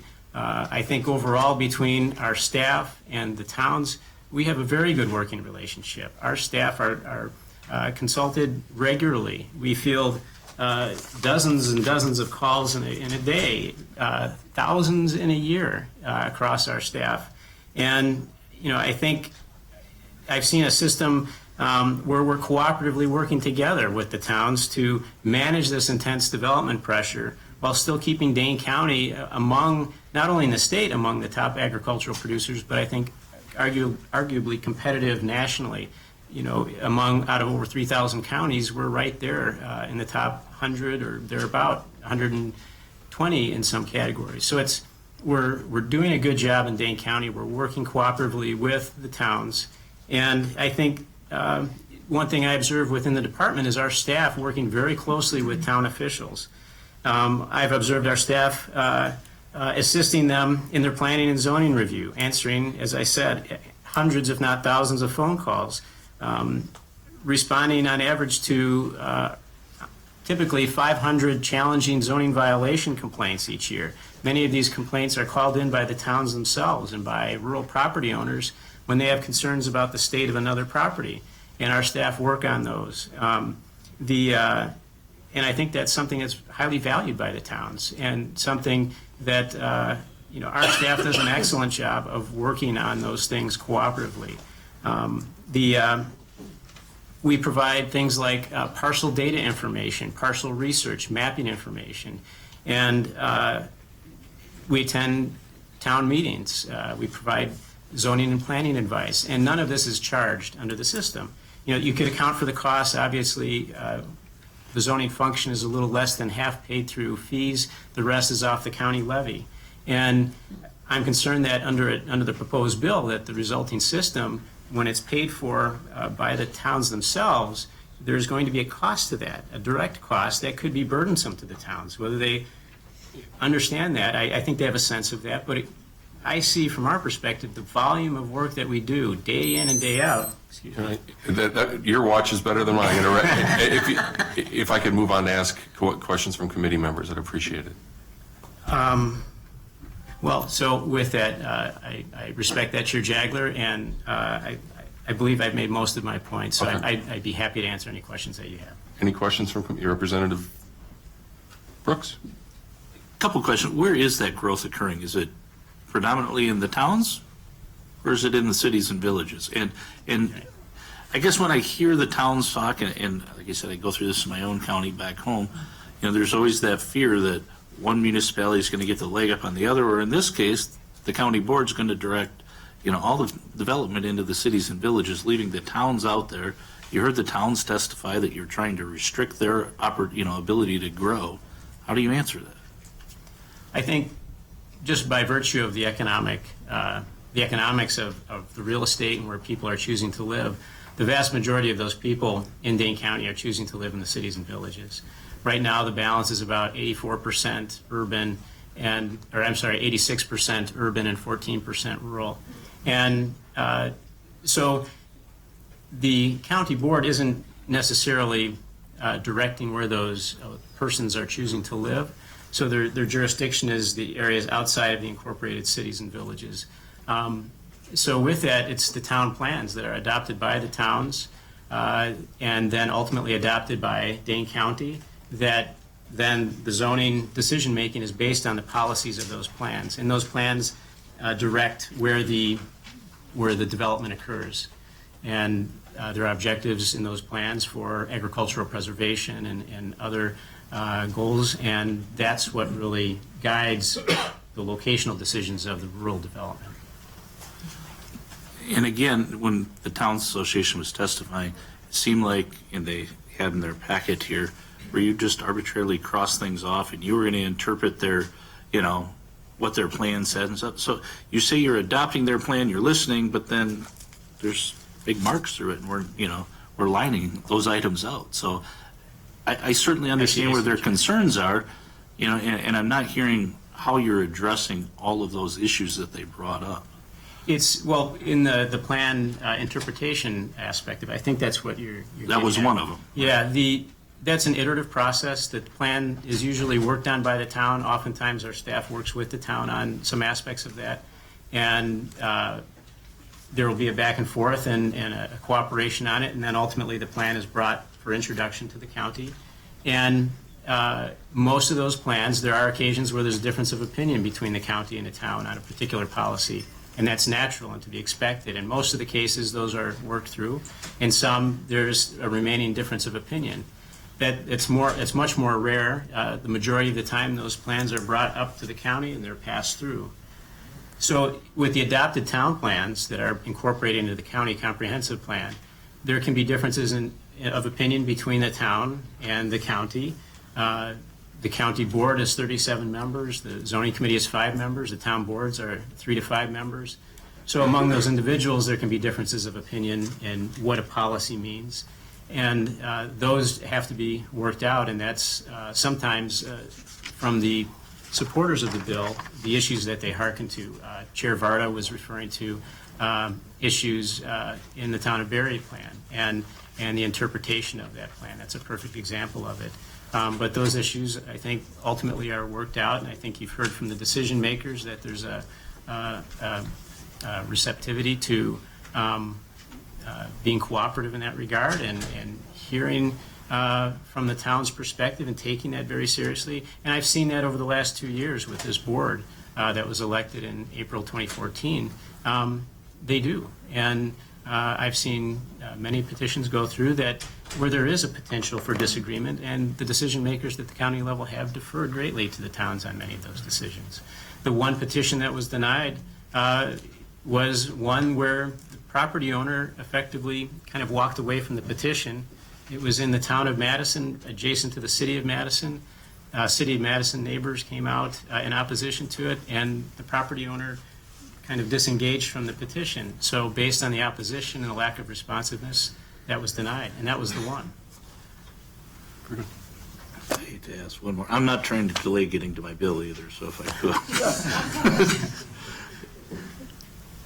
could. What's your answer to when the towns say, well, it's a foregone conclusion, therefore we're not even asking those questions, we're not even asking for those reviews, which I can certainly understand that. If I know I'm always going to get no if I ask this high, then my request comes way down here. So are they truly asking for things and that's why they're not getting denied? Or are they coming in with something that they think they might have a shot at getting approved? I mean, what's your comment to that? If the reference is to that there's a perception in the community, in the rural community, that Dane County is very prohibitive of rural growth and that their petition may be too controversial, that they're just not applying, we work with the towns and rural applicants many times even before they make an application to try and work out issues as staff that we think may be contentious or controversial, try to work on compromises with them. And many times that's a way we, as our staff, works very constructively to help enable this type of rural growth and development in a way that's competent, that still maintains the agricultural economy and accommodates this growth. So it's a balance. I don't know how much that perception is accurate, that there is a deterring factor, because the statistics are very high. And if there is a petition, we are always receptive to working with property owners in towns on trying to figure out how to make something work. So I don't know if that answers your question, Representative Brooks, but thank you. We do work to try and not proliferate that perception. Thank you. I appreciate your answers. Thank you. Thank you very much for your testimony. Thank you. Next up, speaking together and speaking in favor, Dennis Deli from Mount Horeb and Rick Skinroot. Mr. Chairman, if I might be added to that group also, I'm one of the supervisors from the same town as my chairman. Absolutely. Thank you. What's your name, sir? John Rixey.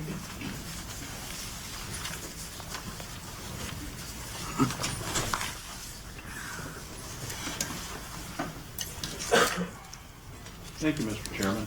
Is my mic on? Nope, it's not. Thank you, Mr. There you Chairman. go. There we go. I come to you and when I first heard about this bill, well, going back a little bit in history, this was, I guess, my bill at one time many years ago when I was sitting up there. But I didn't really know for sure if I was for or against it at this point. But then I started thinking about it, and I'm now foursquare in favor of it, and I'll tell you why. There was a couple of comments made here earlier by people that said, you know, it's frustrating and it's compromise. But the one thing that I've heard everybody fight about up here and talk about since I've been here is the town and the county. Never once has the individual been brought into this conversation. And when I was in your position, I always thought that the person that should be most in charge of what happens in their life should be the person. And then the next smallest unit of government, which in this case would be the towns, and then the next larger unit, which would be the town or the county. And up so it goes. Never once have we talked about the individual, and that's what I want to talk to you about here is the individual in this business. As an individual, I bought a little property where I wanted to put a garage on there for my daughter. She's living in the house. First, I got to go to the town board, then before their planning committee. Then I got to go to the town board. Then I got to go into Madison and I got to pay them $140 to build a garage.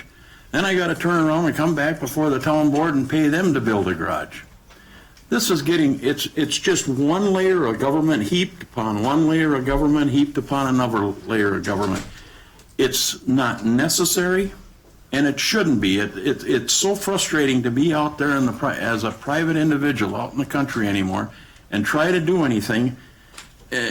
It's just ridiculous. Now, I also hear these people talk about that these town boards, it's going to cost you a lot of money and they don't have the expertise. If that is true, how come villages aren't under countywide zoning? How come they're so smart and the townships are so dumb? That's what I can't figure out. That's a question you guys got to answer. The other thing is, and one final thing I'd like to bring up now, I think I heard compromise where they let the townships do CUPs. And if there is a compromise in this someplace, and I don't know the full extent of what's in this bill, but CUPs, the conditional use permits, as long as conditional use permits have to be issued by the townships or the villages, we will never probably have another gravel quarry or another landfill sited in Dane County, because nobody wants one of these facilities next to them. Conditional use permits, where it takes in regional things and where we have to have some of these facilities, I do believe has to be done by the county. And because of the implications of a town official trying to cite one of these items right next to him, their neighbor, he's going to be an awful unpopular fella, or she is. And so I think that's one thing that you have to look at. And I'm going to defer to these guys because they're on the county or on the town board, and they know a lot more about it than I do. So thank you. All right, thank you for your testimony. Good to see you again. Been a while. Thank you. All right, and then next up, will you state your name, please, and go ahead. Am I on speaker? Is the speaker working? Okay. My name is Dennis Jelly. I'm the chairman of the town of Blue Mounds, and have been for a number of years. I'm going to speak on one of our constituents in his perils of going to the county zoning committee. He made a total of about 14 different meetings to get to the point where he had to build where the county told him to build.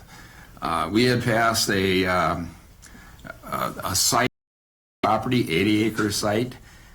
We considered all the farming applications that possibly could go into that. Our township has a planning committee. We have the town board. We have site visits. Sometimes the township does site visits, and we do have control over the length of our driveways.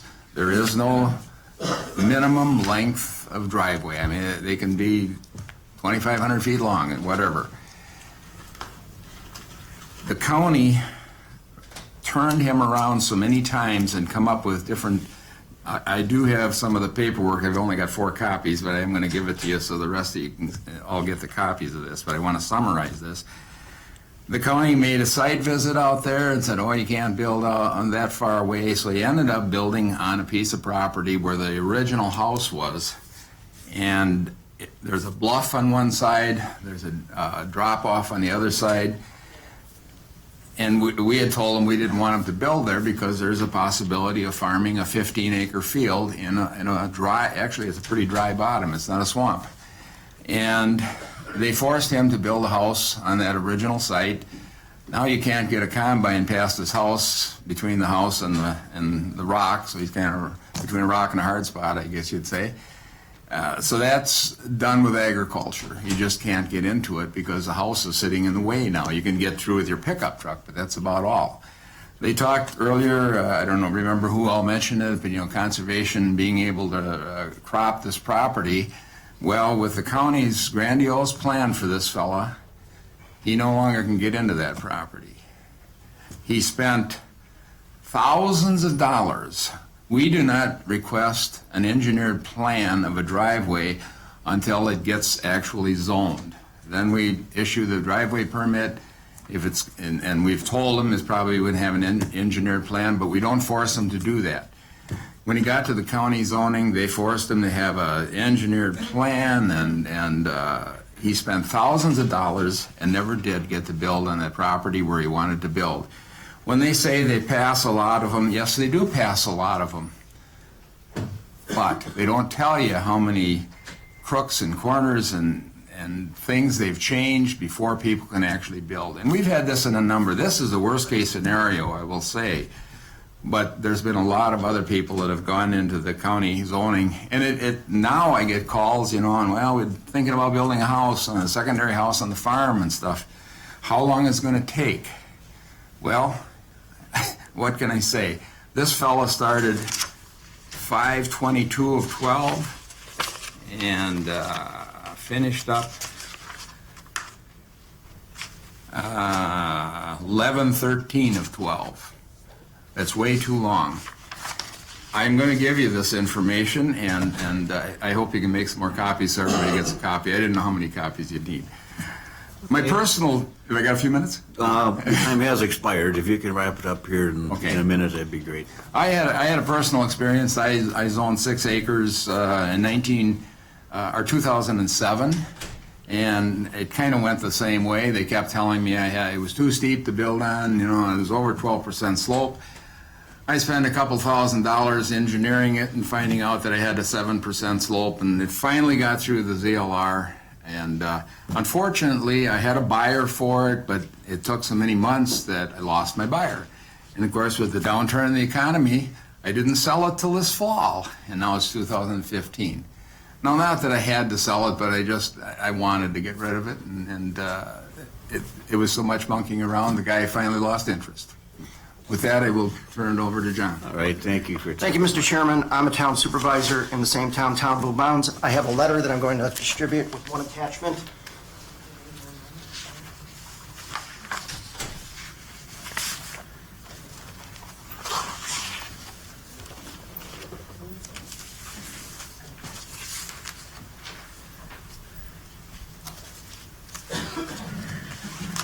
This is a very recent incident that was before the Zoning and Land Regulation Committee. This letter is dated December 7, 2015, to whom it may concern. As the residents of the town of Blue Mounds discuss the merits of attempting to remove ourselves from the influence of the Dane County Zoning and Land Regulation Committee, I had been in support of staying with Dane County. However, I recently experienced the process of petitioning to rezone a parcel of my property, and I must say that my view has been somewhat altered. Since I am not an experienced land developer, the process seemed extremely complex and convoluted. I was often given conflicting messages and wrong dates.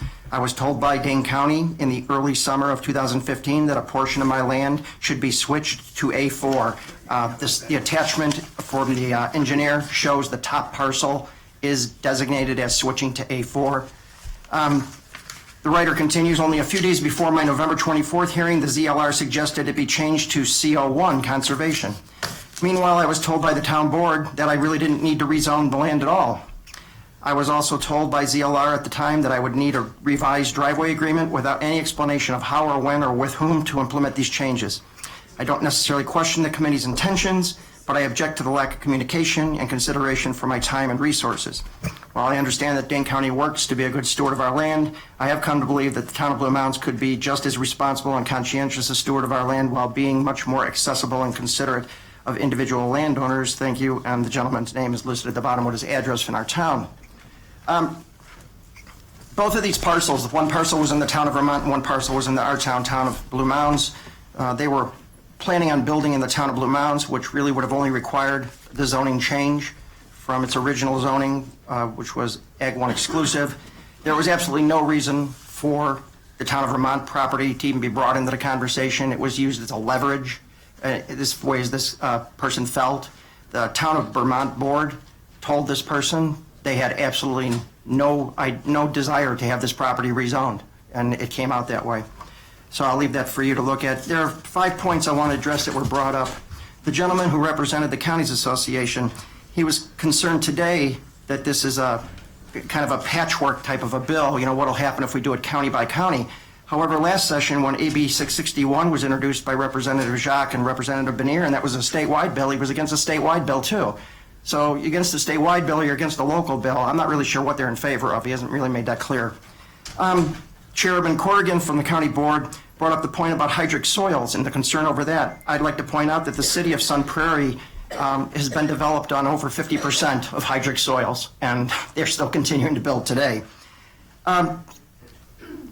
Another one is selective information. Has been said that changes have been made through the county zoning in Chapter 10, and the towns have the ability to vote then on changes to Chapter 10. Again, we were accused of selective information. Well, they don't. The county board has not mentioned that oftentimes they will run changes through other chapters, like Chapter 78, other chapters, and we don't get to vote on those chapters. So if they want to change and they don't want us to vote on it, they have in the past found ways to get it into other chapters, and just we have no say in those kind of things. With regard to the students on the board, on the ZLR, the students are actually attached to the committee as student government people. They're there to learn, but they're attached to that committee in some way. For a town official to go in, we need to actually be recognized by the chair. And if the chair so chooses not to recognize a town official, they don't get recognized. I'm not saying that happens all the time, but if we had a member on that board, we would have a far greater certainty of being recognized on every petition rather than hoping when the petitions go before the board. The gentleman from zoning, I want to make clear, the towns do not have a problem with the county zoning staff. That's not the problem. They're not the policy makers. Our problem is with the policymakers, which is the Dane County Board of Supervisors and their subunit, the ZLR. Okay, the staff, they're wonderful people. They know their job. They work well with our clerks and our town board and many town boards. So I think it's kind of a red herring to bring the zoning administrator out here and infer that the towns somehow have a problem. We don't have a problem with their staff. Okay, they work very well with us. They're professional people. Ours is a policy disagreement. And lastly, the county's growth, and I think this was pointed out, the growth has been shut down ever since former county executive Kathleen Falk first came to office. There were actually towns in western Dane County. I believe town of Primrose has negative population growth. Perry have negative population growth over the years. Growth has been shut down in the towns, and the growth has been forced into the urban area of Madison or possibly the larger cities and villages that surround that. So to try and imply that the growth, and they're worried about the growth in the towns as causing the problem to the resources or to the environment or the fauna and the flora or whatever you want to call it, it's not the case. So I appreciate very much the committee and the chair listening to what we had to say today, and happy to answer questions. Any questions from committee members? Very good. Thank you much, gentlemen, for your testimony. Thank you. Next up, speaking in favor from the town of Springfield, James Pulvermacher.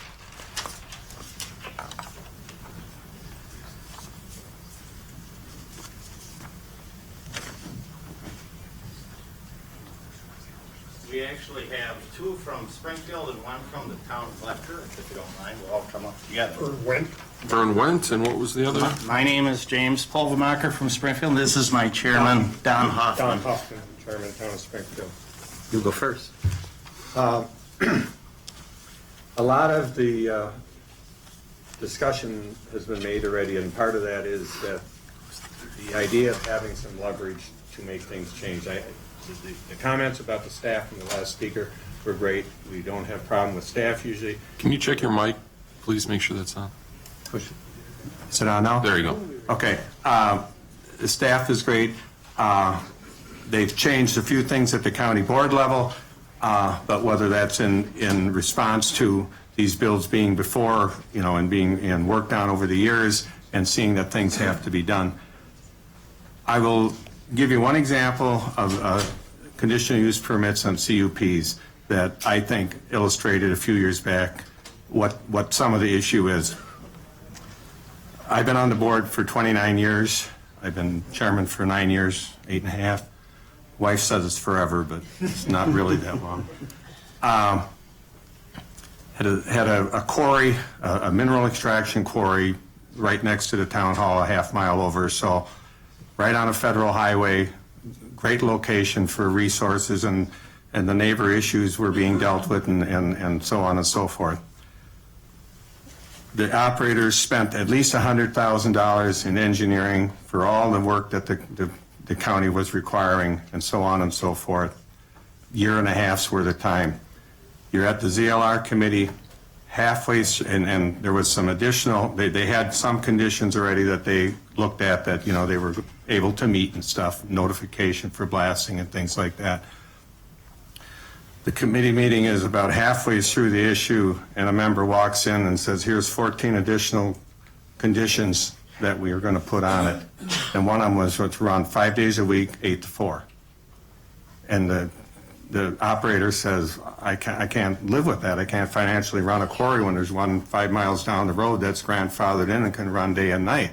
How am I supposed to compete? He says, that's not my problem. You got 10 seconds to decide if you want it or not. At that point, that's the kind of stuff that has to disappear. And it's gotten better, but whether that's because of pressure, I don't know. But if the towns had the option to get out, I think the circumstances would change somewhat. And, it's a representation problem. We can see that where the city of Madison has half the population for the county, and the rest of us are the backyard. So, Jim? Thank you, committee members. My name is Jim Pulvermacher. I'm a supervisor in the town of Springfield. I've been on the board for 15 years, also on the Dane County Towns Association. And my town was the town where they obliterated the town plan page that said that our interpretation would trump the county's. And by the way, they never came back and told us they were going to do it. They just did that on their own, as they have done for other plans. And ours was the third plan, believe it or not, to get approved, so people actually read it back then. So I've been on the Dane County Smart Growth Plans. I was on the Springfield Planning Commission, and I also helped set up our town plans there. So while not being an expert, I'm not exactly stupid. And what really infuriates me is we've had 3 subdivisions and 3 mineral extraction sites come through the proposals while I've been there. And we go through the planning process, we have our engineers look at it, everything else. But when it hits the ZLR, the thing that they all fear is it's going to go to committee. And you know what happens when stuff goes to committee. That's when the gloves come off. So I'm here to tell you for the hundreds of people that go up before the ZLR, and I will give Sharon Corrigan and the current chairs credit. They have made some improvements, but the reason they're making the improvements is because we're sitting here right now. And if we don't have a chance to, I always say we're in an unholy marriage with no chance of divorce. And if we don't have that ability, we have no bargaining position. And I could sit here all day and tell you abuses that I've heard from the towns I represent and from my own town. But I'm here to tell you that this kind of stuff happens, and maybe it happens less frequently, but if it happens once, it's wrong. I personally watched a widow come up before the ZLR, and she and her husband were going to buy and do a CSM in a township that I represent, and her husband got cancer and died. So she had to liquidate the property as part of the estate. So no one would tell her that she could create a flag lot and just put an imaginary line on a piece of paper. Instead, they made this woman come down from Minnesota numerous times before that ZLR committee because somebody on that committee didn't want that house there. And it was going to be one of those shared driveways with over 1,000 feet. Okay, but is it right? So, was it illegal? Probably not. Was it immoral? Absolutely. And like I said, I could go on and on. But we, in the towns, we have our own planning department. We have our own town boards. We have our own town engineer. So really, the county's role, if it was the 50-50 thing, we should be making all the decisions and basically they should be rubber stamped. But it's always the fear. And I'm on the planning commission. I tell people right up front, you know, I want to build this house or I want to create this lot. And I'm always like, well, but when you get there, you may be challenged unless you do this and this and this. Now, is that right? I mean, we should be able to, at the town of Springfield level, look at this lot that wants to be created and say, okay, yeah, that works. It fits in our town plan, do it. But instead, we have this other. If I screw up and I do something wrong, they can remove me from office. When these people do something wrong, my constituents have no recourse. Thank you. Thank you, Mr. Chair, members of the committee. My name is Vern Wendt. I'm the town chairman in the town of Black Earth. Let me kind of back up a little bit. I have lots of stories I could tell you, but you're going to hear a lot of them today. I'm glad you're sitting up there listening to them instead of myself having to listen to these time and time again. I go back quite a ways. In 1970-something, in the late 70s, I got on the town board in the town of Black Earth as a supervisor. Shortly after that, I was elected chairman, and I served there for 25 years or so, something like that. And in those years, I also served as a representative to the Dane County Regional Planning Commission, represented towns, was appointed by Dane County towns way back then. I served there 7 or 8 years. At the same time I got off of that, I ran for school board in my local school district, which is struggling for valuation at this time. And I served there as president for a while. And then finally, I retired from being town chairman and moved into the village of Black Earth. When I got into the village of Black Earth, they had a couple seats open on the village board, so they appointed me there. Soon became village president. After that, of course, I even had the notion to dip my finger into county politics. I served 10 years on the Dane County Board. I also served as chair of the zoning committee for a little while. And what Mr. Durr and Mr. Hazelbaker are telling you is the truth. I believe that every step of the way, indirectly or directly, we are hindered by Dane County zoning, planning and development, and the way they operate. Just let me kind of conclude a little bit because I don't want to take much of your time. But towns are better equipped today than they've ever been to do this undertaking. Most towns now have full-time administrators, village clerks, or clerk treasurers, I should call them, and most towns have town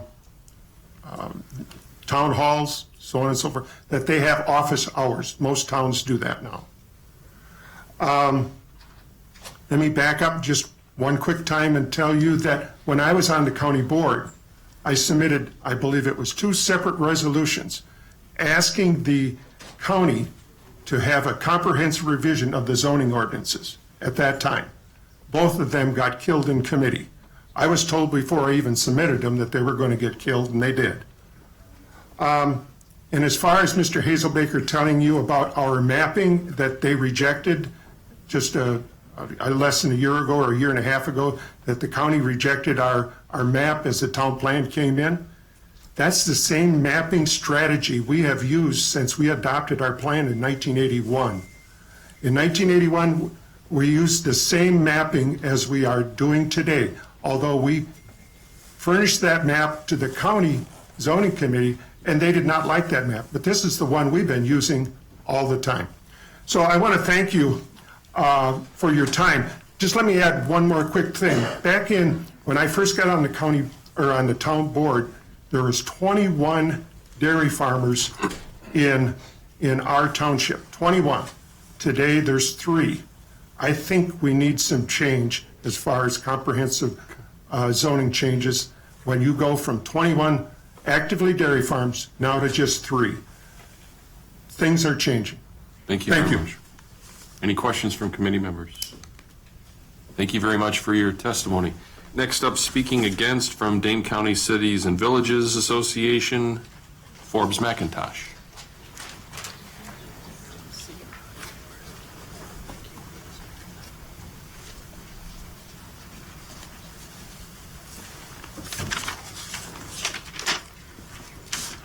Mr. Chairman, I won't read through the testimony that I provided. I'm just going to kind of summarize. Okay. Dane County is growing by leaps and bounds. We're the fastest growing county. I've talked to most of you already. It's creating a lot of pressures. And Mr. Chairman, I know that when I come into your office, we've been have to talk about issues dealing with land use planning, emergency radio communications, whether or not there needs to be special legislation to redo the Regional Planning Commission, which was dissolved and recreated, and there's plenty of complaints on. I know there's groups that want to redo the Lakes and Watershed Commission, want to look at redoing other entities, and now this. This is special legislation focused on a county that we're the fastest growing, and I get it, but it's going to set a dangerous precedent in my mind, because if you as leadership from counties or even in the legislature, but when we look at counties and towns and cities and villages, leaders come and go. And a lot of the problems that this legislation has been talking about came from some previous leaders, some previous heads in the Dane County, whether it be executives or county board chairs. Since 2014, when this bill first came up, I haven't seen as many problems. I sit in a lot of the zoning and land regulation committees. And if you asked me a few years ago, yeah, there was a lot of stuff going on that I would say was unfair to the towns at the time because of the leadership that was elected by the people at that time, and they had their own agenda. But just like any county board or any elected government, leadership and majorities change. In the last couple of years, those same players that were causing a lot of the consternation are no longer in that power to do that. And I think a lot of changes have occurred. I don't see the problems in the ZLR that you once saw. But if the legislature is going to step in on a precedent that we're going to change it for one county and not all, the reason we're not doing it to all counties is because I'm sure most of you that have other counties don't want to see this type of change or dynamic change in Jefferson, Dodge, St. Croix, Dunn, Waukesha, because you know it's going to be a dynamic change in your own area and one that's going to cause problems. I don't know how, with the cities, villages, and towns in the county, I don't think whether this passes or not, you're going to change the biggest issue, which is land use is controversial in this area and always will be. Well,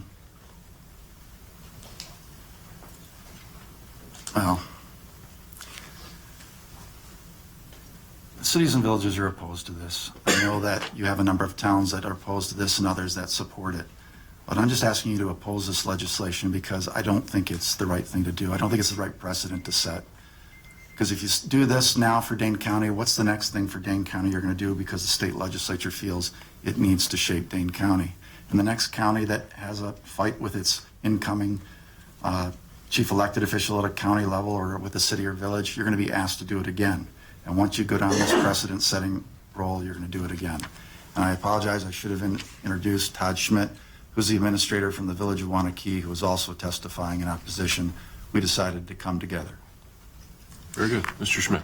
Thank you. Welcome. And I would just quickly add, Wanakee's population has grown by over 40% since 2000.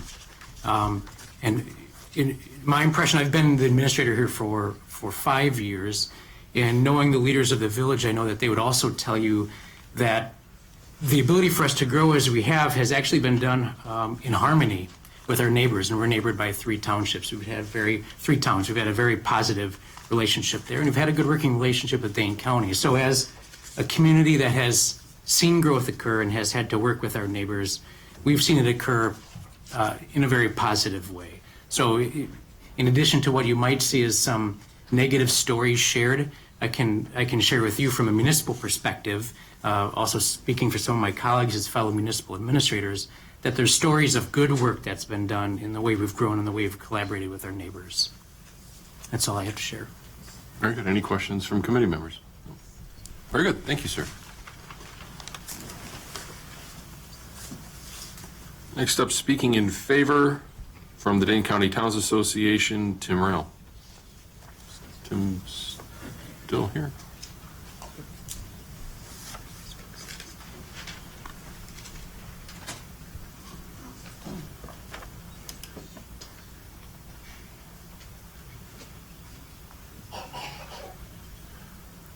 Mr. Chair, I'm going to bring up Jamie Anderson to go over his experience with the ZLR and one of our town chairs from the town of Verona, Mark Geller. I'm Tim Rayl. Want to go first, Jamie? Sure. I'm Jamie Anderson. Thank you for your time today. I am a business owner in the town of Burke, and I have over 32 employees that I employ. Just my personal experience with Dane County, we had went in for a zoning. It was actually a quarry, which is a very hot topic in Dane County, and I wanted to open up an existing quarry that was on our property. We have a quarry. There's another existing quarry across the road from us. I went to the planning for town of Burke. They approved it unanimously. I also went to the town board, town of Burke. They approved it unanimously with 19 conditions. From then, we go up to the ZLR. Excuse me. They put on another 29 conditions, and they said if we agreed to those conditions, they would approve it. I spent many thousands of dollars trying to get this quarry approved. It would have created a tax base, more tax revenue, would have employed another 3 or 4 more employees. But we got up to the county, or up to the zoning, and they denied us after many, many months of trying to get this passed.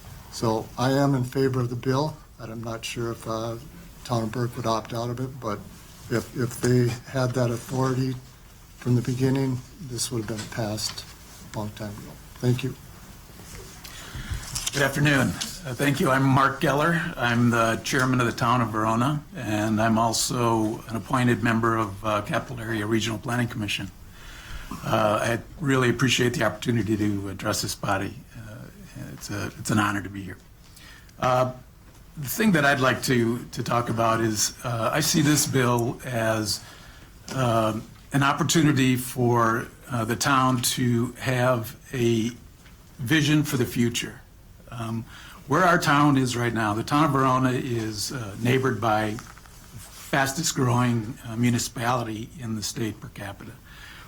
Also, as our neighbor and one of our largest landowners, we have one of the fastest growing, largest corporations in the state of Wisconsin as our neighbor. In 2014, we had 1 building permit.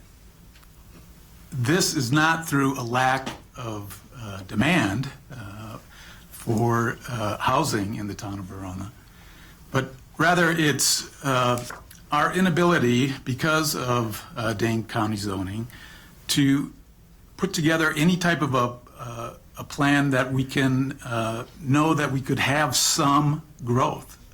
I think that to assume that we are just going to allow willy-nilly growth in the town, it doesn't give us much respect as a town. Our town administrator has a master's in planning. I see town government as the simplest, purest form of government. And when somebody comes to our town to do a lot split or have an idea for some rural development, they have to come to the Plan Commission, which is made up of their neighbors. Our Plan Commission has farmers, retired UW professors. That's representative of our town itself. They're vetted through the Plan Commission. They go to town board. All of these proposals are, of course, public notice. So their own neighbors are coming to Plan Commission and town board to hear these proposals for development. So what better way to vet good, common sense development than your own neighbors sitting in a small, relaxed town hall and going through it. Nobody knows the town lands better than the farmers that have been there for generations and knows the characteristics of the land. So I guess I'm not here to rail against Dane County. I just hope that this bill will pass so that as a town we have the ability to continue in the future. We had a vote 7 or 8 years ago to consolidate the town and the city. It was overwhelmingly denied by the town because the town has its own set of values, and we need to be able to sustain those values. It's different than municipalities, and we do not want to erode what we have as rural character. So I'm here to say that if this bill passes, we are here to maintain the rural character. But we've got to have some sort of revenue to be able to not have everybody driving around on gravel roads. Everybody likes to take a drive through the country. Everybody likes to bicycle through our town. Nobody wants to be going through potholes. And we just want to be able to maintain some growth and see a bit of a rise in our revenue. Our revenue is absolutely flat. So I really appreciate the opportunity. Thank you. Tim Rail, Town of Middleton. The Town of Middleton is one of the largest towns in the state of Wisconsin. We have over $1 billion tax equivalent. I make that point because listen to who you've been in front of you today. The Town of Blue Mountains, the Town of Verona, the Town of Springfield, the Town of Black Earth, the Town of Midland, the Town of Middleton is an urban town. And we're bigger than all of those people. But you've got the urban towns and the rural towns together trying to pass this AB 563, okay? I want to talk about, our neighbors. The administrator from the village of Waunakee that was just up here. The village of Waunakee is great to work with. And our friends out in the town of Westport use that relationship with the village of Waunakee to stay away from Dane County zoning. What they do is there's a plat that's going to be developed in the town of Westport, and they'll deattach it, annex it to the village of Waunakee, go through the approval process, and then deattach it into the town of Westport to stay away from Dane County and the Dane County ZLR. That is a working relationship between a village and a town. The other thing that I've gone through and what really concerned me with my friends is I've read through the Cities and Villages Association letter. As a realtor, what you want to try to do is get both parties to the table so you can complete a transaction. So when I read the Dane County Cities and Villages Association letter that claims that we, the Towns Association, have reached some kind of agreement with Dane County, that was news to me. What was also news to me was that they are sympathetic with our plight, yet they still want to see us continue on that same path. So when I read the letter, I called and talked to a couple of mayors, my friends, and said, just ask them, do you have a problem with the town of Middleton? No, not at all. Do you have a problem with the town of Westport? Absolutely not. Well, it must be those ruffians out in the town of Springfield that are causing you problems. Of course not, Tim. What's the deal? What's going on? Well, I'm concerned why you sign on to this letter. Yesterday, Mark and I were at a meeting with Mark Geller, the town chair of Verona, and Mayor John Hockemer, another mayor that we support and we enjoy working with, and talked to them directly, the three of us. They're right now working on a joint plan, and the process is going great. The issue is not between cities and villages and towns. We are here today as a group, a diverse group, to get out of this county zoning. AB 661 was the igniter to this last year. And we packed a committee just like we did last year in front of Ed Brooks. And it got to a point in time where the opposition had nobody in their hands to testify, and we had a whole handful. And what happened from that, again, we worked with our friends, the Wisconsin Counties Association, to craft the bill that's in front of you today. There was a question earlier about the on-ramp, off-ramp of the 3-year windows. Those discussions came out of our discussions with the Wisconsin Counties Association. The jump into a silo of one zoning, once one town jumps out, they all jump into that same silo. So there's not massive zoning, there's just one zoning. That idea was hammered out between the Dane County Towns Association and the Wisconsin Counties Association, making this bill what we have today. That's what people do when they work together. The common thread is that we want to get away from Dane County and Dane County zoning. This was passed, ladies and gentlemen, in 1938. Imagine if the people that passed this in 1938 were here today. Wouldn't they be asking, well, didn't you do a comprehensive revision maybe in the 1950s? No. Well, you had to do it in the 70s. No, we didn't do it then either. You mean to tell me you haven't done any comprehensive revision to the zoning code that we passed in 1938? No. I ask that you pass AB 563. Thank you.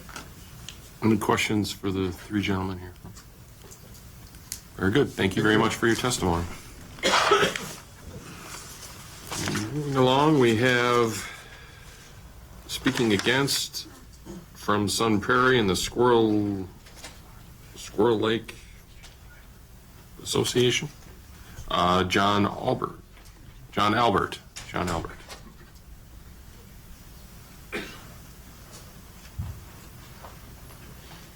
Squirrel Lake Owners Association, that's what it is. Nope, no longer here, all right. Speaking in favor from the Madison Area Builders Association, Andrew Dish, along with Robert Proctor from the Wisconsin Builders Association.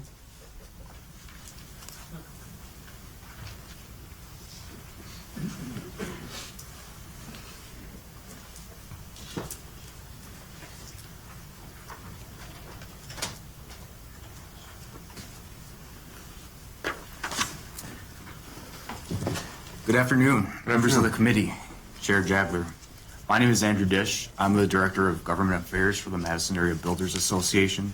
On behalf of our 500 members who are committed to providing high-quality, safe housing to all income levels, I'm here to testify in support of AB 563, giving towns the option to opt out of Dane County zoning. This is a jobs bill. New housing creates substantial economic activity, everything from supporting local businesses like excavators to title companies, and generating additional revenue for local governments. The result is 3 full-time jobs, permanent jobs, are created for every one single-family home built. Dane County's restrictive land use policies have prevented environmentally responsible new construction from taking place. A significant segment of consumers prefer to live in a rural setting. This is evidenced by the fact that 15% of Dane County's population resides in one of its 34 towns. And despite Dane County being a fast-growing county, there's been a noticeable absence of rural housing options. To illustrate this point, it's not uncommon for only 1 or 0 building permits to be issued annually in some Dane County towns. Here are some examples. I'll abbreviate. 2014, Town of Dunkirk, 0 permits. Town of Perry, 0 permits. Town of Verona, 1 permit. 2015 year-to-date, Town of Blue Mounds, 1 permit. Town of Christiania, 0 permits. Town of York, 1 permit. In addition, this proposal comes at a time when towns are under significant budget pressure. The best way, if a local town board wants to continue to deliver high-quality services while not increasing property taxes, is to grow its tax base. Now, this doesn't mean paving over for massive neighborhoods. With many annual operating budgets less than $1 million, identifying pockets of rural housing where it's appropriate can go a long way for budget relief. Moreover, rural landowners are the best stewards of their land. They have a vested interest in its health. I have been to several other town board meetings all throughout Dane County during my tenure at the Builders Association, and I've observed that local town officials are some of the most connected to their local community and are in the best position to assess their local character, take into consideration the desires of their constituents, and make land use decisions accordingly. On the contrary, for the first time since statehood, not one farmer serves on the Dane County Board. So in a county that is still largely rural and has 37 board members and is charged with regulating rural land, not one farmer serves. I'll conclude that not every town will decide to withdraw from Dane County zoning, but it will give Dane County towns an additional option to select from when they evaluate what best serves their local needs. Good afternoon. I'm Robert Proctor. I'm the General Counsel for the Wisconsin Builders Association. I'm Robert Proctor, the General Counsel for the Wisconsin Builders Association, the statewide builders, whose members include home builders, material suppliers such as aggregate producers, and developers. The Wisconsin Builders Association supports the town zoning bill for Dane County. In order to develop that support, we went to our members who are developers and builders within Dane County and statewide builders and developers who develop inside and outside of Dane County. And almost unanimously, they have substantiated all the stories that you heard today from the towns. All of them almost unanimously believe that it will be easier for them to do their work of developing and building homes if towns that choose to make their own decisions opt out of Dane County zoning. One issue I would like to address as being an attorney, you've heard the slippery slope argument that everything that applies to almost every piece of legislation that you'll ever do, that if you approve some sort of zoning change between the towns and the counties in Dane County, what's that going to mean for everyone else? The Builders Association looks at Dane County and says Dane County is different. Every county is different. Some counties, such as Milwaukee County, has no towns. Dane County has 34 townships. Every county is different, and you can't, and as of right now, every county, the way zoning operates in between counties and town, in all the counties are different. It's a patchwork system the way it is. The other issue, and when anybody comes up with a slippery slope argument, you say, where do you draw the line? Well, in this case, we draw the line in Dane County. Why do we draw the line in Dane County? Because this is not picking on Dane County. These are Dane County local officials who are elected by Dane County residents in the towns coming to the state legislature to say, listen, we're a minority, and we want you to allow us to have local control within our towns. They're no less Dane County than the county representatives are. These are all Dane County citizens. Everybody who came up and testified today was a Dane County citizen. Andrew's a Dane County citizen. I'm a Dane County citizen. This is not an anti-Dane County bill. This is a very, very modest request by the towns to say that when one of our citizens, a Dane County citizen, wants a CSM approved, we want to be the entity that approves it. When one of our farmers comes and says, I want to break off a 5-acre parcel so that my son can live on the house and farm with me, the town wants to be the one to approve it. When a developer comes forward and says, hey, this is a great area for a 10 lot subdivision because it's not really farmable and it's the highest and best use, the town says in that situation we want to be able to say yes so that we can then expand our tax base.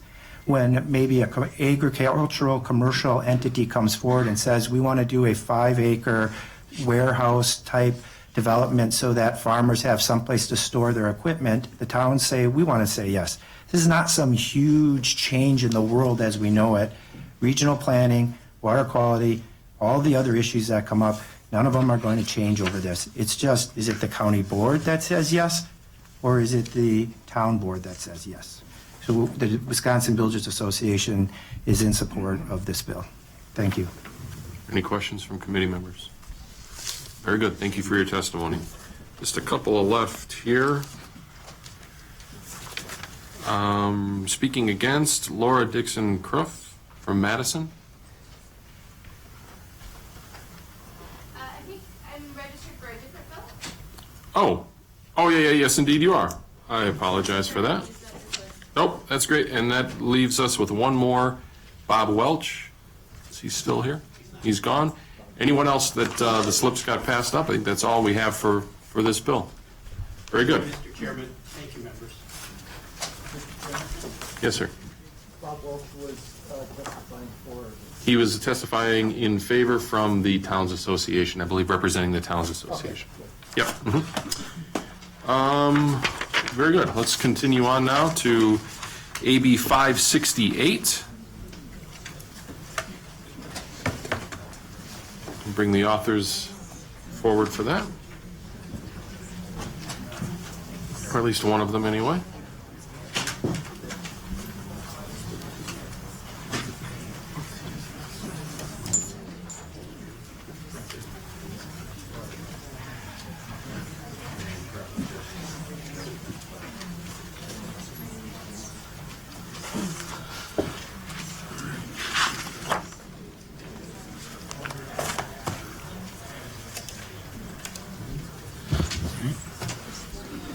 Representative Rob Brooks is here to speak on his bill. All right. Thank you, Representative Jagler and members of the Housing and Real Estate Committee.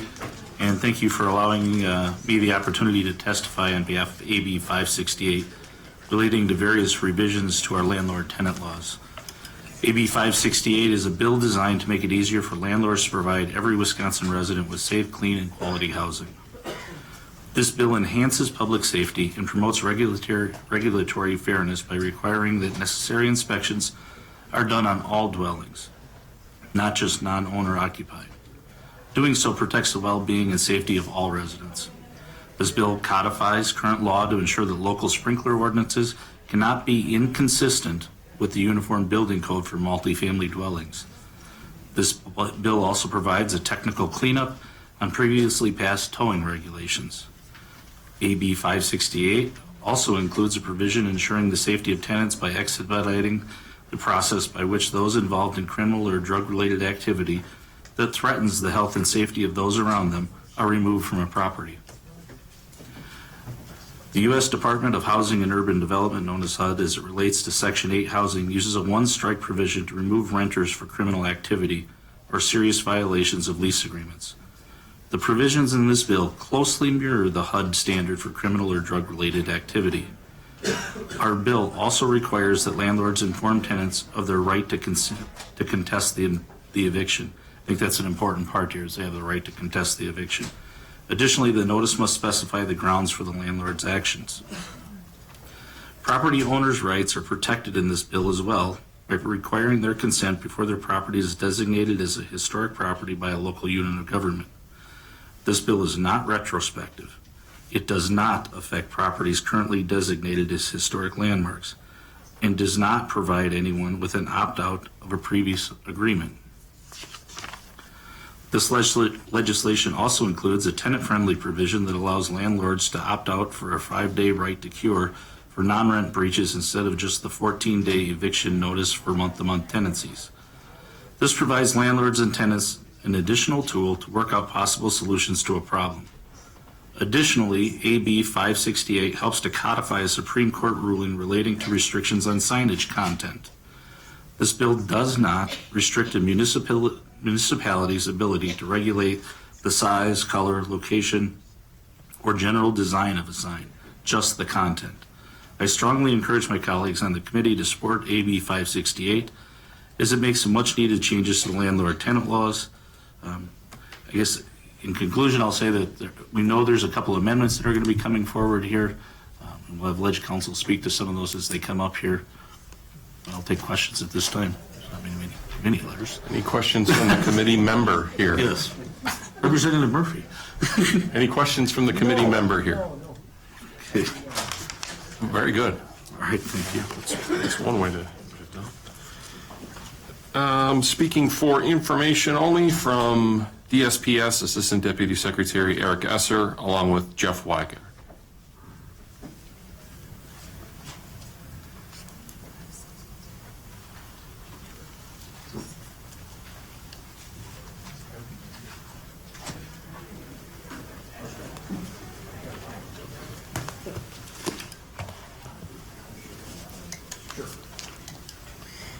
Good afternoon, Mr. Chair and members. Appreciate the opportunity to appear today. Again, my name is Eric Esser. I'm the Assistant Deputy Secretary at DSPS.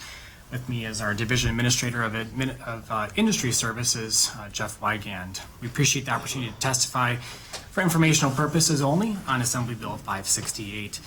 The Department of Safety and Professional Services feels that Section 14 of the bill relating to the deletion of pre-existing stricter sprinkler ordinances for multifamily dwellings is consistent with how the department has been interpreting the law since the enactment of 2013 Wisconsin Act 270. We believe that this clarification of existing statutes will only help in the accurate implementation of this law. It is our feeling that this bill will act to clear up any confusion that may exist post the enactment of Act 270. Assembly Bill 568 lays to rest arguments to the contrary of the agency's interpretation of the uniformity of Wisconsin's commercial building code. We appreciate the opportunity to appear, and we welcome any questions that the committee may have for us at this time. Any questions from committee members? Representative Brooks. I've had some people talk to me earlier today saying that DSPS is still wrong on this issue. No offense. I agree with you on this. And it was fixed in the budget. I guess there was a budget amendment included to address some of this. Do you know what I'm talking about or referring to? Yeah, I can speak to that, Representative. There was a budget amendment, but the budget amendment really didn't do anything. It didn't do anything? No, this will. Can you speak to it just so the committee, a few of us are here? The specific provision that was changed in the budget, I can't remember what the exact language said at the time, but it really did nothing. That's all I can tell you. That's okay. Yeah. But this language will clarify existing law. Okay, in our thank opinion. you. All right. Very good. Thank you very much, gentlemen. Next up, speaking in favor, Nancy Jensen from the Apartment Association of South Central Wisconsin.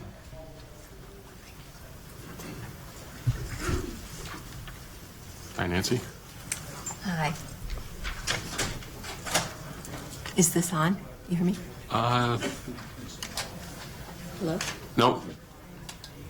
Chairman Jager? There you go. Got it. Thank you for the opportunity to speak to you this afternoon. The Apartment Association supports the provisions in this bill which make it clear that landowners cannot be forced into accepting an historic designation or be required to follow other actions related to preserving a building's special characteristics, aesthetics, or history.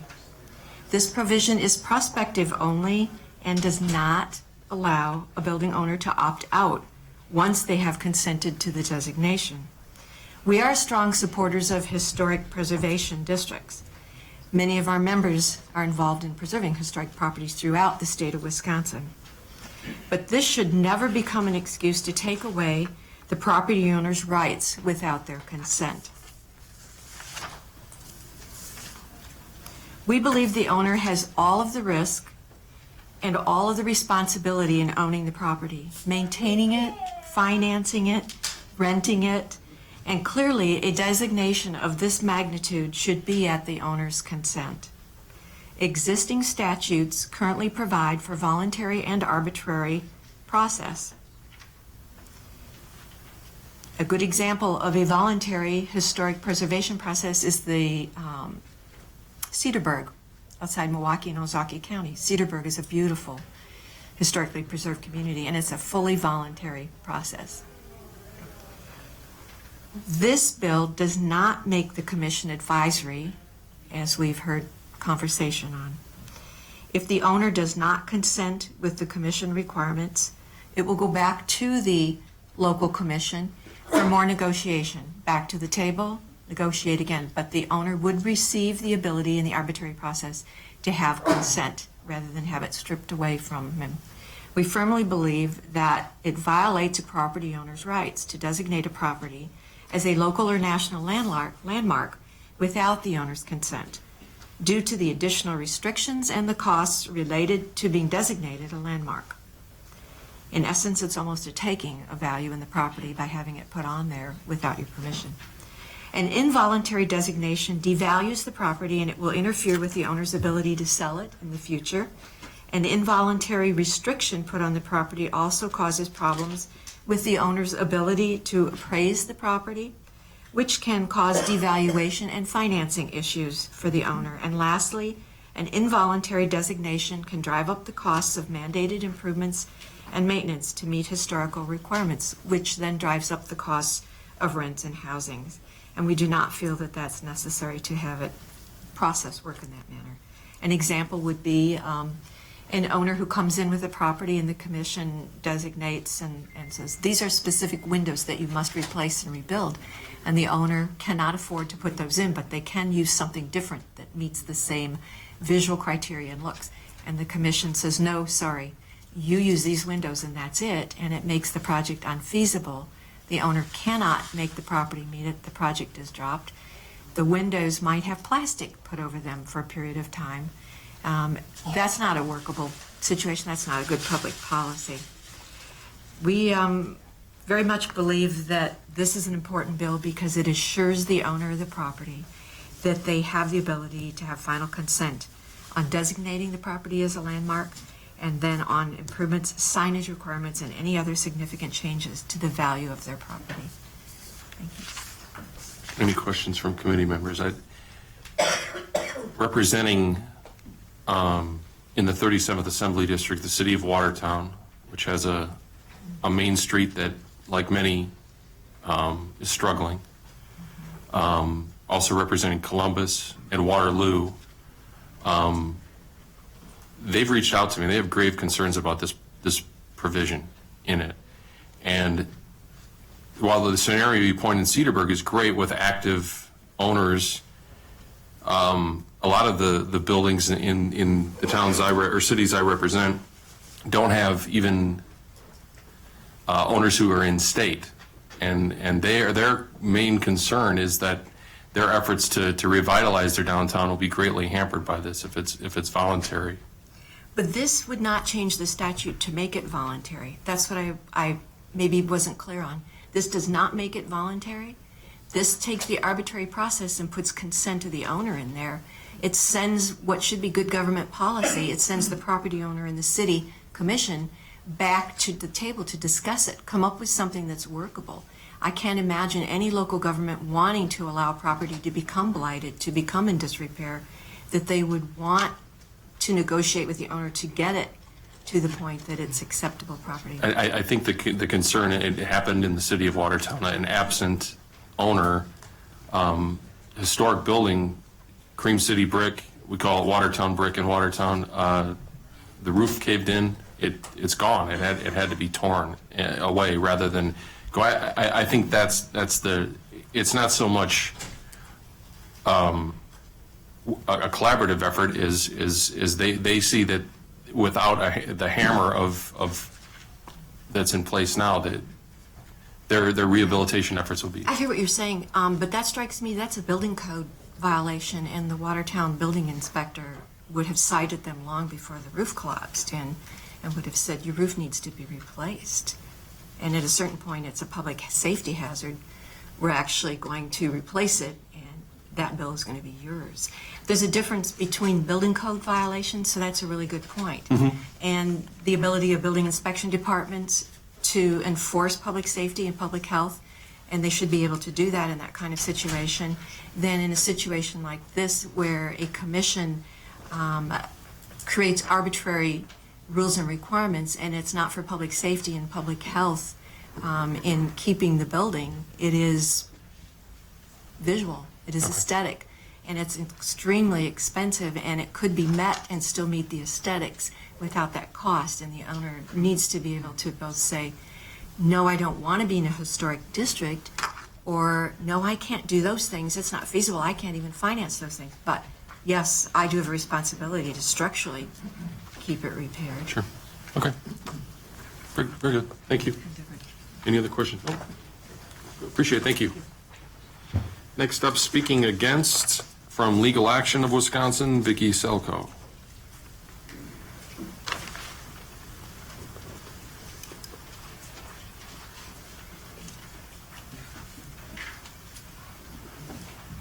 Good afternoon.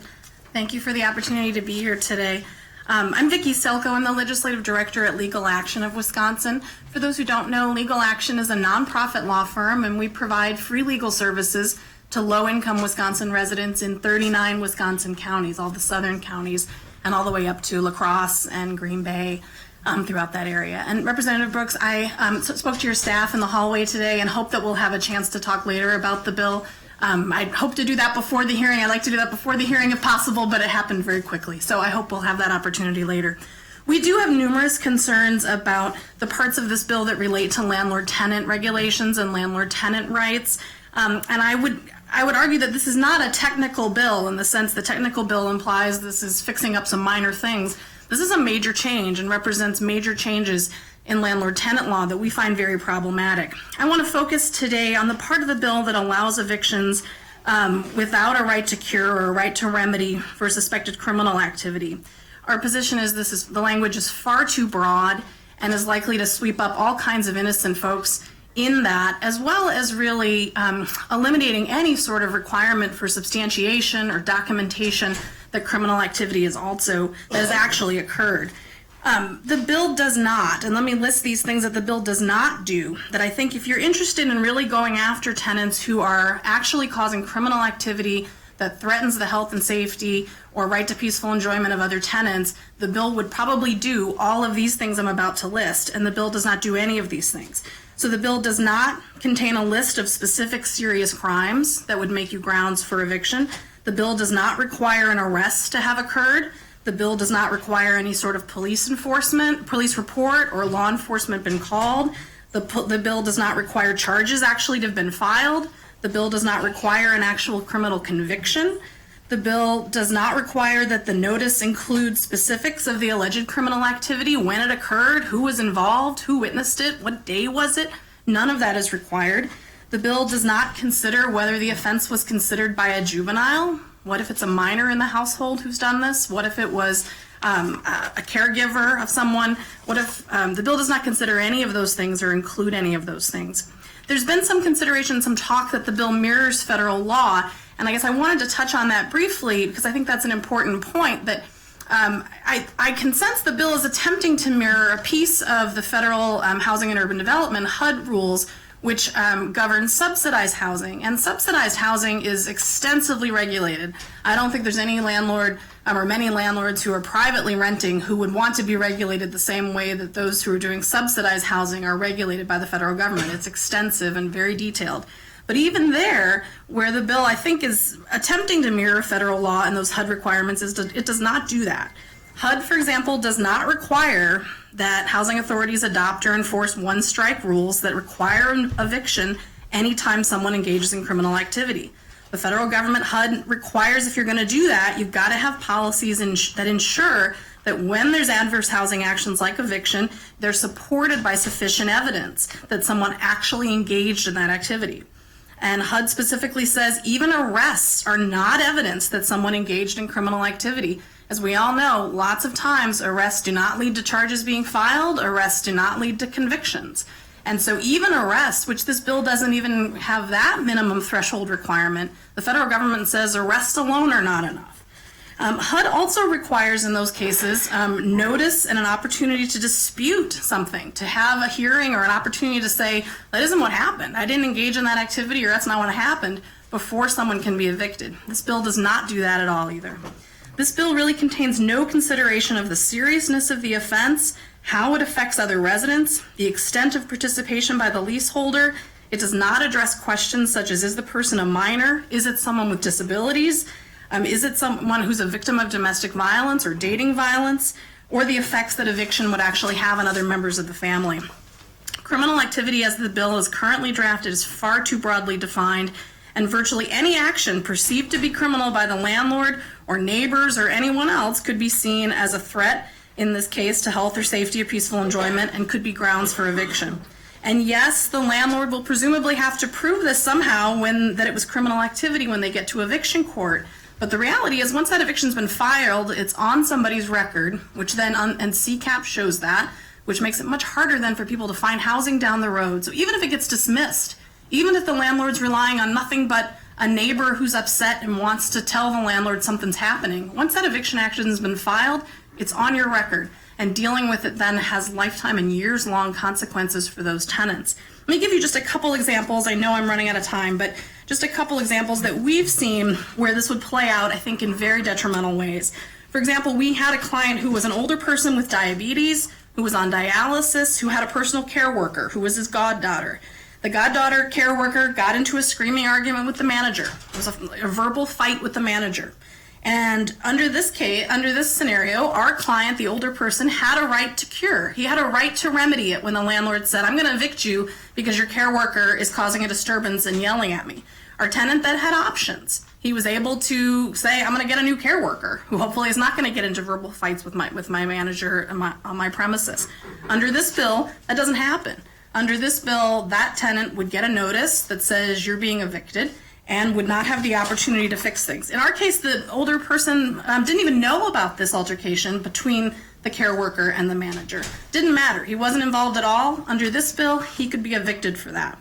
We've also seen veterans and others who have PTSD and anxiety who yell, who are sometimes noisy. Sometimes it's in the middle of the night. They have mental illnesses or other situations where they're louder than they might be. Is the right bill and the right policy choice one that says those veterans or those people struggling with mental illness and anxiety can be evicted for disorderly conduct or noise and have a week to move? If they have a right to cure and a chance to address that, they then can check in with therapists, they can get medication adjusted. I would just highlight one more example, and that is students. I think there are real consequences for college students for this bill. We don't represent hardly any college students or very many, but you can certainly imagine lots of scenarios where college students who have police calls, or not even police calls, complaints, just neighbor complaints about noise, about underage drinking, about disorderly conduct, about arguments.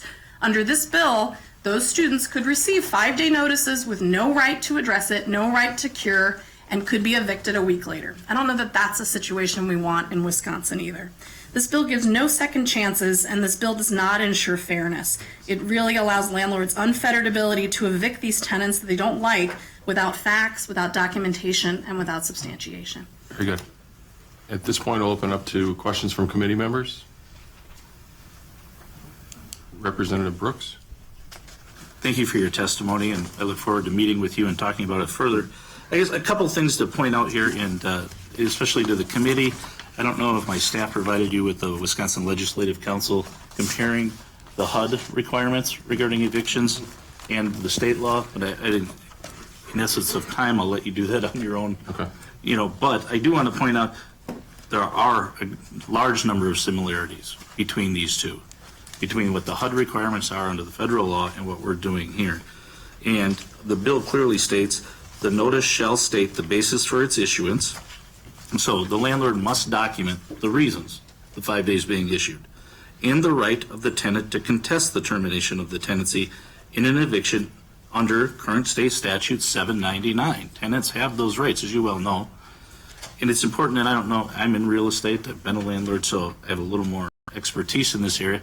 But once a 5-day is issued, whether it be a right to cure 5-day or a criminal activity 5-day, or currently under the current law, we have a very, I'll say, somewhat similar provision for criminal activity currently where I can use that 5-day if I've gotten written notice. So what this does is expand that to say, if I believe as a landlord that these activities are happening, I can issue a 5-day. That does not give me the right to go and throw anyone out on the street. It gives me the right to issue a summons and complaint, to take them into court and have their day in court.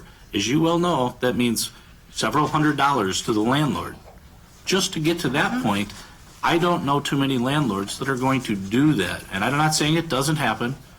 Bad things happen every day in this world. We see it every day on the news. But landlords are in the business of making money. We do not make money by having vacant units and evicting people for no reason. Representative, their question? Yes. You know, so I guess you say it's not the same. So can you tell me, why do you think this is a drastic change from the existing state law that says if we receive written notice versus if a landlord, in their opinion, deems there to be criminal activity? Maybe there haven't been charges issued. You know, you don't feel a landlord has a right to protect his other tenants, let's say in a 30-unit apartment building? Sure, let me address a couple of your points, Representative, and I'd be happy to send you to, I think there's a very helpful document that the feds just issued in early November, a guidance from the Office of Housing and Urban Development about using arrest records and housing decisions and about this exact issue, and it's very helpful and on point, and it's pretty short. I'll send that around. You're right, the bill contains language that the notice must state the basis of issuance. However, I tell you, we see all the time where that is filled out on the notice. It could be incredibly vague. It could say very little. And in this case, the bill doesn't say that it has to provide dates. It doesn't have to provide details. It doesn't have to have a witness statement. It doesn't have to have anything. It could simply say criminal activity. And I think that would probably satisfy all that the bill requires of the landlord. It could say, for that basis of issuing the 5-day notice without a right to cure, criminal activity. And that would be enough to satisfy the bill. That doesn't seem like very much to tell a tenant then, well, what happened? What did I do? What day are you saying something happened? I don't know what happened. And you're right as well, someone has the right to contest an eviction hearing, but as I said, by the time you get to an eviction hearing, I mean, first of all, most evictions are not actually contested. Most, and certainly the tenants that we deal with, many of whom are struggling with work schedules that don't allow them to take time off to get to court easily to deal with that, who are incredibly threatened or intimidated by an eviction notice and see it as a document that says you got to move and you got to go right now, and who do that then because that's what the notice indicates.